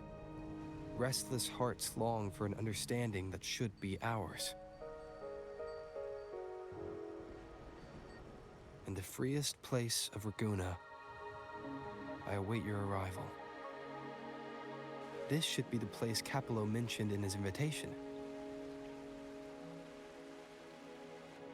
With this invitation, I wish to personally thank you for all you have done for the Montelli family, and to amend the slight misstep in your reception. I hope this gesture will help to mend any misunderstandings and strengthen our alliance. In the name of the Montellis, I shall honor my allies as I do my own kin and blood. In the freest place of Raguna, I await your arrival. Yours sincerely, Capello Montelli. I knew it. Another invitation. That's kind of their signature, huh? But this wasn't Carlotta. Who's this Capello guy?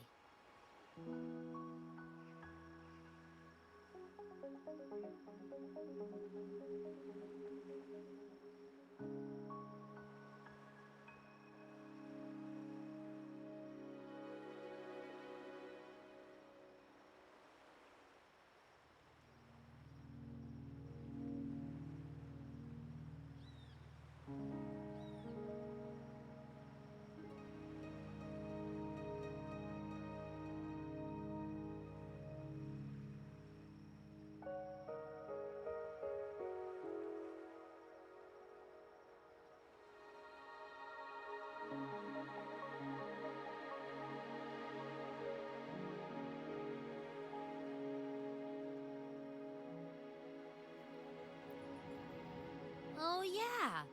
The big boss of the vault and all that jazz. Guess it won't hurt swinging by Carlotta's family. They do owe us a big one. I bet he's got something good planned. A pile of money. Maybe a mega feast. Ugh. I've been feeling pretty weird lately. My head's all wobbly. I might not be able to show right when you need me.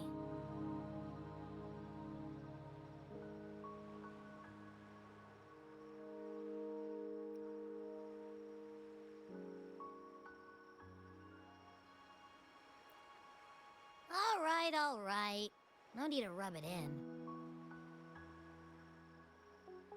Anyway, I'll leave this to you then. Oh, but hey, if you ever need my help, just give me a shout, okay?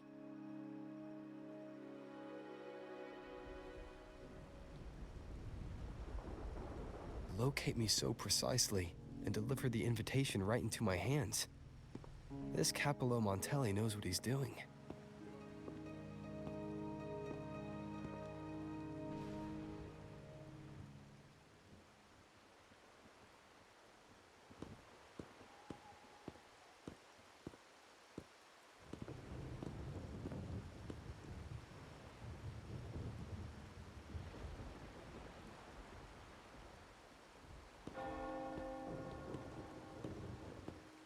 Forgive me for not meeting you properly until now. Guest from the Black Shores, laureate of the Carnival, savior and friend of the Montellis. Your presence is an honor. Allow me to formally introduce myself. I am Capello Montelli, Carlotta's uncle, son of the Padrino, and the next head of the family.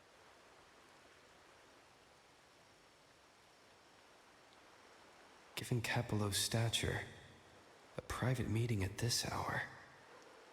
Is it really just about gratitude?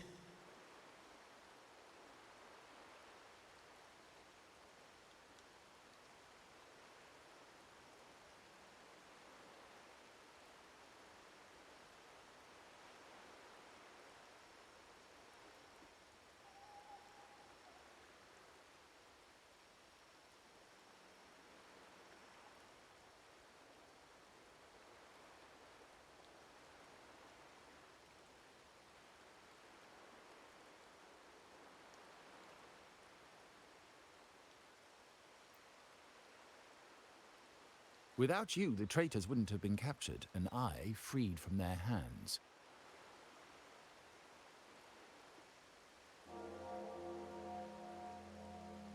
While Carlotta has expressed our family's gratitude, I feel obliged to do it in person. But unfortunately, the traitors had little to offer, and the one behind them is still in the shadows. Unnerving, isn't it?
Be as involved as you like. I won't think any less of you.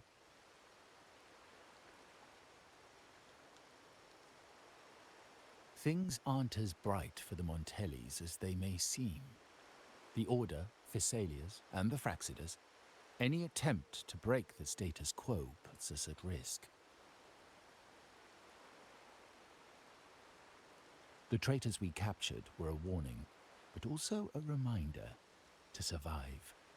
I must seek alliances beyond the family. Especially with you, just as Carlotta did.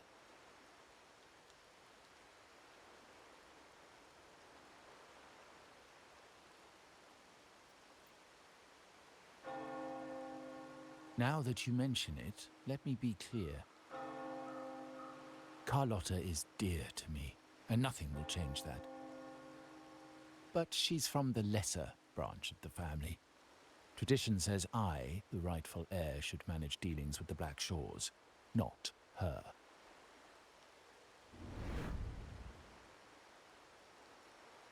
Restoring order and benefiting the family as I intended, that's what I meant in the letter by amending a slight misstep.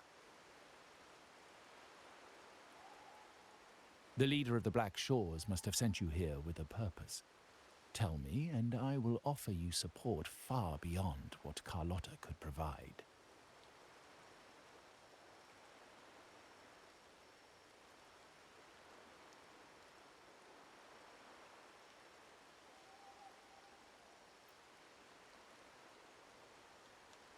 The choice is yours, of course.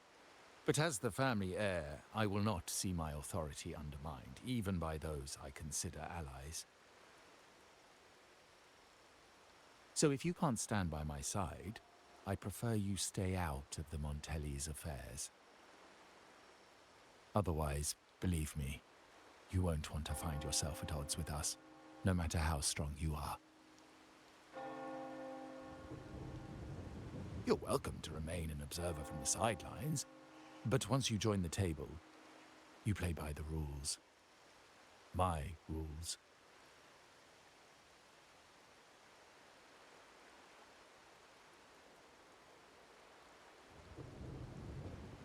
Well said.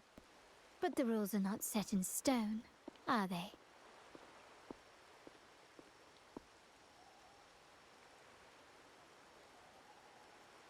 What matter of intrigue brought you and Rover together at this hour, Uncle? A table? Are we speaking of a splendid card game, then? Your timing is most unfortunate. Our little chat just finished. Pity. I didn't think you'd pull him aside for a private word, especially after all Rover and I have been through together. But since you've finished, would you excuse us now? Carlotta, you stay. I have more to discuss with you. Meet me at the rendezvous. Beware the ice.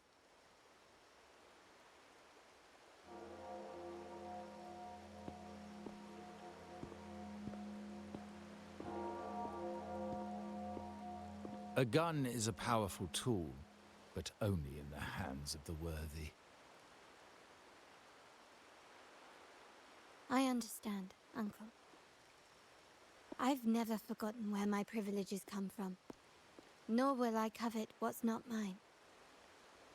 The Black Shores, the Carnival. My sole principle is whether they benefit the Montellis. I will execute any command that strengthens the family, and crush any threats to our standing.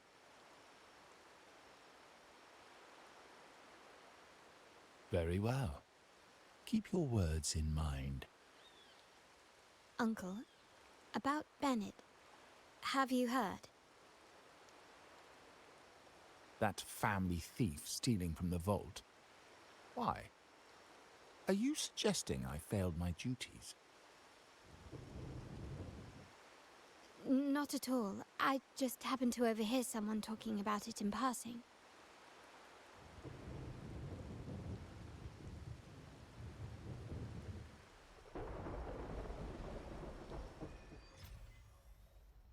I'm more entangled in the Montelli family schemes than I ever realized.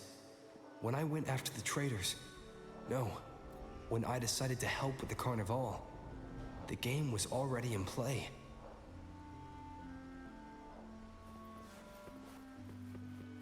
Carlotta warned me about eyes, so she probably wants me to avoid unnecessary attention. Not sure why, but staying under the radar is never a bad idea.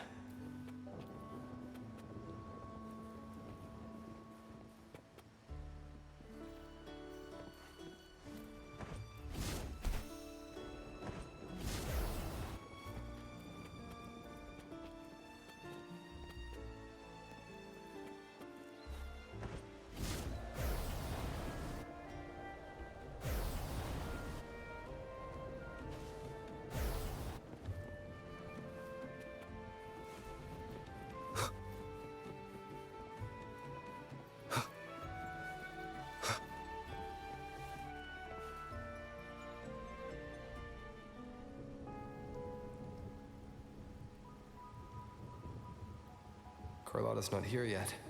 Guess I have to wait.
Might I trouble you for a light, young man?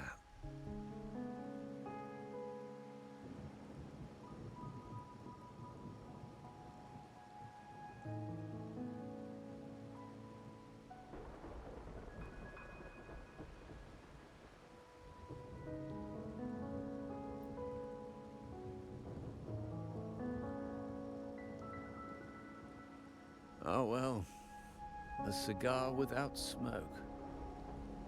My granddaughter told me Raguna's reign is a bad omen. Can't argue with that now, can I?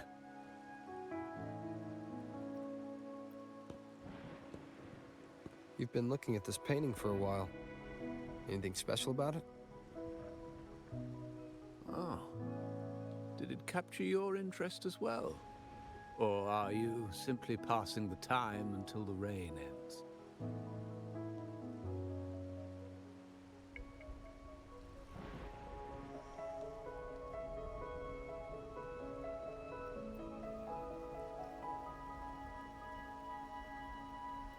Then it seems you'll have to put up with me for a while.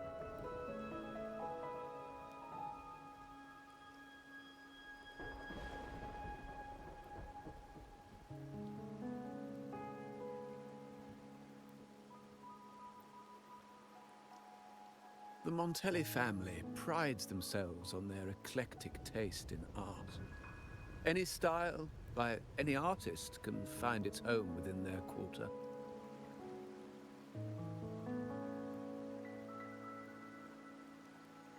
Art knows no boundaries of time, place, or the mind. Here we stand, united by the rain, drawn to the same painting. They say in art, we glimpse pieces of our own soul.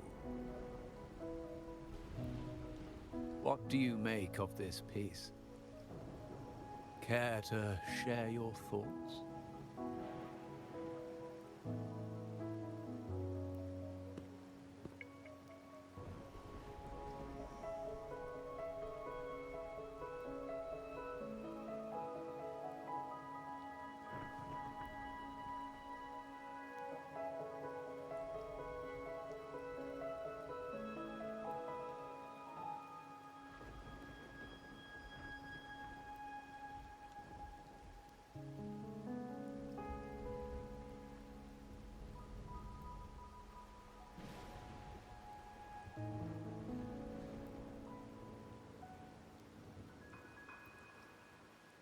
Indeed. True artistry lies not only in what is painted, but what is left unsaid. I share the same view, except that I'm somehow saddened by the part that forsakes its character to achieve balance. Perhaps chosen by the artist for its uniqueness.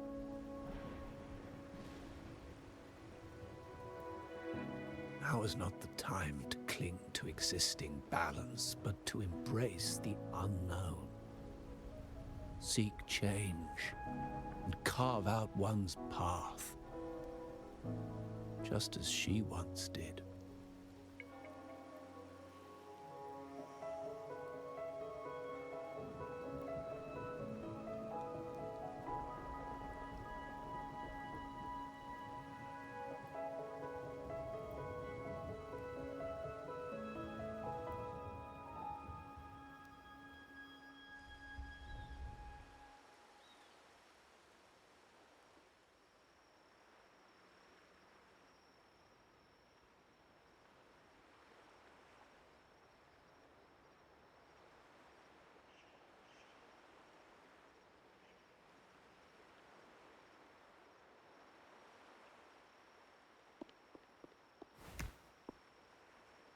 Glory in Decay. The Impressionist Pizzoli's latest piece. Didn't know you had such refined taste.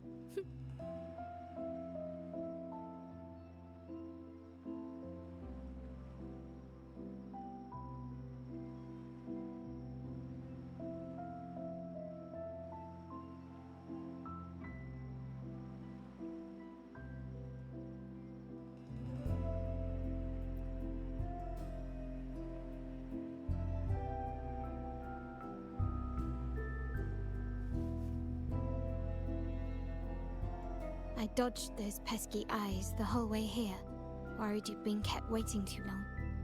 But it seems you've kept yourself entertained.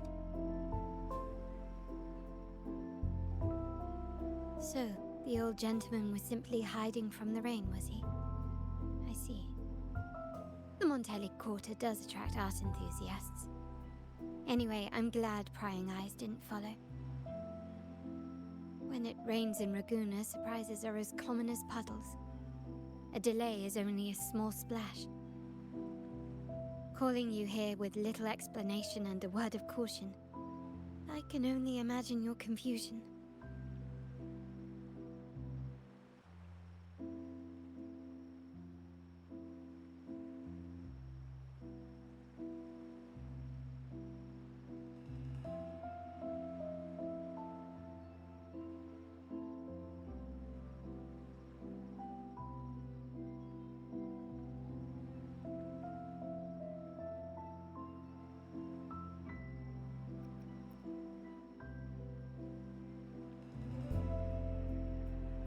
The shark in our midst has finally made its move.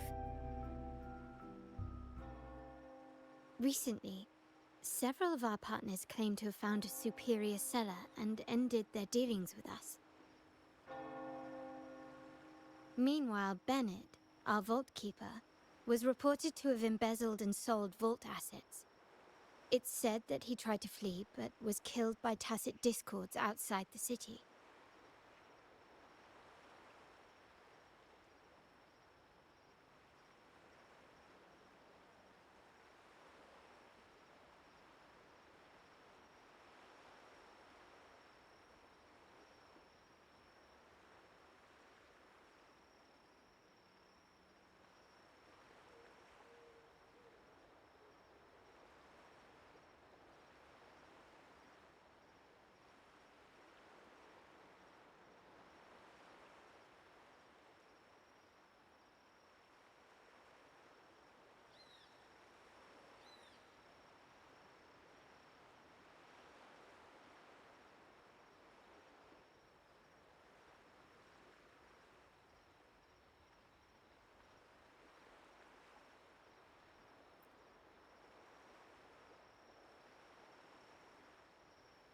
I'm not so sure.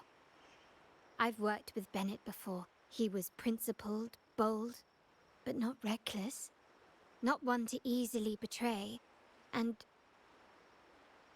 the night he died, he sent a photo to my terminal. A blood-stained page of an anthology, marked with 3 phrases. Thy eyes guide my course in the tempest. When 40 winters siege thy beauty, and the planet turns right, 2.5 times.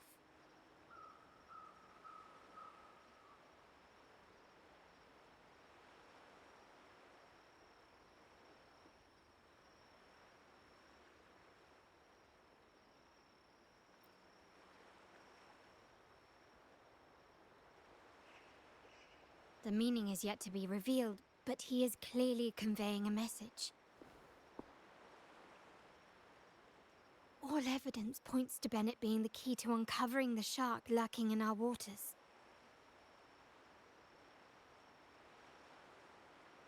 The Montelli family is a symbol of liberation for Raguna.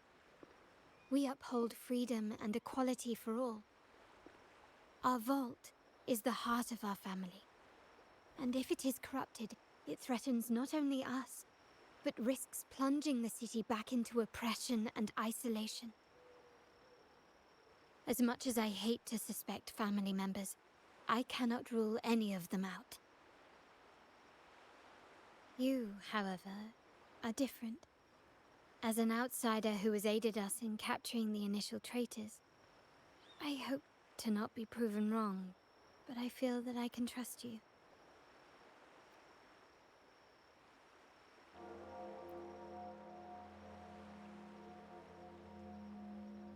My uncle's words were clear. Only those at the table can play the game. To engage with my family, one must have both standing and purpose. So, I offer you a new identity in our upcoming inquiry. Cat's Eye, a provisional member under my patronage.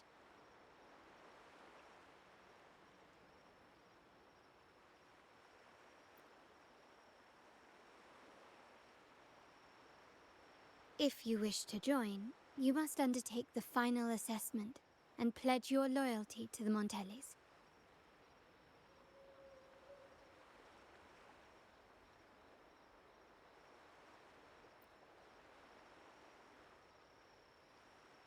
When it comes to family matters, we like to use code names, each tied to a unique token. Mine, for example, is Opal. Opal recommended Cat's Eye. It has a ring to it, don't you think? Also, have you looked closely at your own eyes? They share the same luster as Cat's Eye gems. Now, Cat's Eye, will you stand with me to catch the traitor within our family and avert this looming threat?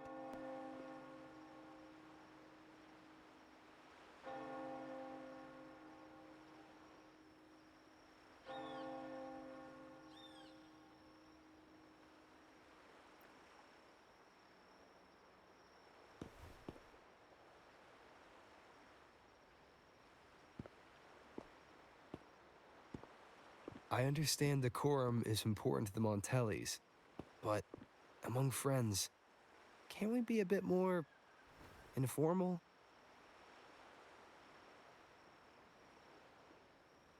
What made you say that?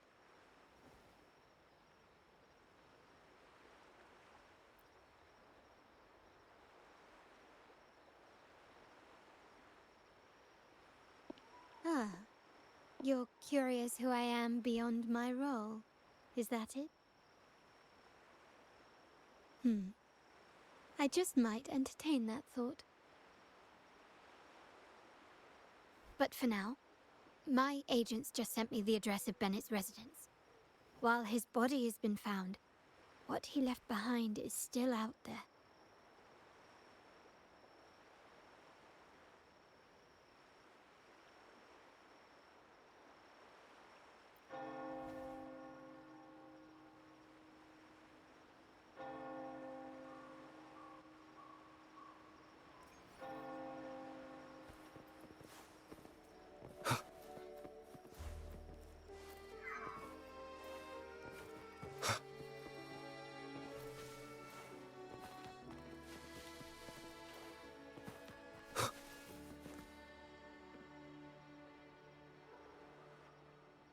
seems someone has acted faster. Those two... they're my uncle's agents. Yes, we address each other by code names. Handy identifiers in a crowd. I'll keep you updated on the family members' code names we encounter, along with any other details you might need. Seems like they are looking for something as well. It's only natural my uncle wishes to retrieve the lost items, but my presence might raise a few eyebrows.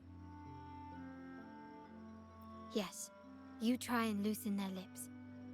If memory serves, they are senior members, having served under my uncle for years. Regulars at margaritas. Talk business with merchants and wine with drinkers. Engage their interests, and their words will flow like a river. As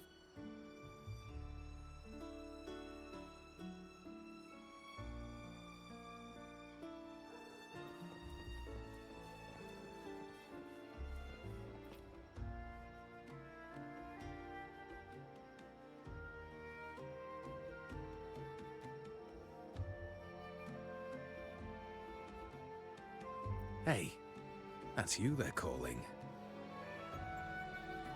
No, that's both of us. But I don't recognize this person. Neither do I. Listen up.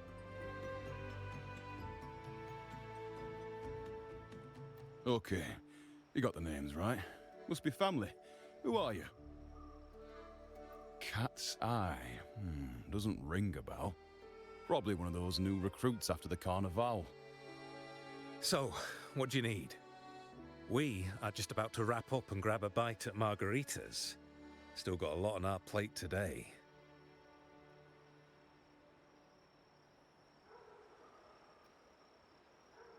Oh, margaritas. Nothing quite like it, huh? And the pizza? Oh, it's a favorite in my circle, too. Always a solid choice when on the move. Perfect spot for a bit of catching up. You know, the last time I was there, I heard talk about a thief stealing from the vault. Is that true? Well, cat's out of the bag now. See that house right there? That's where the thief lived. We came to search for clues.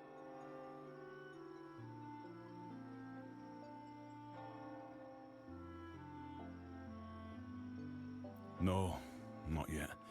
We've looked everywhere, but found nothing. To be honest, I doubt we'll ever find them.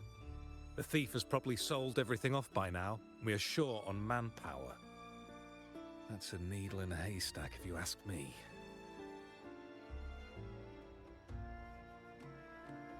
Well, our boss is the Padrino's son. He has his methods. Our job is to follow orders, not to ask questions. Just do what we're told, and do it well. That's right. If you spot anything unusual, keep an eye on it.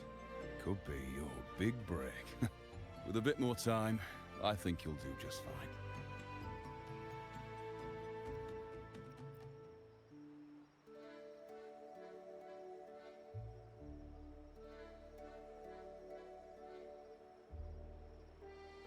So, they found nothing, but assumed Uncle wasn't concerned. That makes no sense. Everything that happened recently ties back to the vault. If Uncle wished to protect his position, he'd be quick to retrieve the items and resolve the situation. Curiously, Bennett was last sighted in the vicinity of Liberty Square, where you met Uncle. Last night, I was investigating the area before I happened upon your private meeting. But when I brought this up with him afterwards, he didn't seem privy to any details. As for my search of Bennett's home, nothing of note turned up, just as the two agents reported. I found no spoils, not even the faintest trace of them being stored or moved. Everything about his living space fits the profile of a typical Junior Vault employee. I also asked around about Bennett after our previous collaboration. He was ambitious, but never greedy. I was even told he refused a bribe offered by a business associate during an operation. The Montelli family is ever generous with wealth and opportunities, welcoming all who aspire to make their mark in Raguna. Mere profit would never make him betray us. For now, more evidence is required. The entire matter might need to be approached from a different angle. Shh! Hold still. See that man over there, the one that looks like a grey dove?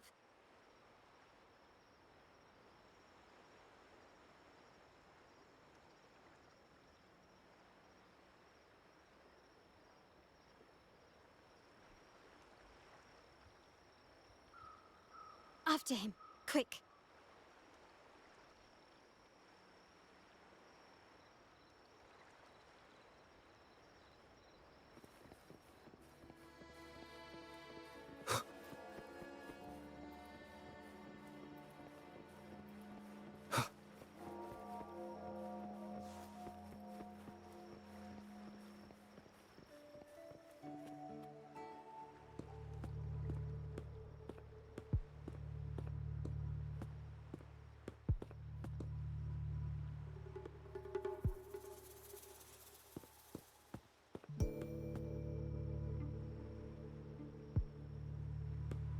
Nowhere to run.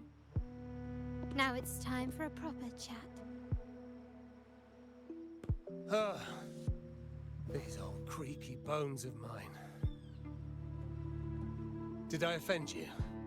Or are you just chasing down every passing soul? Never thought the Montellis would grow so aggressive.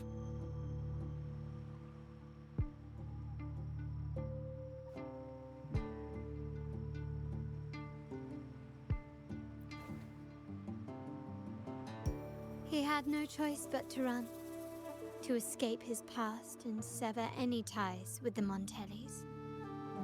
Right, old Duncan? I must admit, you have an annoyingly good memory.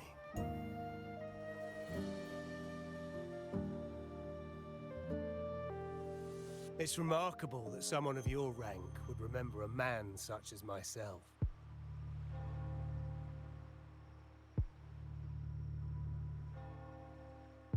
I will never forget that stormy night.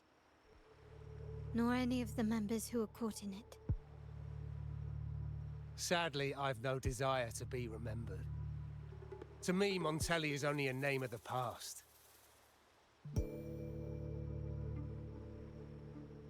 There were moments of joy, but they cannot make up for my loss. Now, I only feel tired.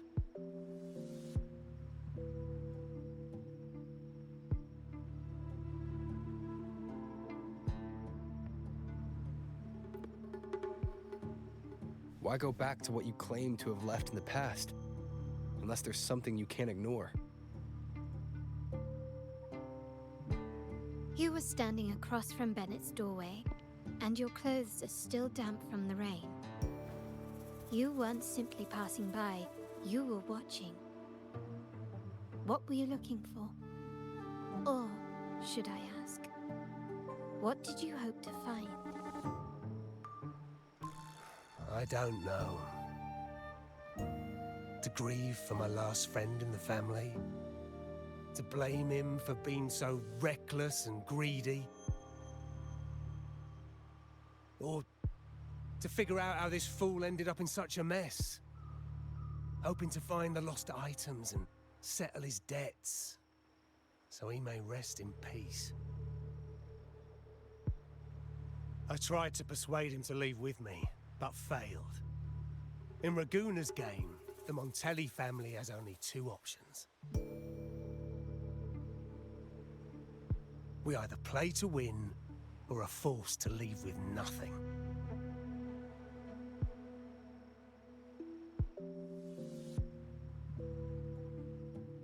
Every Montelli has a chance at their desires. But what's the price? They stake everything they hold dear.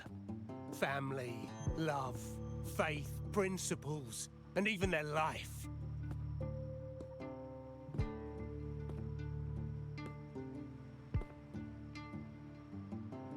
Now, his ambition and greed have cost him everything.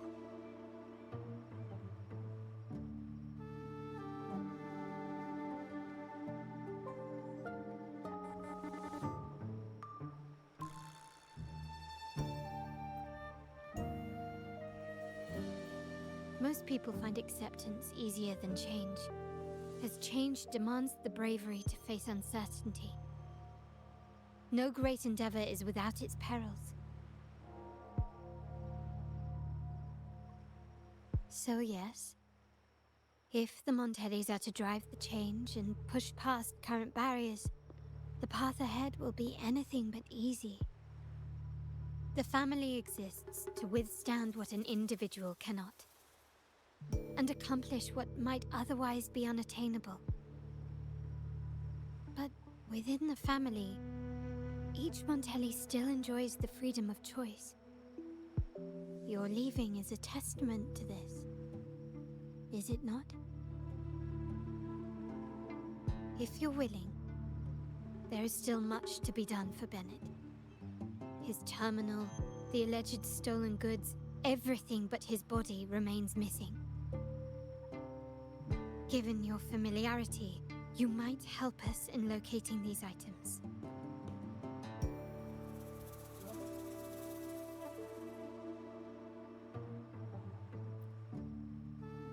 In that case, you might want to speak to Scarlet Velvet.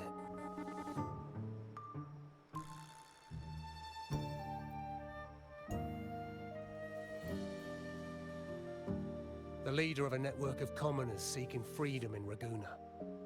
They had close ties with Bennett. If he was really stealing, I'd wager they were complicit. And that said, with their recent fallout with the family, I can't guarantee you'll find them, let alone talk to them. We have little choice but to try. Now, let's go. We're off to the most reliable source of information in Raguna.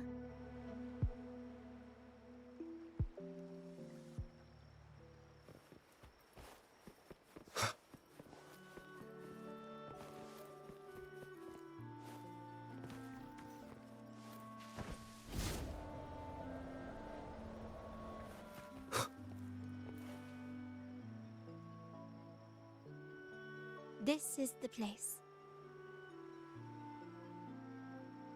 In Raguna's market, they say fortune seldom favors those who lack a taste for fine drinks. Among traders, there's a secret code in the way drinks are mixed.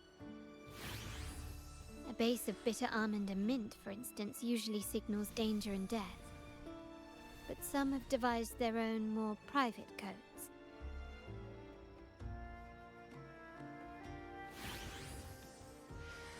Yes. This area is essentially a neutral zone in the city. No affiliations, no restrictions. With the ongoing feud between Scarlet Velvet and the Montellis, finding her will be difficult. But I've heard they have eyes and ears here. So all that remains is to order the right drink, watch the crowd, and let their reactions lead us to Scarlet Velvet's contact. Greetings. What will it be today? A scarlet velvet ribbon, please. Scarlet Velvet. An uncommon choice.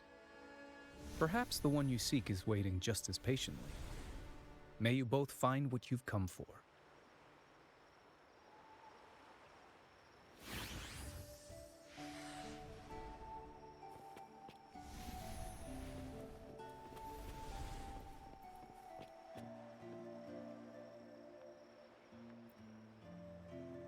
Kirsch, whiskey, and cherry tomatoes.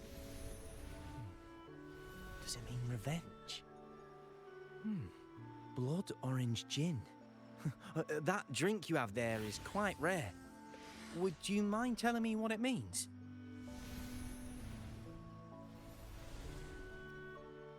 Wait. Maybe I'm not ready for this. Oh, forget it. I don't want to know. Imperator above, I am but a humble man, obsessed with the secret code of drinks. I shan't risk my neck over this.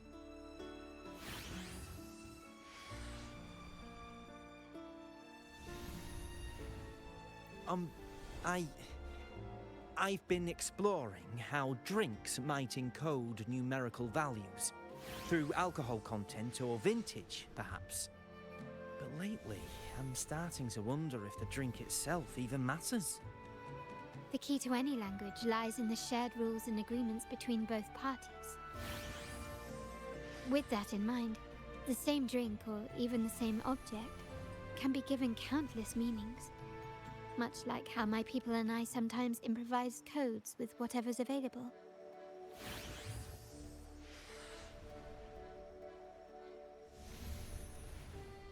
Sounds like you've been at this code research for quite some time.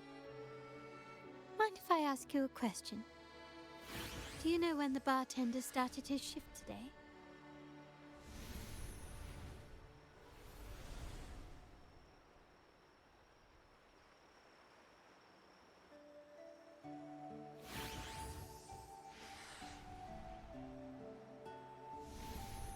Let me see. I got here quite early, and he was here about the same time. Probably around 8 o'clock in the morning.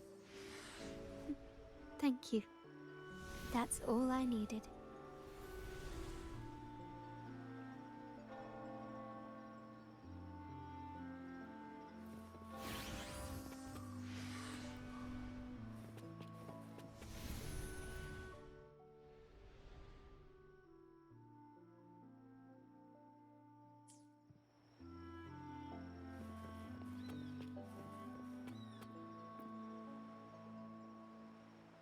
Oh, there you are. I noticed you as soon as you walked in. Don't get me wrong, I've only been here long enough to recognize that drink, but I'm not making any guarantees beyond that. That swagger and flair. You're with the Montelli family, am I right? I know I'm not the one you came for, but don't dash off just yet. You don't know what I have up my sleeve, you know? How about you let me prove how reliable I can be for your family? Go on, test me.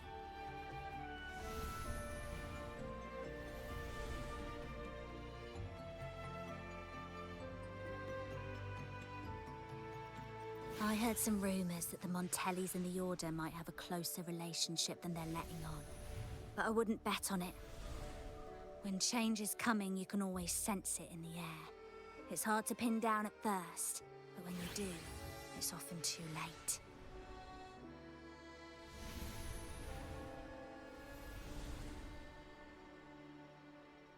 Impressive. You've proved yourself capable.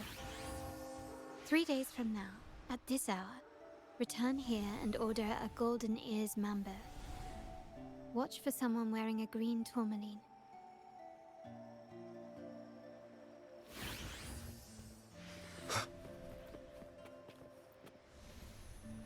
The wild desires, they swallow me like the roaring waves.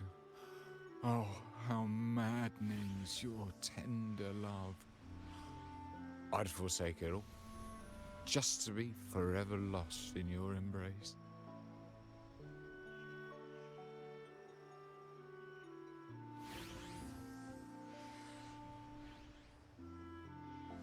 But this amber drink, a deadly poison, or a healing tonic?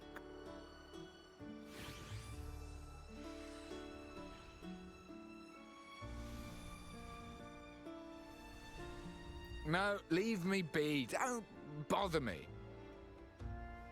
The void, the endless void has consumed me. I want no part in anything. Who are you and who am I? Montelli, Phasalia, the Order, the Commoners. Without these names, what sets us apart? But reality is cruel, and we have no refuge.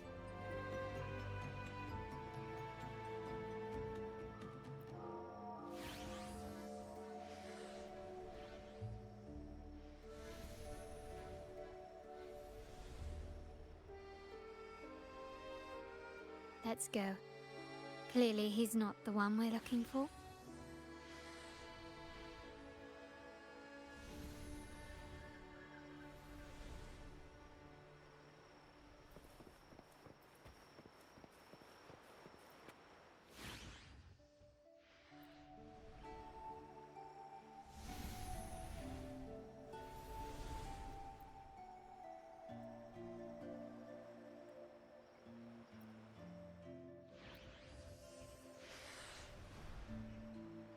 Anything else I can get you? Or is there a problem with the drinks? As expected from a Scarlet Velvet informant, you are smart. In a place like this, a bartender is the perfect cover. The least noticed, but with the best view. You mix every drink and pass every code. You might not understand all of them, but nothing of importance ever escapes you. So this Scarlet Velvet ribbon is meant for you. Am I correct, sir? Well, well. It finds its way back to me at last. A drink of trouble, I'd call it. Contact has been made, and by the rules, a conversation should follow. But Scarlet Velvet has decided there will be no further dealings with the Montellis. The partnership is broken, and whatever bond you had is all but gone. If you do meet up, Lady Carlotta, aren't you afraid things might turn ugly?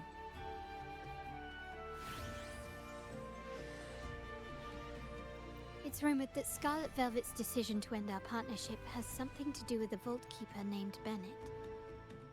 Surely you don't believe that nonsense. Then what is the truth? Bennett was recently found dead in the wild. The dead are silent, but you are not. So let's talk. Wait, Bennett is dead?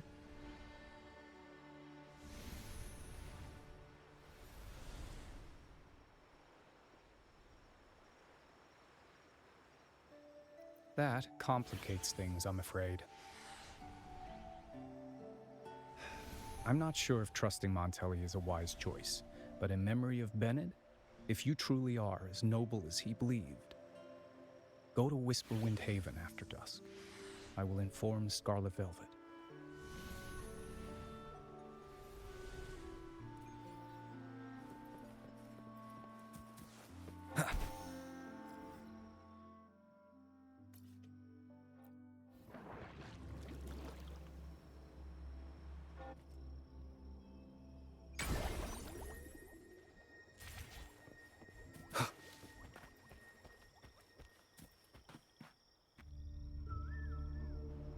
Terminals are divine artifacts from the Sentinel, brought to Rinascita by the first Primus. What you possessed were nothing but privately made replicas, existing solely by the grace of the Primus. How dare you defy our cleansing of such blasphemy? We never stopped asking the Order for permission to wear the terminals, but every single request is denied. You won't even tell us why. You've controlled the terminal supply, and the family stopped trading with us. These are all we have left. Why should we hand them over? I can sense your fervent desire for the artifacts and the blessings from the Sentinel. But whether you are worthy of the terminals is for the Order to decide. If you willingly part with your wealth in devotion to the Order's divine cause, the door to forgiveness might still be open. But should you persist in your defiance, we'll have to escort you to the penitentiary for judgment. The Order and the Commoners. It must be Scarlet Velvet causing the stir. The Order's arrogance is known, but such blatant actions. Is it because we're far from the heart of the city? Let's first address their troubles, and then we'll have a proper talk.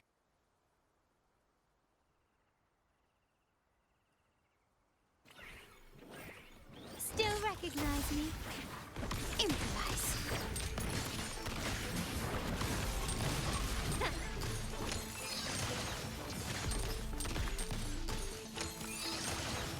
You will yield.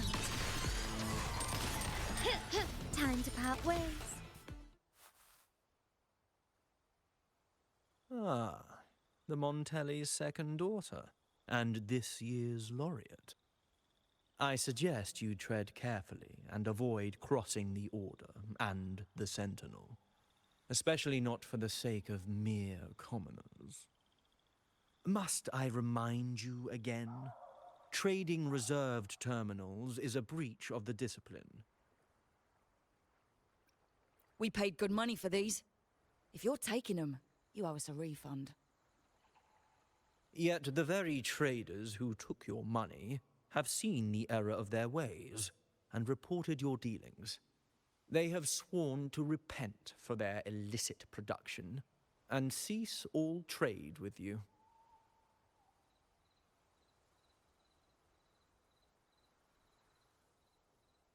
How sad, Miss Carlotta. Such loyalty to your family, only to be left in the dark. No one bothered to inform you, did they? Oh, please. My ties with the family are not so fragile as to be shaken by mere words. The fact that we're having this conversation at all means that you cannot ignore my status. Wouldn't you agree? The Sentinel and the Primus have declared free trade as our undeniable right. Scarlet Velvet is always entitled to trade as they please, regardless of their previous partnerships. You preach the doctrine, yet fail to adhere to it yourself. If I were you, I'd be on my way to the penitentiary. Willful transgression is the worst blasphemy one can imagine. Mark my words. The day Montelli is brought to its knees by the Order and Phasalia will be the day you beg for the Sentinel's mercy.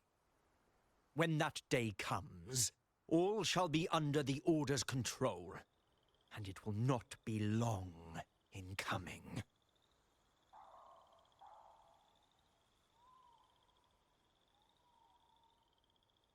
Ernesto, the bartender, said you needed to see me. You may have just offended us, but you heard it. Your family has left us in a mess. Frankly, I don't see the point in having this conversation. But since Ernesto said it's about Bennett, I'll give you a minute, for his sake. Speak quickly.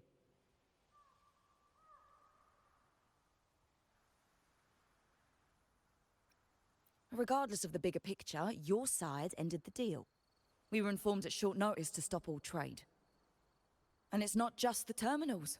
No more jewelry, perfumes, and all that nonsense. You saw what happened today. And not to mention, I haven't seen him on telly for nearly 2 weeks. Where were you when we were fighting against the Order and the Phasalias?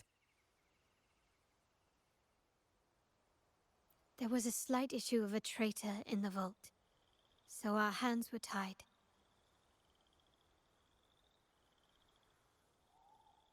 A direct approach works best at times.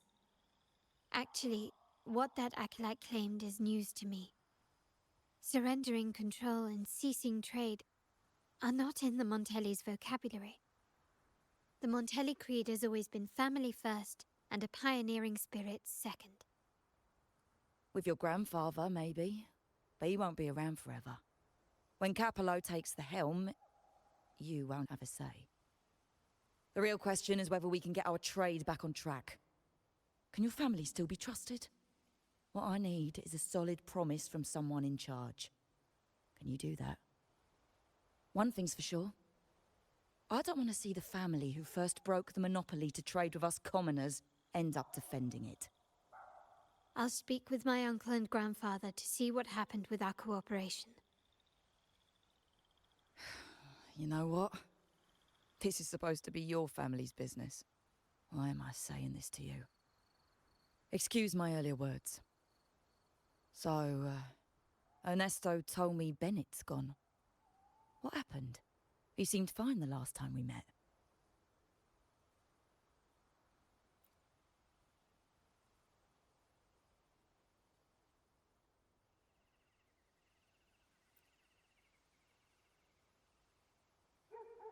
Good judgment there. The rumours are nonsense. Fencing stolen goods? Please. Bennett used to handle our shipments for the vault, but everything was above board. Nothing shady, okay? He knew his stuff. Never took advantage of us, never budged on prices either. For him, it was always business first, friendship second. When he was running late, he'd stay up at that hill sometimes. We even set up a shelter there after it happened a few times. That's all. Come to think of it, he did stay there for a while the last time we saw him. Asked us to stash something too. What was it he said? Hope we don't need to use it. Seems Bennett may have anticipated the trouble ahead. I wonder if you might show us to the shelter. We'd be most grateful. There's an entrance along the coast. Go straight down the road and you'll see it. What's your business there anyway?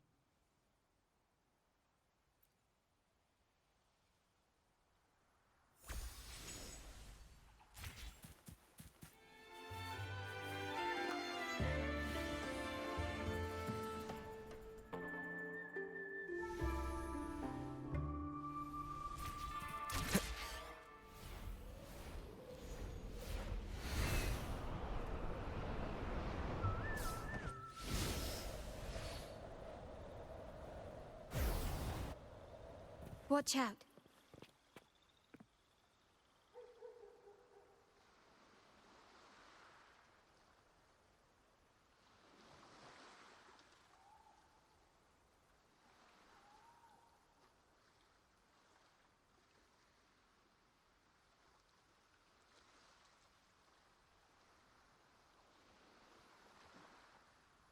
This is a testament to my connection with the world around me, and it's very much my companion now, bearing witness to everything I've experienced on this journey.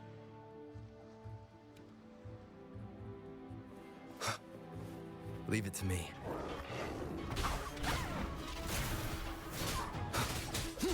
One with the sounds. Leave it to me. Loading.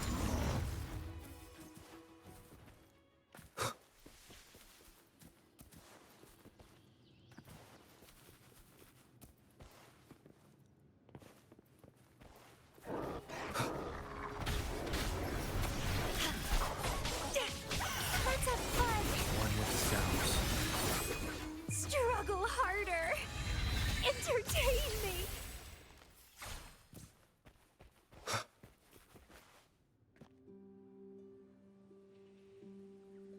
You can tell someone was here. Look at the mess. Perhaps Bennett deliberately arranged it this way as a cover. We'll each use our senses to search. Then let's gather and analyze the clues we find.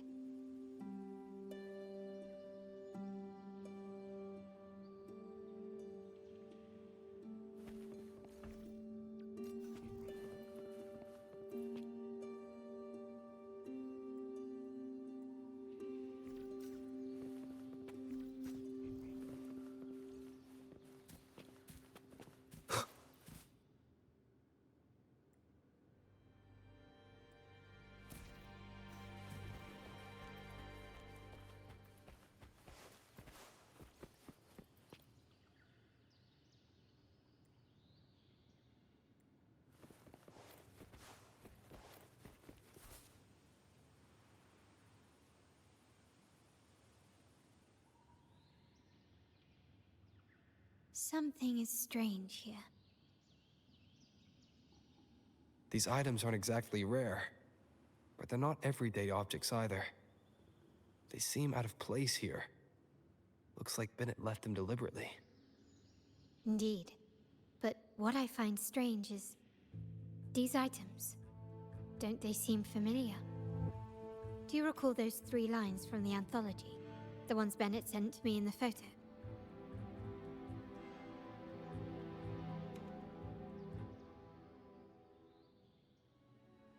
Thy eyes guide my course in the tempest.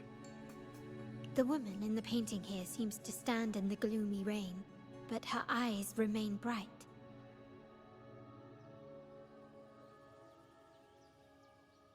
Like the secret code in drinks, what matters is never the object themselves, but the shared rules and agreements between both parties. Now the book. It appears to be about winter, which is likely related to the second line, 40 winters.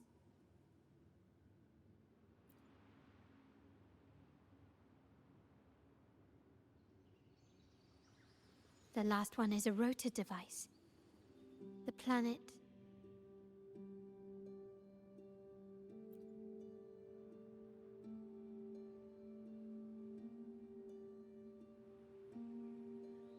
MLCL 190468. That format. It's a vault storage code. Of course it is. Bennett was a vault keeper. But what was he trying to convey in such a cryptic manner? 4 letters. The highest clearance level in the vault. Could it be? Hold on. Carlotta? Yeah. You asked me to keep an eye out for Bennett's terminal. Well, I found it.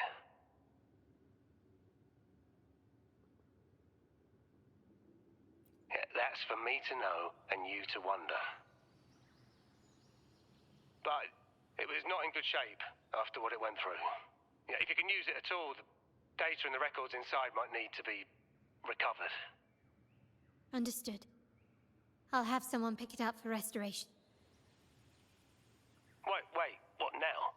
What, you're not even gonna check?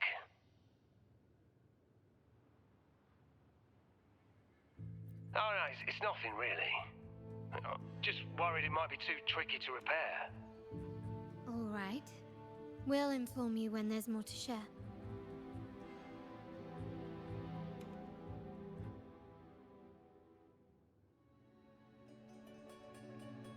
We're returning to the Montelli quarter first. The terminal will be fixed there. As for the codes, we'll figure it out once we arrive. You might not know this, but Bennett was never granted the highest clearance in the vault. Isn't that a good sign? It means Bennett might not be guilty after all, just as you suspected. But it's replaced by another suspicion. One I am reluctant to entertain, but I'm forced to consider.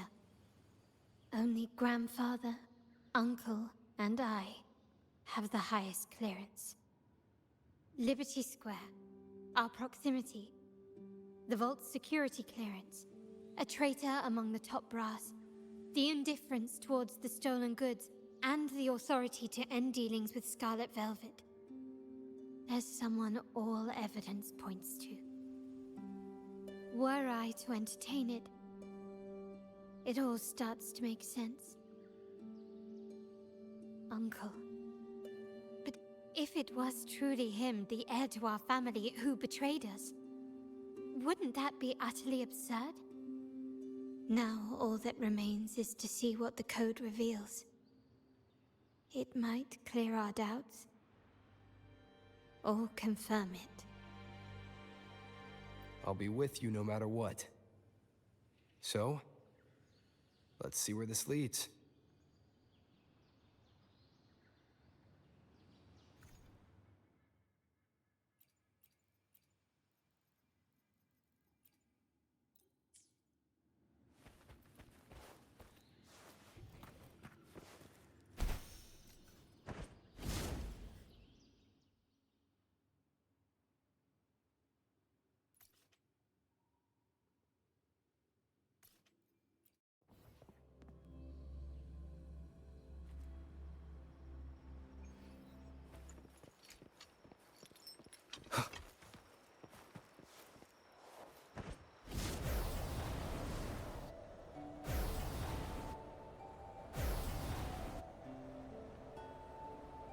My people just reported some initial progress on the terminal repair.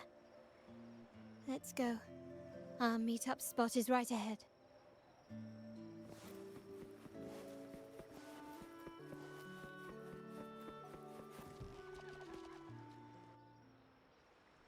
Lady Carlotta, we received a terminal addressed to you, signed DC.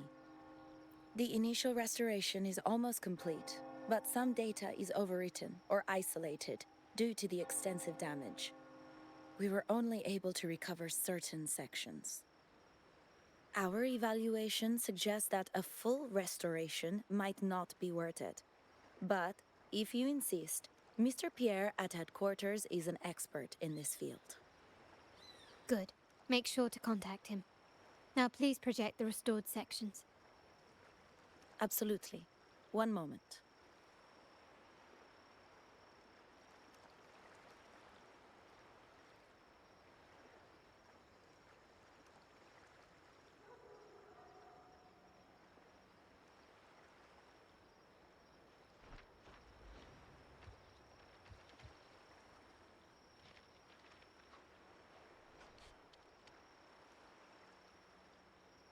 Yes, that's where I was investigating that night.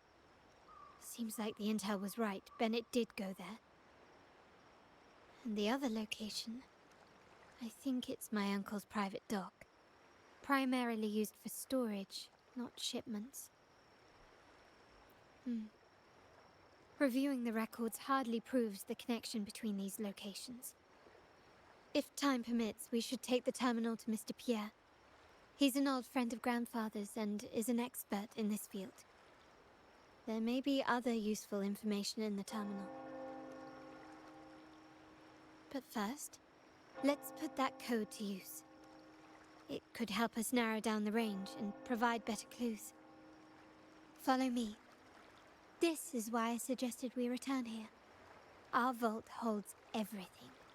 Family property, valuable items for trade, and prized possessions entrusted to us by clients. The complete inventory and access records can only be found here, accessible to those with the proper clearance. Please, follow me.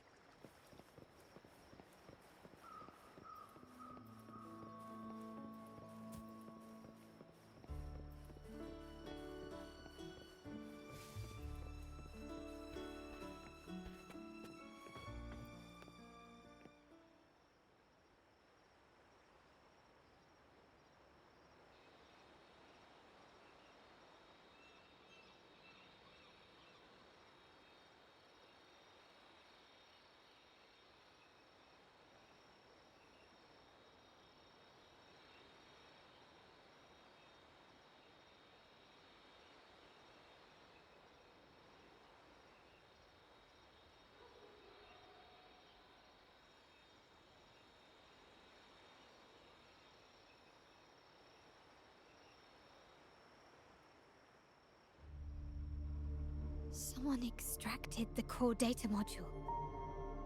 It's empty now. This must be what Bennett was trying to tell us before he died. Someone with access to the vault has broken their oath and leaked the data module. Now only Uncle, Grandfather, and I have the clearance to retrieve it.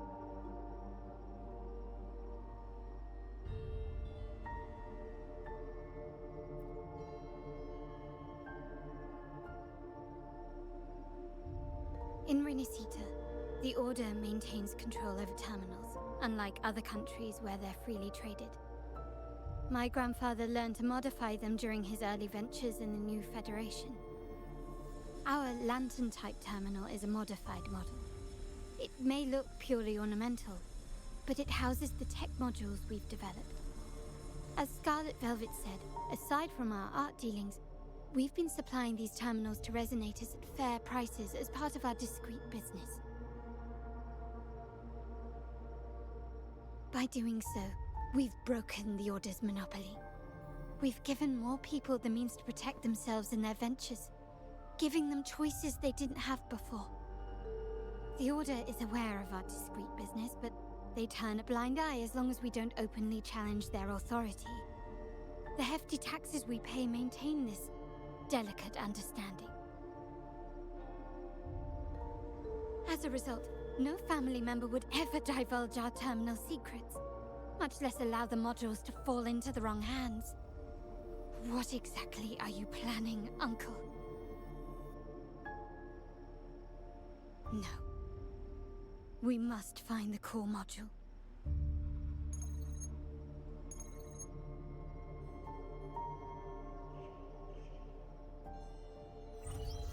Carlotta, where are you?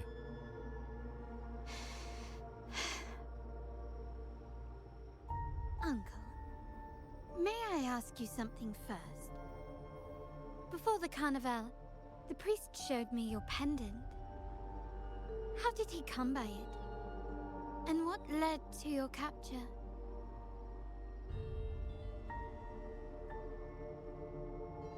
Does it matter? All you need to know is that it's handled, and I'm in the clear now. Were you mistreated? Did they coerce you into doing something against your will? Heed my words. Whatever you've uncovered, put it behind you and all will be as it was. No grudges, no consequences, only family. Now, we've had some trouble with the shipment over at Septimont. As the rightful heir, I'm giving you a new order. Take care of it. And I'll pretend none of this ever happened.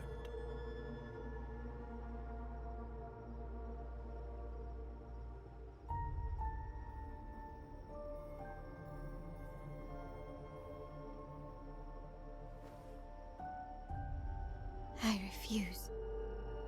Excuse me? I said I refuse. I can't act as if nothing happened. I won't let a family member die unjustly, or see our modules fall into the wrong hands. Don't trouble yourself with the modules. Yes, our family's ambition has led us far, but it's exacted a price paid in blood and tears. What harm is there in choosing the safer, easier path?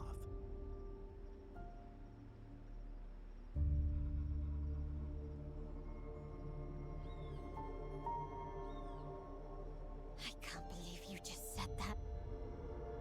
So, you're refusing to tell the truth and reveal the module's location, is that it? Why do you insist on tearing everything apart? Have you ever thought about what Padrino would say? What others would think of us? I've given you an out. All you need to do is accept it. Then so be it. Your course is set, as is mine. But mark my words, I will stop you, Mr. Capello.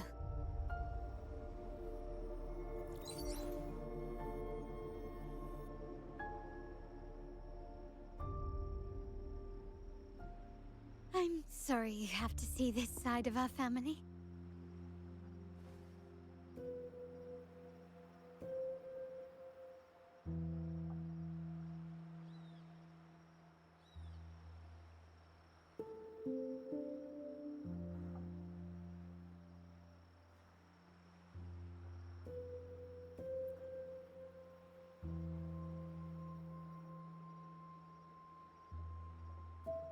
Really? I just wished... No. I did promise I'd try to drop the pretense with you. I may need more time to come to terms with all of this. I don't regret uncovering the truth and exposing the traitor. I'm just saddened that my uncle is the one behind it all.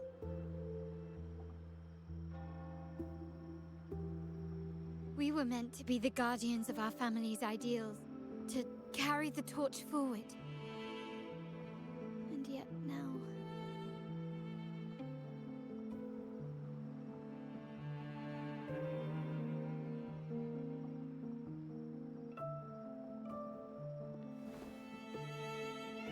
Well, wallowing in emotion won't solve anything.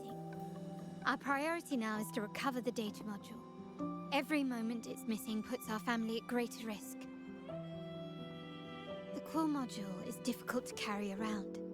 They must have hidden it. The dock Bennett visited, used for storage. Could it be there? We need to adjust our strategy. My conversation with Capello will have alerted him. He's likely to move the module sooner than expected.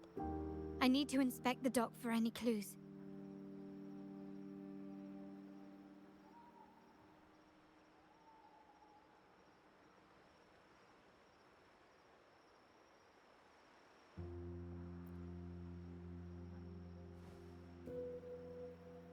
Indeed, but time is not on our side.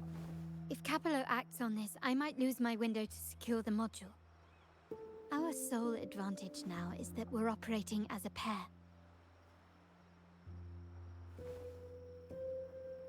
I need you to take this terminal to Pierre at the bank. If the dock turns out to be a dead end, we will need other leads.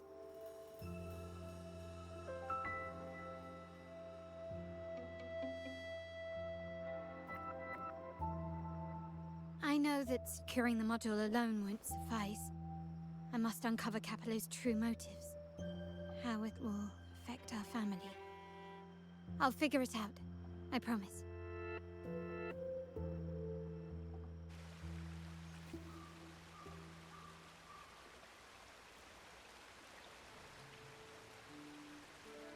Can you keep up?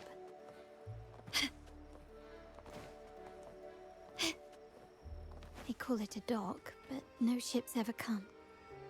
Uncle has concealed what he took from the vault here. A secluded place entirely under his control. For a secret trove of such value, the lack of security is strange. There was little resistance on my way here. This can't be right. Wait. I sense an energy fluctuation nearby. Time to investigate. The size of this place is manageable. I should be able to trace the source quickly.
Can you keep up? Huh?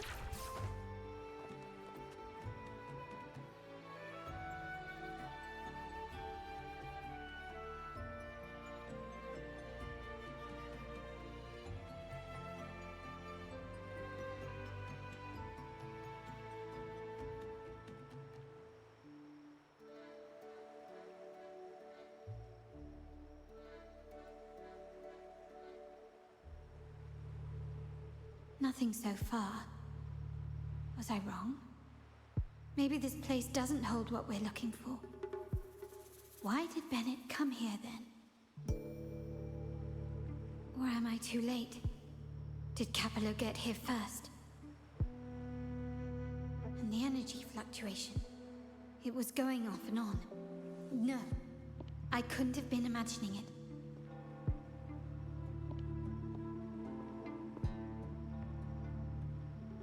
Such a big mirror. Why is it here?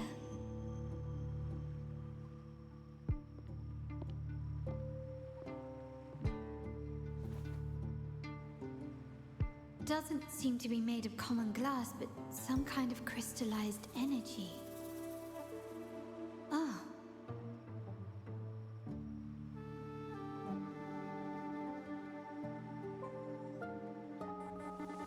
Will I find the data module on the other side?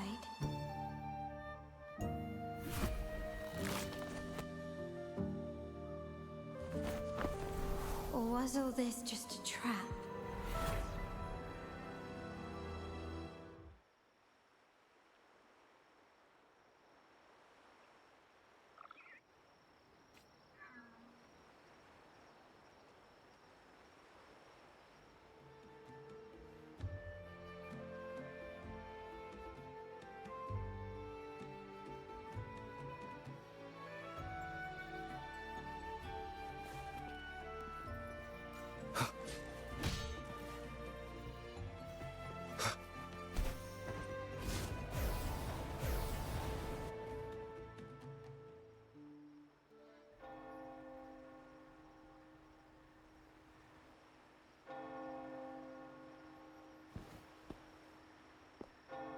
Hello again.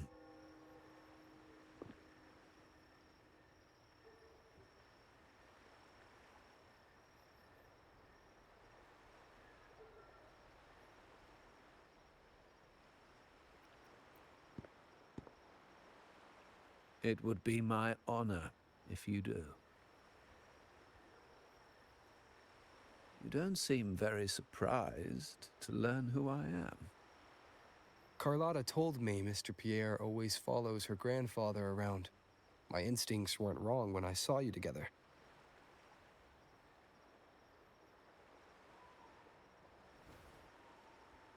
It also explains why you seemed familiar when we first met.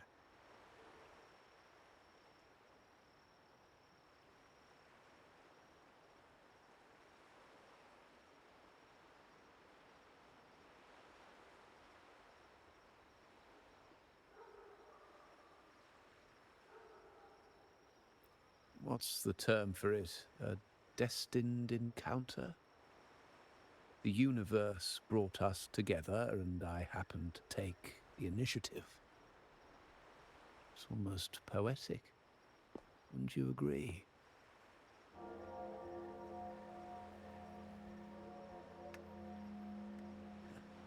That's it. I doubt you want more chit-chat.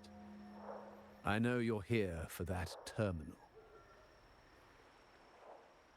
Let Pierre inspect it for you, and we can resume our conversation.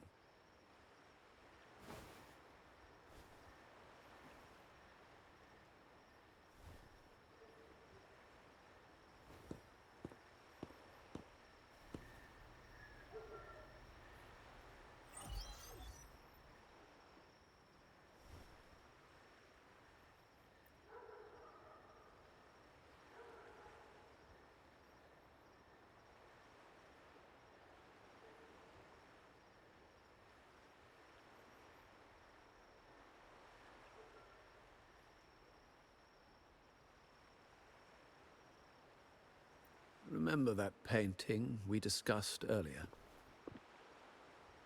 In a fragile equilibrium, the smaller piece is forced to repress its true nature. It's confined to a seemingly flawless structure, stripped of its autonomy. I don't want the same fate for her. But I can't simply impose my path upon her, expecting blind obedience. She must find her own path, with a partner she can fully trust. As for those who betray their own blood, there will be no leniency. Even my own son is not exempt from this.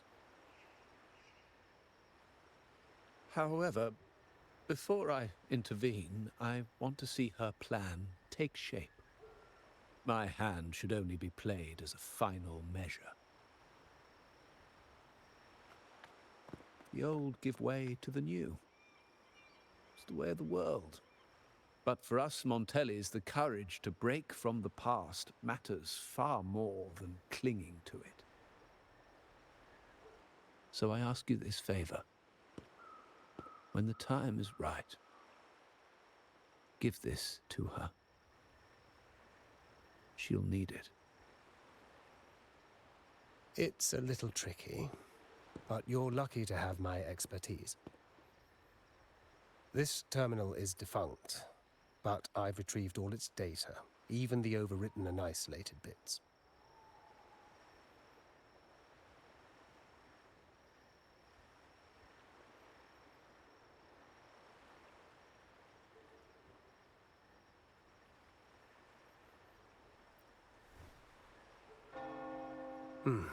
The terminal has been tampered with, but nothing was intentionally erased. It seems they wanted to overwrite the data to avoid detection. I can show you. Do you have a terminal? I'll send over the data so you can see for yourself.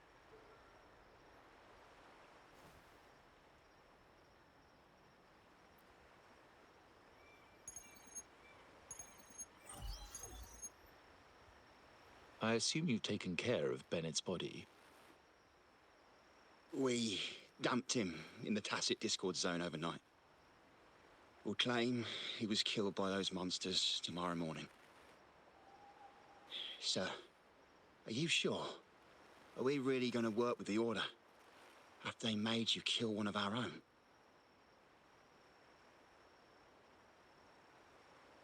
We're in too deep now. Handing over the data module to the Order will cement our position as an ally of the authorities. We'll replace the Thessalias. The other resonators in the city are irrelevant. And Bennett, I would have taken care of him regardless. He knew too much. He deserved it for pursuing the Scarlet Velvet matter. Anyone who gets in my way shall meet the same fate. Yes, sir. We all stood together on that stormy night. Each one of us losing someone dear. And we all share the desire for our family to find an easier path forward.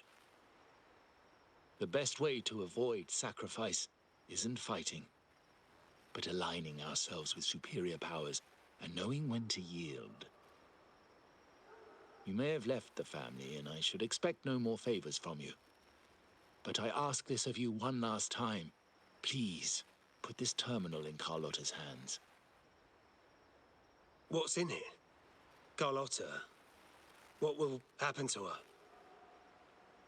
Nothing, save for the standard location tracking data every terminal holds. In 3 days, I'll be negotiating on behalf of the family with the Order. I just want to make sure Carlotta doesn't interfere in the meantime. She'll be given a chance to join our side. I promise. Think about Bennett. If you take care of this, I will overlook what he stole and let it be a thing of the past. I know you care more about your late friend than you're willing to admit. Unbelievable. What is Capello even thinking? Killing one of our own? It's a complete betrayal of our family. I must record all this madness with something.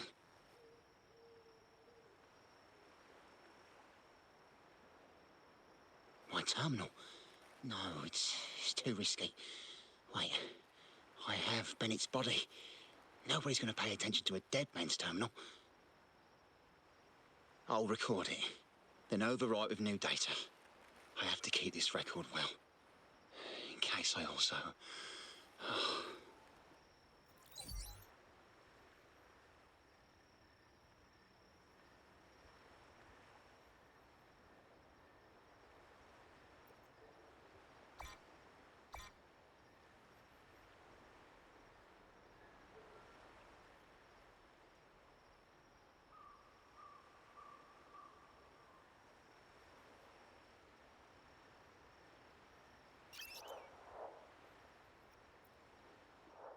A trap? Wait, sir. Wouldn't Lady Carlotta be in danger? I don't think that's part of your plan. Are you really letting her face this by herself? She's already there, so why bother? I trust Carlotta and our esteemed guest. It is a trap, but also an opportunity for her to mature.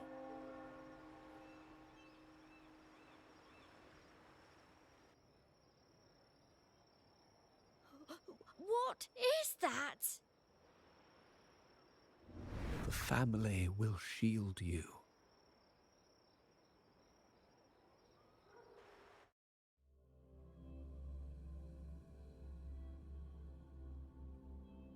These flashbacks. Could it be from touching that mirror? Energy crystals made into a mirror with pre-made Sonoro inside. A sly trap. This Sonoro, the docks, Bennett's terminal, Duncan. When did it all begin? The hand that pulled me in. I need to get to the bottom of this. And quickly.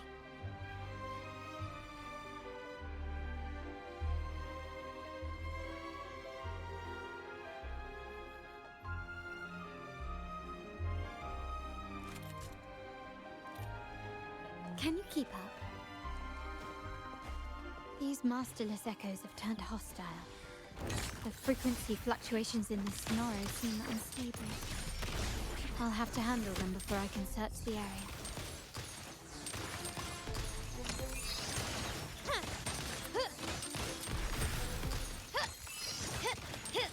Improvise. You will yield. Can you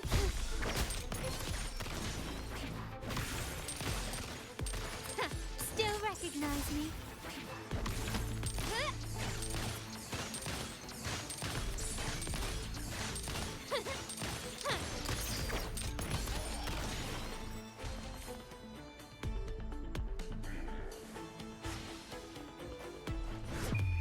The world is mine.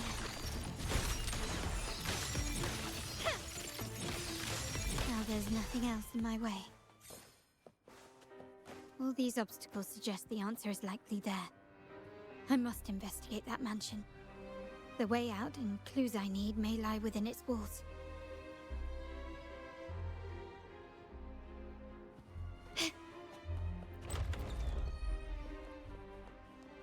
This layout and decor seems strikingly similar to our mansion, just with slight differences.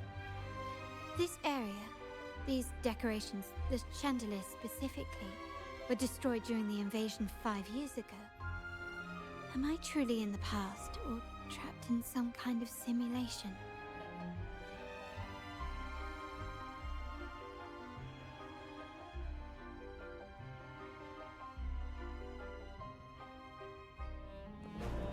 Can you keep up?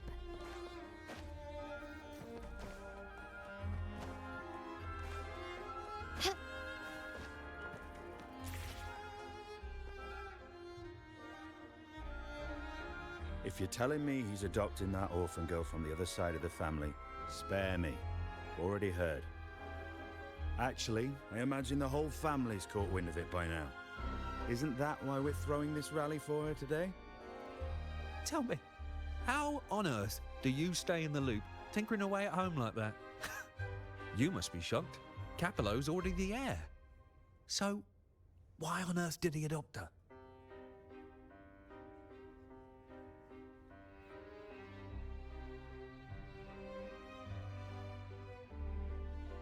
Orphan girl from the other side of the family, adopted by Padrino.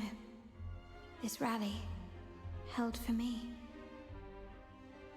A mere touch of the mirror was enough to instantly draw out my memories, experiences, and even passing thoughts, creating this sonoro.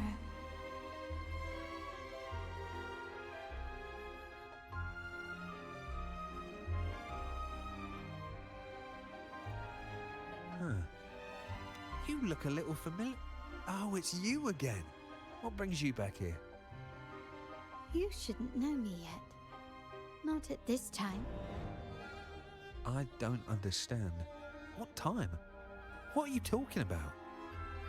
Sorry, please don't mind what I just said. I'm not really sure where I am, why I'm here, or what I need to do. Actually, I think he meant to say, we just saw you. Just now, about a minute ago. You walked right past us and headed that way. Yeah, I'm just surprised you're back so soon. By the way, you do look a bit different, don't you? Your outfit. No, it's more the accessories, really. Yours are red, but the person I saw had blue ones on her wrists. Oh, perhaps I'm imagining things. Blue accessories. I saw blue accessories on that hand that pulled me inside. I suppose she's the friend who invited me here. Could you tell me where she's gone? I've been left alone since arriving, and I believe I really should meet her. Perhaps she's just out for a stroll. The preparations are behind schedule due to a mishap. Everyone's waiting for the rally to begin. Yes, now I remember. The rally didn't start on time because of a lighting malfunction. On the other hand, once the lights are turned on, something may change and it could reveal new clues. Thank you. I think I know where I'm going now. You're welcome, I suppose. Not that we've done much for you. I doubt it means much to say this to you, since you only exist in this place, and unlike me, you probably don't need to hear this. But I believe Padrino took her in because he saw the makings of a true Montelli. Fancy a wager? I bet 2 dinners you can't guess what the Padrino's got in store for us at the rally. If you're telling me.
Start small to build.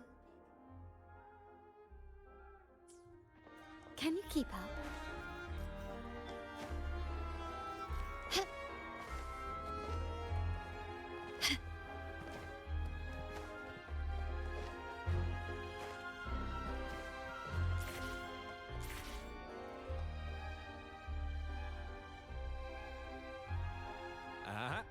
Fancy a wager? I bet 2 dinners you can't guess what the Padrino's got in store for us at the rally. If you're telling me.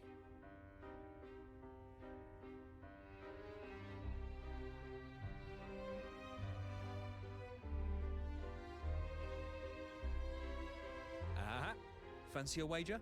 I bet 2 dinners you can't guess what the Padrino's got in store for us at the rally.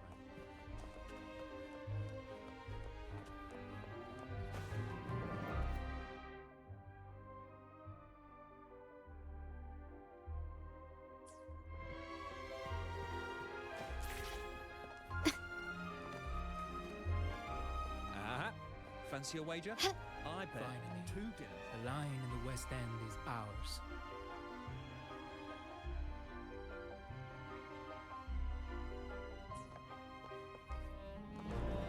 Those uppity pricks tried to screw us over with the Order's backing. It's a good thing Padrino was there to uncover the council. Can you keep up? Now that our territories are connected...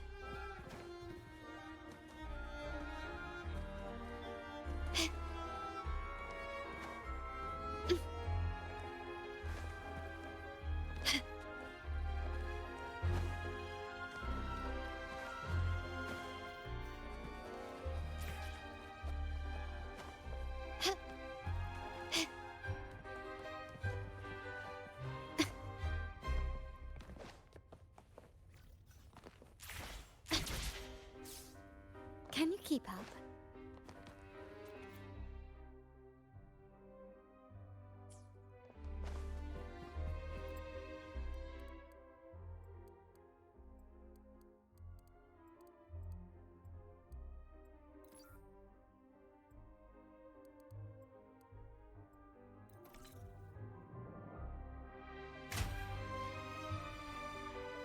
All right, time to check the lobby.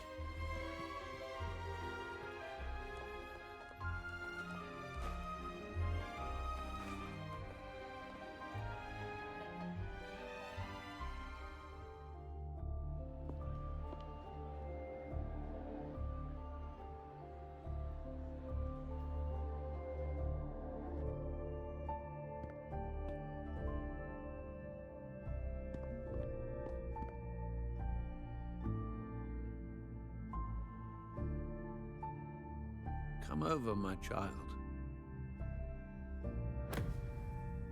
Sir, are you talking to me? Yes. Fret not, Carlotta.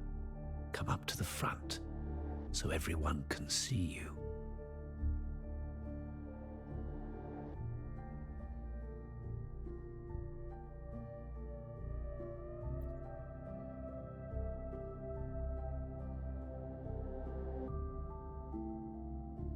Today is a special day. The beginning of your journey as one of us. As my granddaughter, you will now carry the Montelli name. My name. The family's name. And with it, its privileges and responsibilities.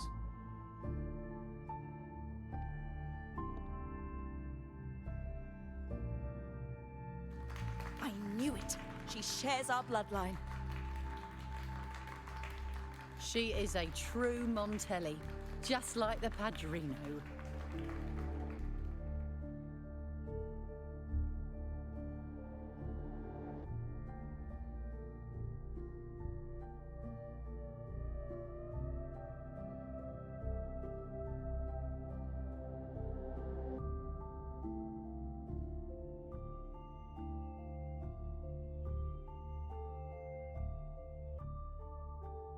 Puny little thing.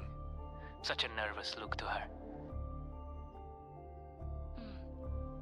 Isn't she from the lesser side of the family? And a girl at that. Why her? What makes her worthy of the Montelli name? My thoughts exactly. I failed to see how she could possibly belong to our ranks, let alone carry the family name.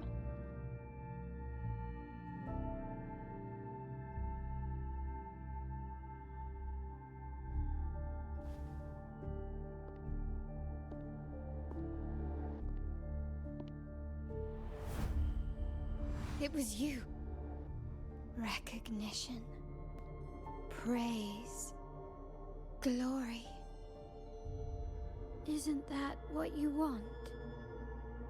Stay here, and you'll have all of that.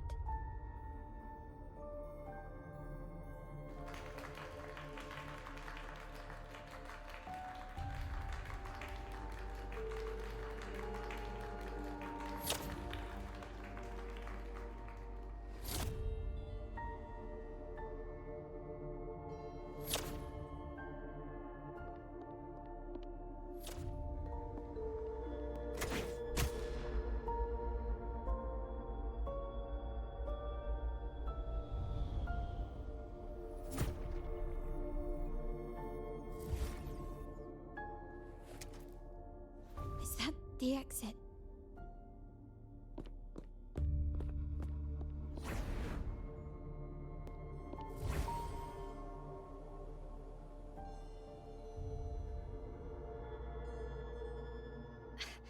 Dazzling sunlight.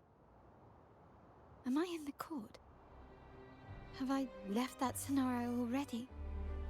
Now the question is, what moment from my past does this represent? No, these decorations, they aren't real even if they appear to be.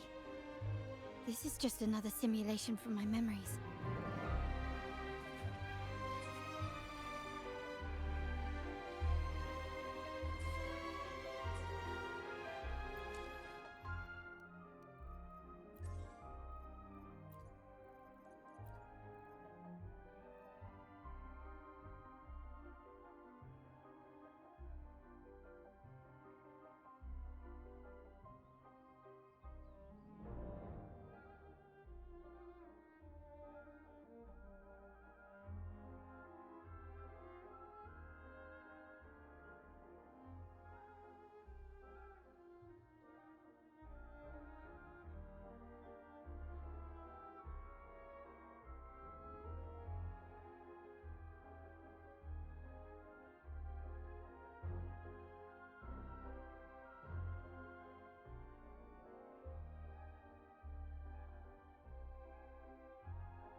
How do I leave this place?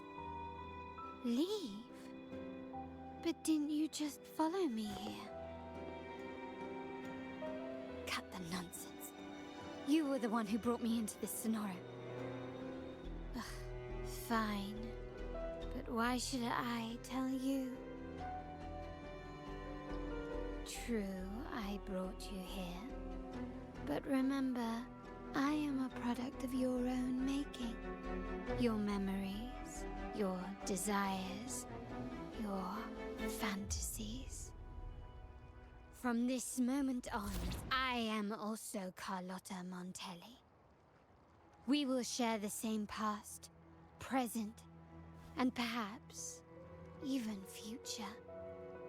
Don't pretend we're alike in any way, and keep the Montelli name out of your filthy mouth. Oh, right. How could I forget?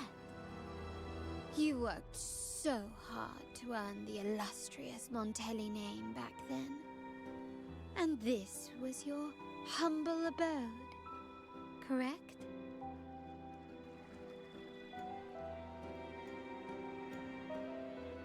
A poor little girl from the forgotten side of the family, trying desperately to fit in with the grandeur of her new home, fearing abandonment, and playing the part of a proper lady. You're a star in the ballroom, a top investor at the auction house, but your true talent, being the family's favorite weapon, carrying out orders without question. Is that all you live for? I thought you'd be thrilled with what I'm offering you. Acceptance, validation, indispensability. Did you see how everyone adored you? Isn't this a dream come true?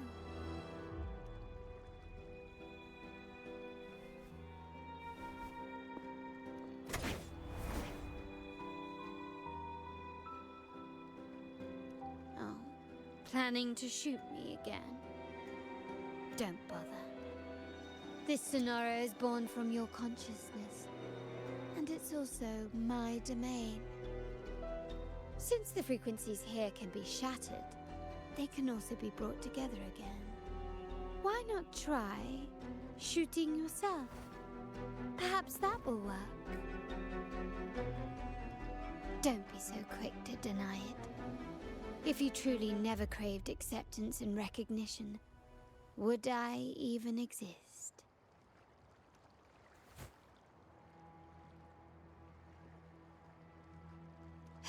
Since praise and affirmation aren't enough for you, I'll give you a chance to prove yourself. Show me how much your sweat and tears are worth.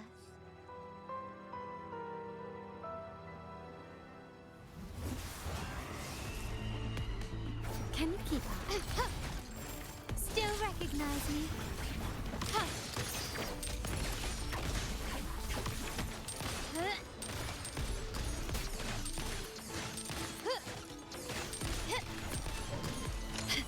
Is that it? Stand down. Surrender. Can you keep up? Brilliance lights the way!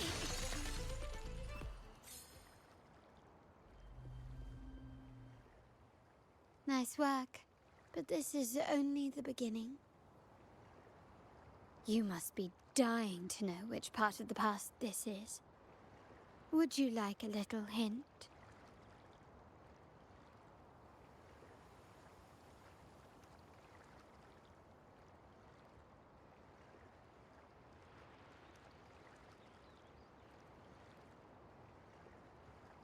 Blood debts will catch up with those who have to pay. The storm is coming. Ah, now you remember. I knew you'd never forget. The rain that night never ceased in your heart. Help! Help! Damn it! This is a trap! They've taken what's ours! In the name of the Montellis, this won't go unpunished.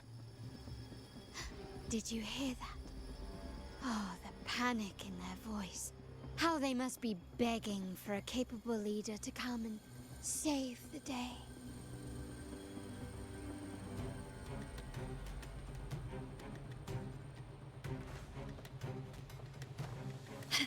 Quickly and swiftly. Still recognize me? Improvise. I'm still standing.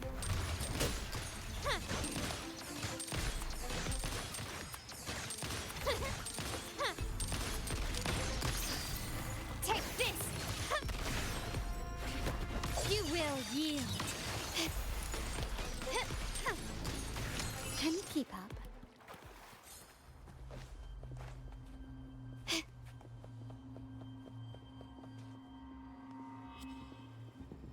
3 key areas have been hit one after another.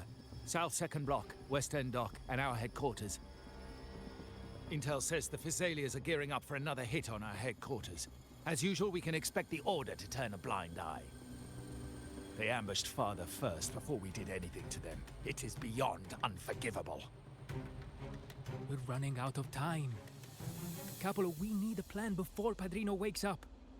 Call for reinforcements from the East End. It's risky, but if they don't smell our manpower shortage, we might just make it through. No, we shouldn't do that. The Physalias were keeping an eye on our other territories. No, we're not doing that. They can take the West End. Our men will retreat to headquarters. Why? They're tough, but we're no pushovers either. We earned our turf fair and square. Why should we back down now? When Padrino eventually wakes, how do you plan to explain that we have let his and the entire family's efforts go to waste? But we still risk exposing the location of our headquarters. It's all about predicting their moves and keeping ours hidden. What about you, Carlotta? What do you think? Once again, this deviates from my past experience. Well, I'll point them down the right path this time. We'll hit their base.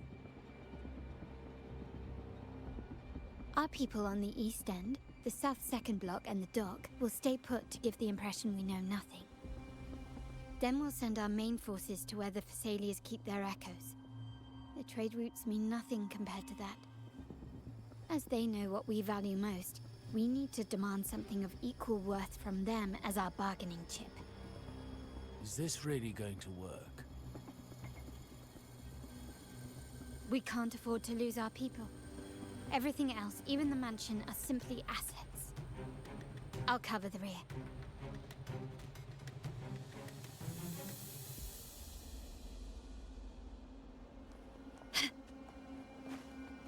Quickly and swiftly. Found your weak spot. Still recognize me?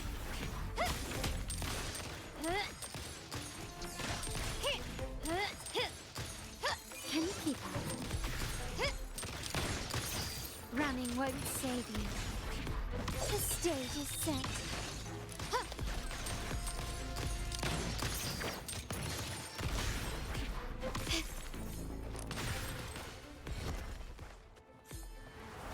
Still recognize me? The world is mine.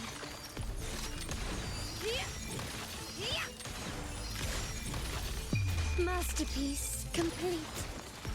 Still recognize me? Take this!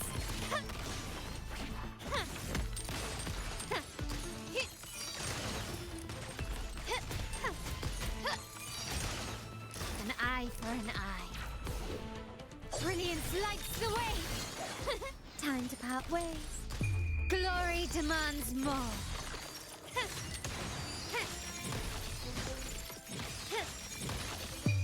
A new era awaits. Wow. Look at you with your brilliant plan. So clever. It could have saved us from our humiliating defeat. And of course, you didn't just come up with it because you knew what happened. No. That idea has been brewing in your mind since that very day.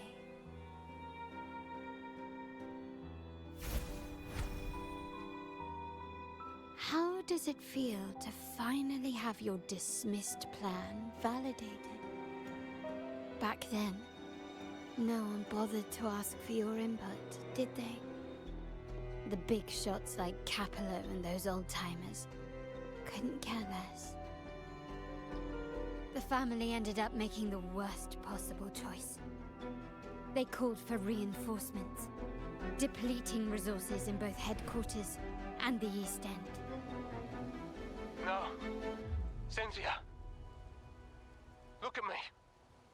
Please. Why is this happening?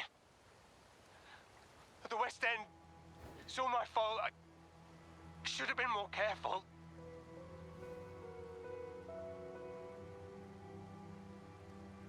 Oh, you're the only family I have left. The Montelli's motto is enterprise. But there's no end to this enterprise. No end to the ambition. No end to chasing wealth.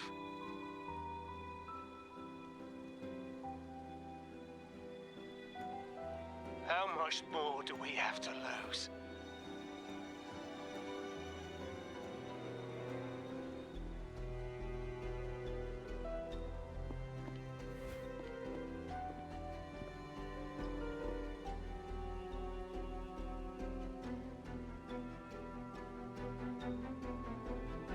In the end, your dear grandfather had to step in and fix the mess you all made. The plan advanced, but the dead were forever gone. It stands as the greatest tragedy in our family's history.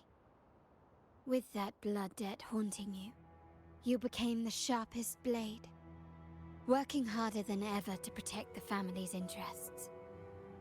And Capello? Did he think of seeking the Order's protection after that? When it became painfully clear that his power alone couldn't secure his ambitions? Come to think of it, what's so wrong with that? Sacrifices are inevitable, and someone must bear the burden. By doing so, the family's interests can be preserved. Is this not the balance you wish to maintain?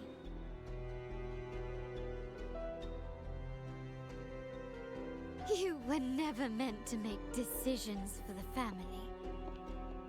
Do you really have what it takes to reshape the order of things?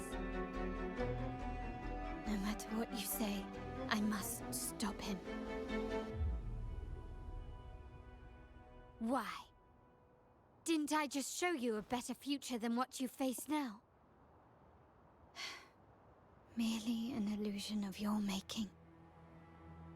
My choices may have altered the outcome, but it's impossible to prove now.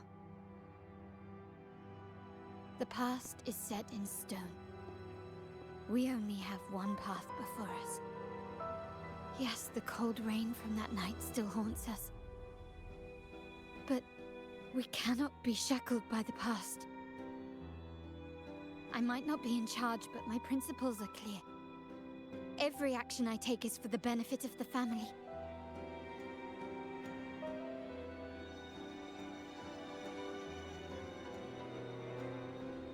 I must leave here and stop Capello. Whatever the consequence.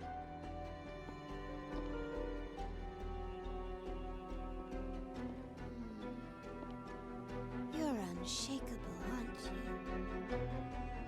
So you've made up your mind already.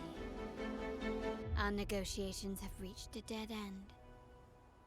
Then I'll need to try something else to make you stay.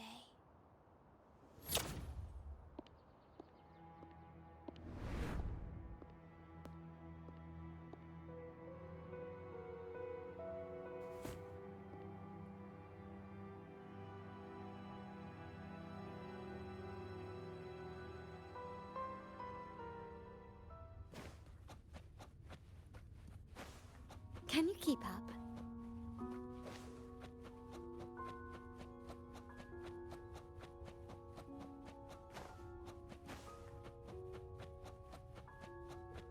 Left!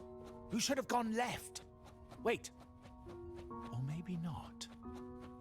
think it's over. I told you before, you should take the easier way out.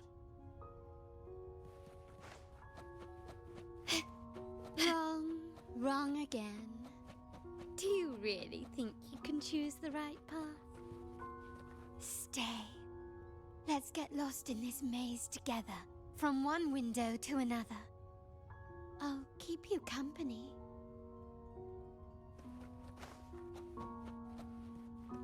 Do you truly think you are worthy of the Montelli name?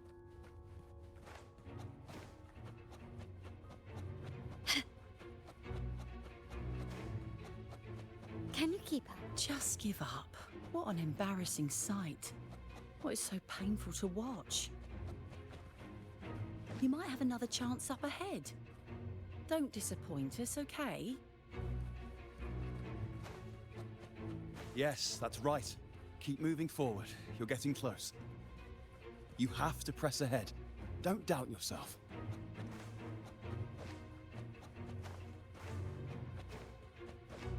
Don't you see? This is what happens when you choose the wrong path and back the wrong horse. The cost will be far greater than you thought. Why do you always end up on the losing team?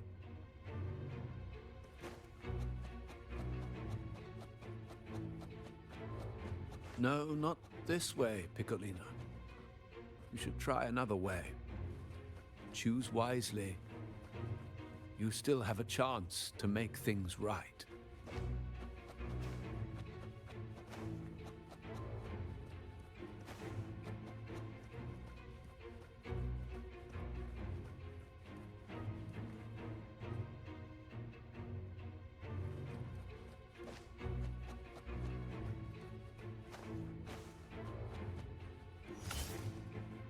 Can you keep up?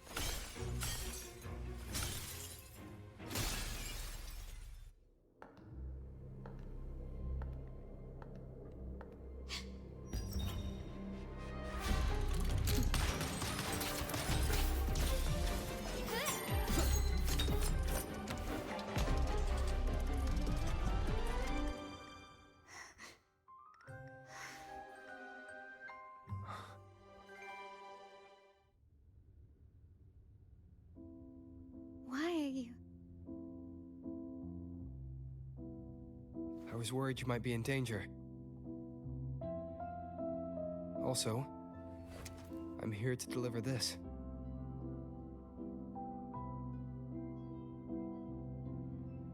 The gun was always there. You earned the right to use it the moment you chose to act on your own accord. Looks like you've made up your mind.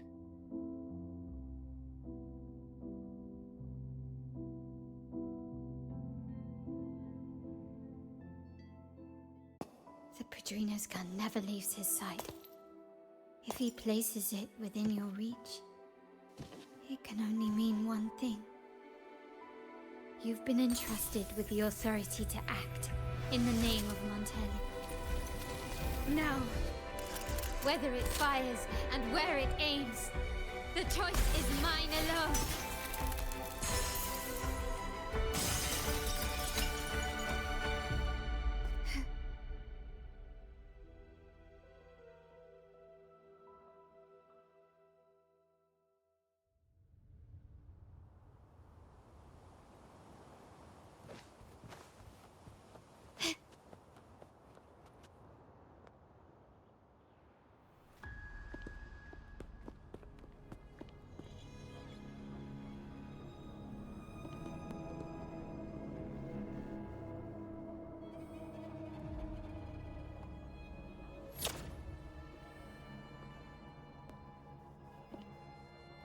I am merely a blade made for killing. Am I really qualified to change the status quo? Why won't you obey my orders? I'm getting old. We should take the easier approach. If we can make other people pay the price.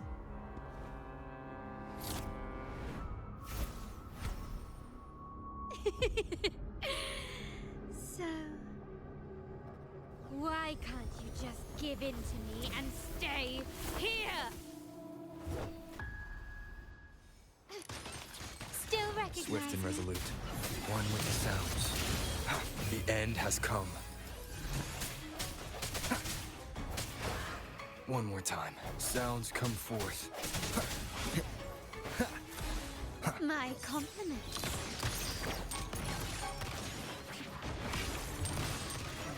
Stand down. The stage is set. Victory favors me.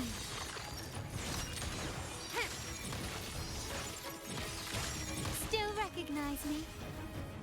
In the name of the Montellis.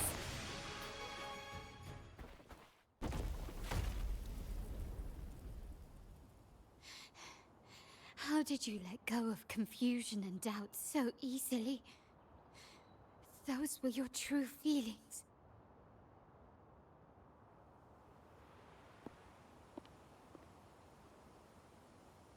You and I. What makes us so different?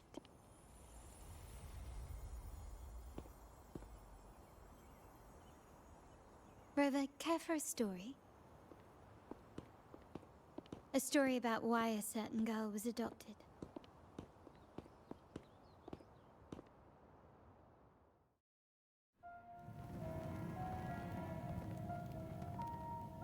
Prayer alone offers no salvation.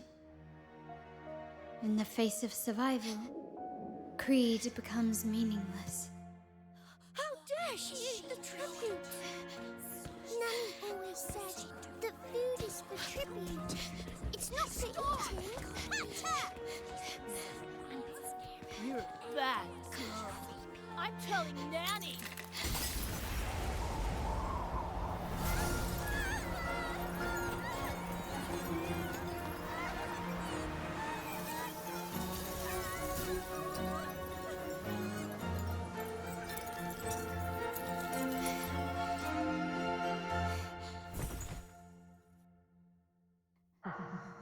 Who would have thought?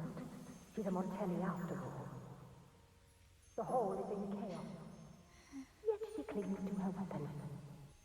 What a monster! This suits a Montelli well. Repurposing decoration into a weapon. Defying indoctrination to chart the course forward. Her blood runs with the same fierce will as ours. Come with me. The family will shield you and open your eyes to a new world. You will rise to become a true Montelli.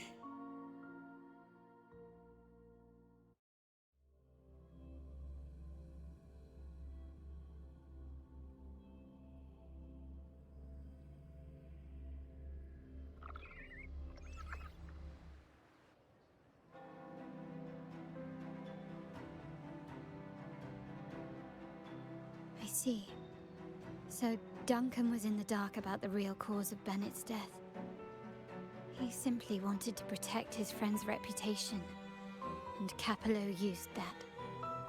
Duncan gave us a rigged terminal to cover Bennett's debt, clearing his name. Capello couldn't have tampered with the terminal data himself, or he would have found the information hidden beneath the overwrites. He simply laid a trap at the dock that Bennett visited. I can empathize with Duncan, even to some extent Capello. They're driven by a desire for safety and stability. Tempting future even for me. We will never achieve that by surrendering ourselves to the Order. From the very beginning, our paths diverged. To yield to them now means giving up even more. And once we lose our grip, we'll no longer have the luxury of refusal. Grandfather and the others have already paved the way. I will follow their lead and chart a course towards a brighter tomorrow. For our family and all of Raguna. Wealth and power will safeguard our freedom, while freedom in turn will nurture wealth and power. The Montelli family is set to break the Order's suffocating hold and lead Raguna towards a wider horizon, embracing Septimont, Huanglong, and other countries. And through it all, we will never forget who we are. The family exists to accomplish what one cannot, and withstand the winds of fate. This is the future I envision for the Montellis. Like I said, we seize control. An all-out war with the Order isn't a wise move. Rather than blindly tailing Capello in search of a hidden data module, let's take control and have him come to us. Scarlet Velvet mentioned they need a formal reply, and we can deliver that. Care to help me give them an unforgettable response in 2 days?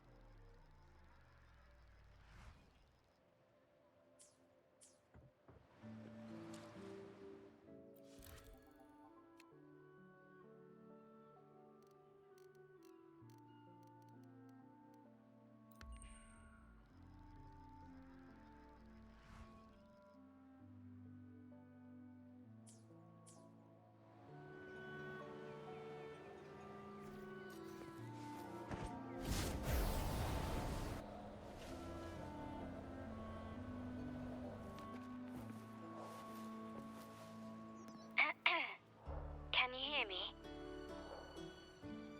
Just checking your location. Have you reached the spot, my clever accomplice? Perfect. Remember to be stealthy. Scarlet Velvet and my operatives are positioned in all the streets around the venue.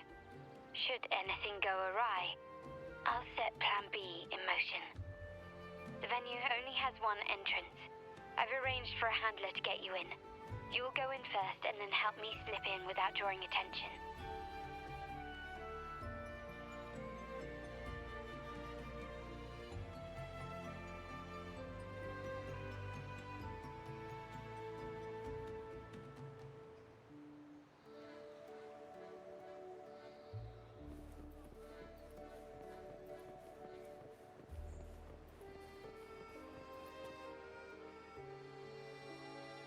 Oh, the upstairs parlour is off limits, reserved for a private event.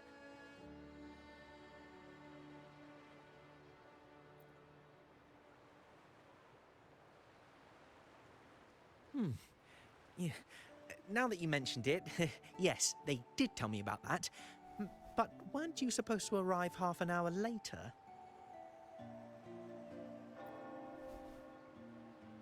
What was that?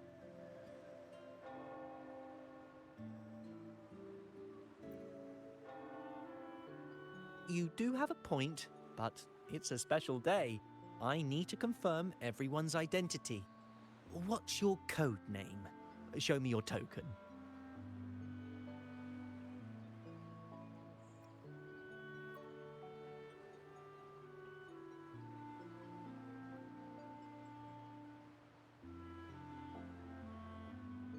Hey, Tulip! Why are you still standing there? Come here. Boss just asked for you.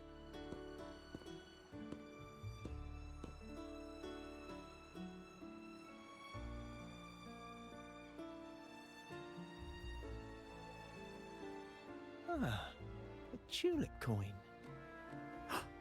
I remember you. You work at the vault, don't you? We had a drink at Margarita's.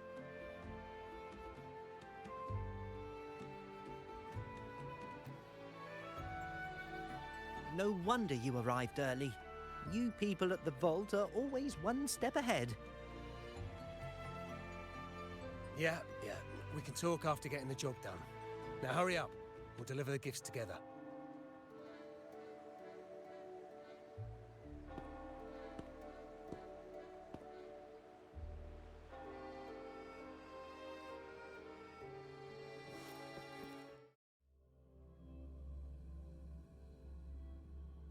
Have you made it inside?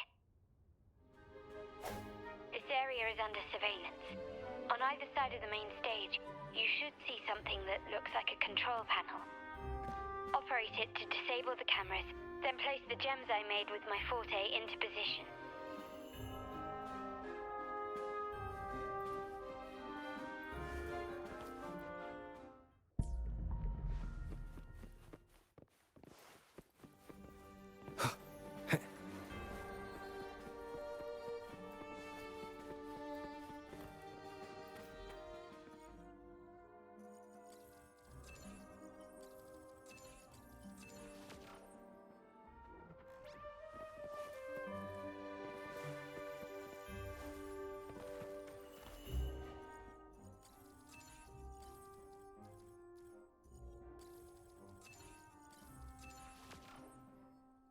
How did it go? Any issues? Everything's fine. Just got to the place we agreed on.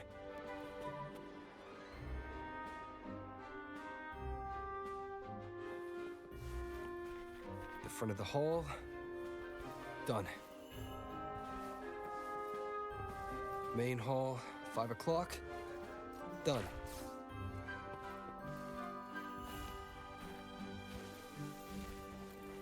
Blind spot. Done.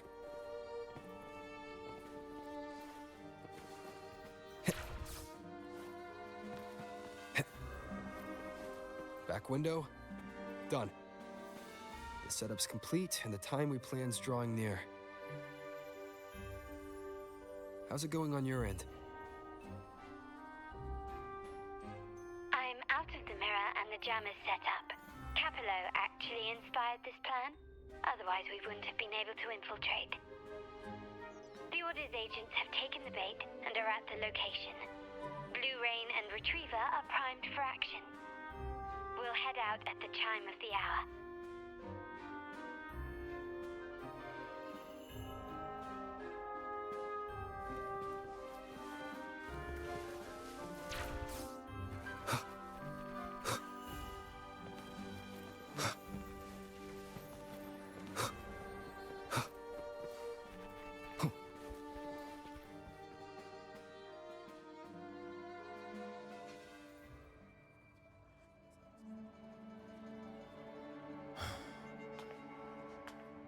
Nearly go time. The Order's men should be here. Double check everything.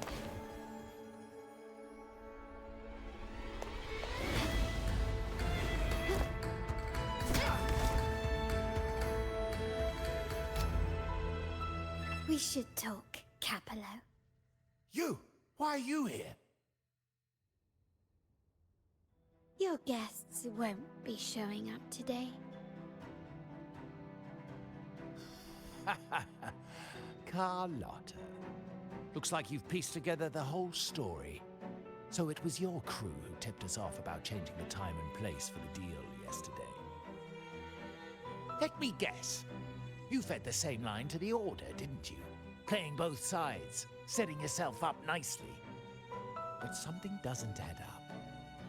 You couldn't have pulled this off alone.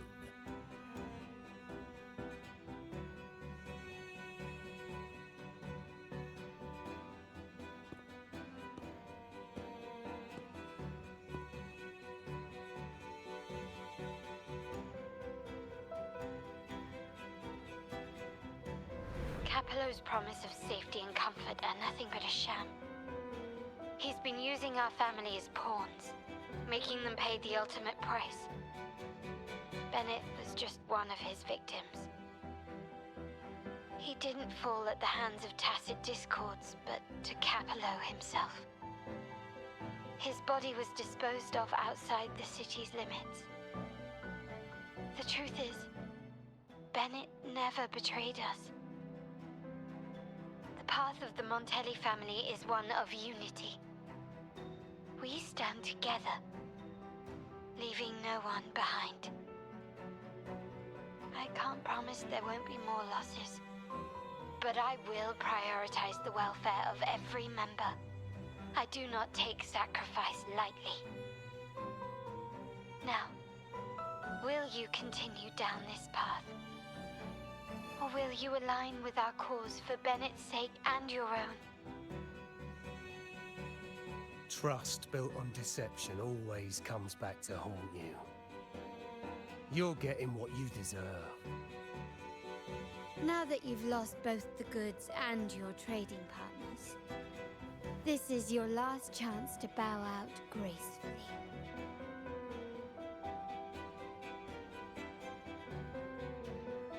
Bow out gracefully? Do you think I still care about saving face at this point? My only regret is not being ruthless enough. I should have cut you loose earlier, making you pay the price like the others who crossed me.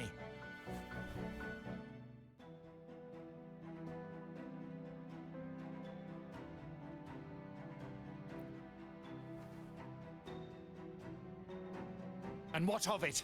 You'll never understand.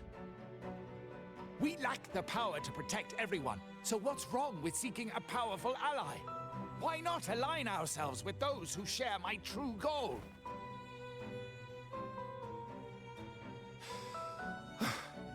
You're right. I've crossed the line.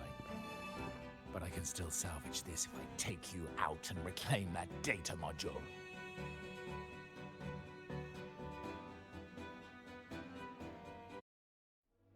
Everyone, capture them! Time to leave. Copy.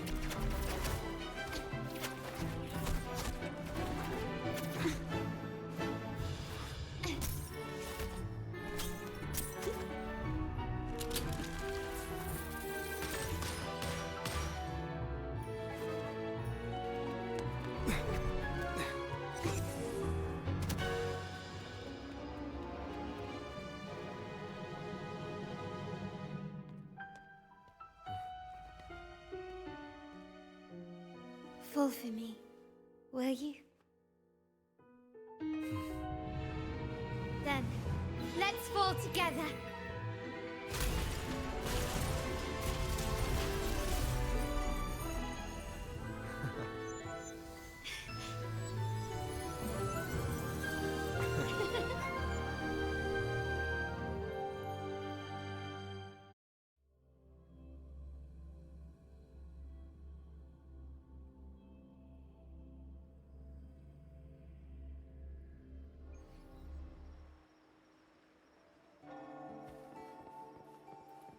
Scarlet Velvet's people have secured Duncan and will bring him to a safe house. He'll return after everything's settled. Regarding the Order, I tasked Blue Rain and Retriever to pose as Capello's agents and declare the cooperation null and void.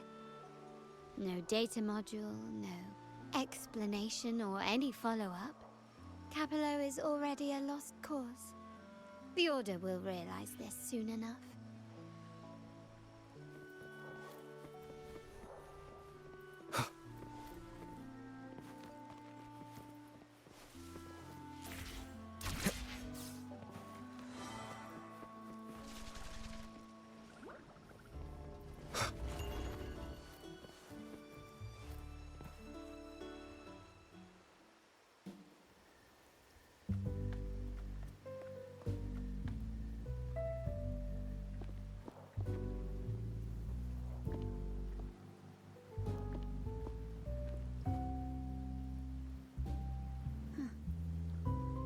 Rain's back. I remember telling Grandfather how I hated the rainy season. I once saw rain as a bad omen in Raguna. When it rains, it's easier to wash away bloodstains. That's why acts of revenge usually happen on such days.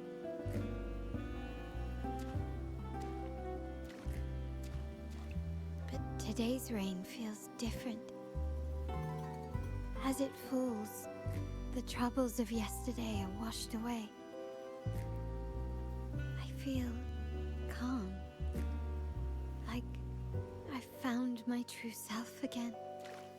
My present and my future are now in my own hands.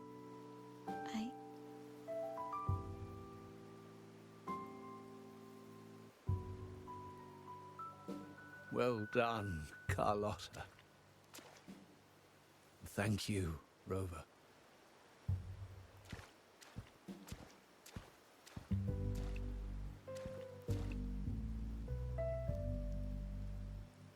My girl could not have accomplished this without your assistance.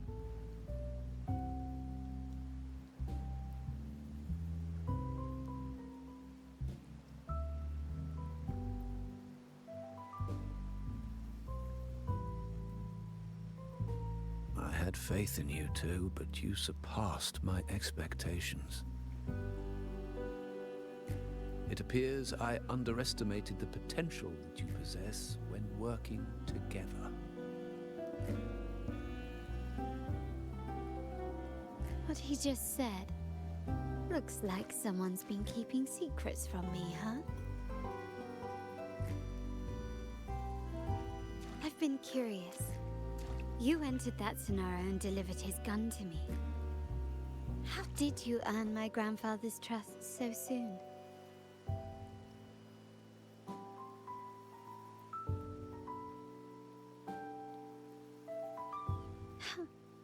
The nerve. Fine. Since we make such a good team, I'll let it slide for now. Capello and his lackeys will face the consequences of their actions. Our code is simple. Vengeance for blood. Death for life. No one is exempt. There's a lot at play here. It will require some effort and a true Montelli at my side to handle it. I see. I'll take care of the rest.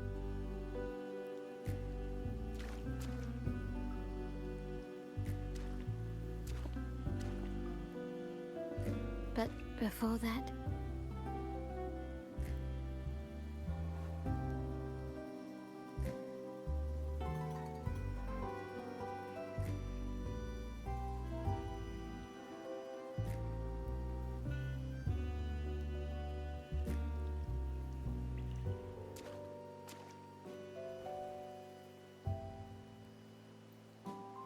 Yes. What, miss me already?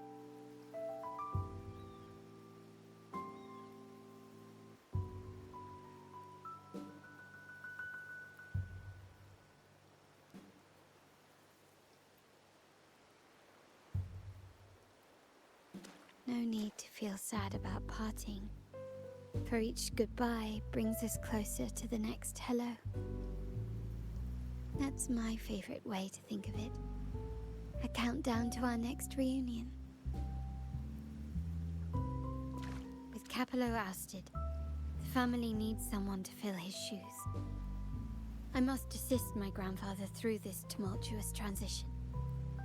There's no one else to do it.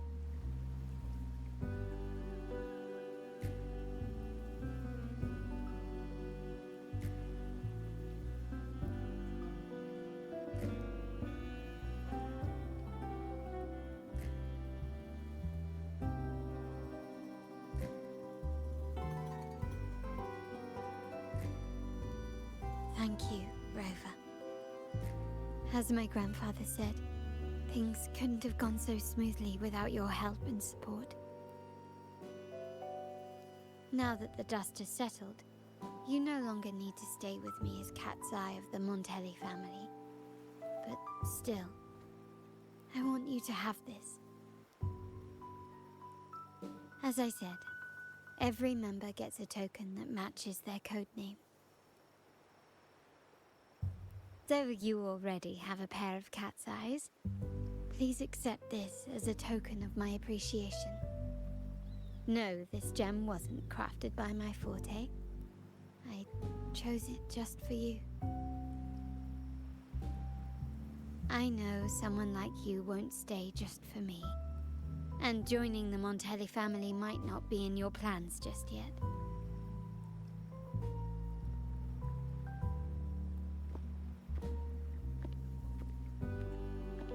But I'll keep this code name for you, Cat's Eye.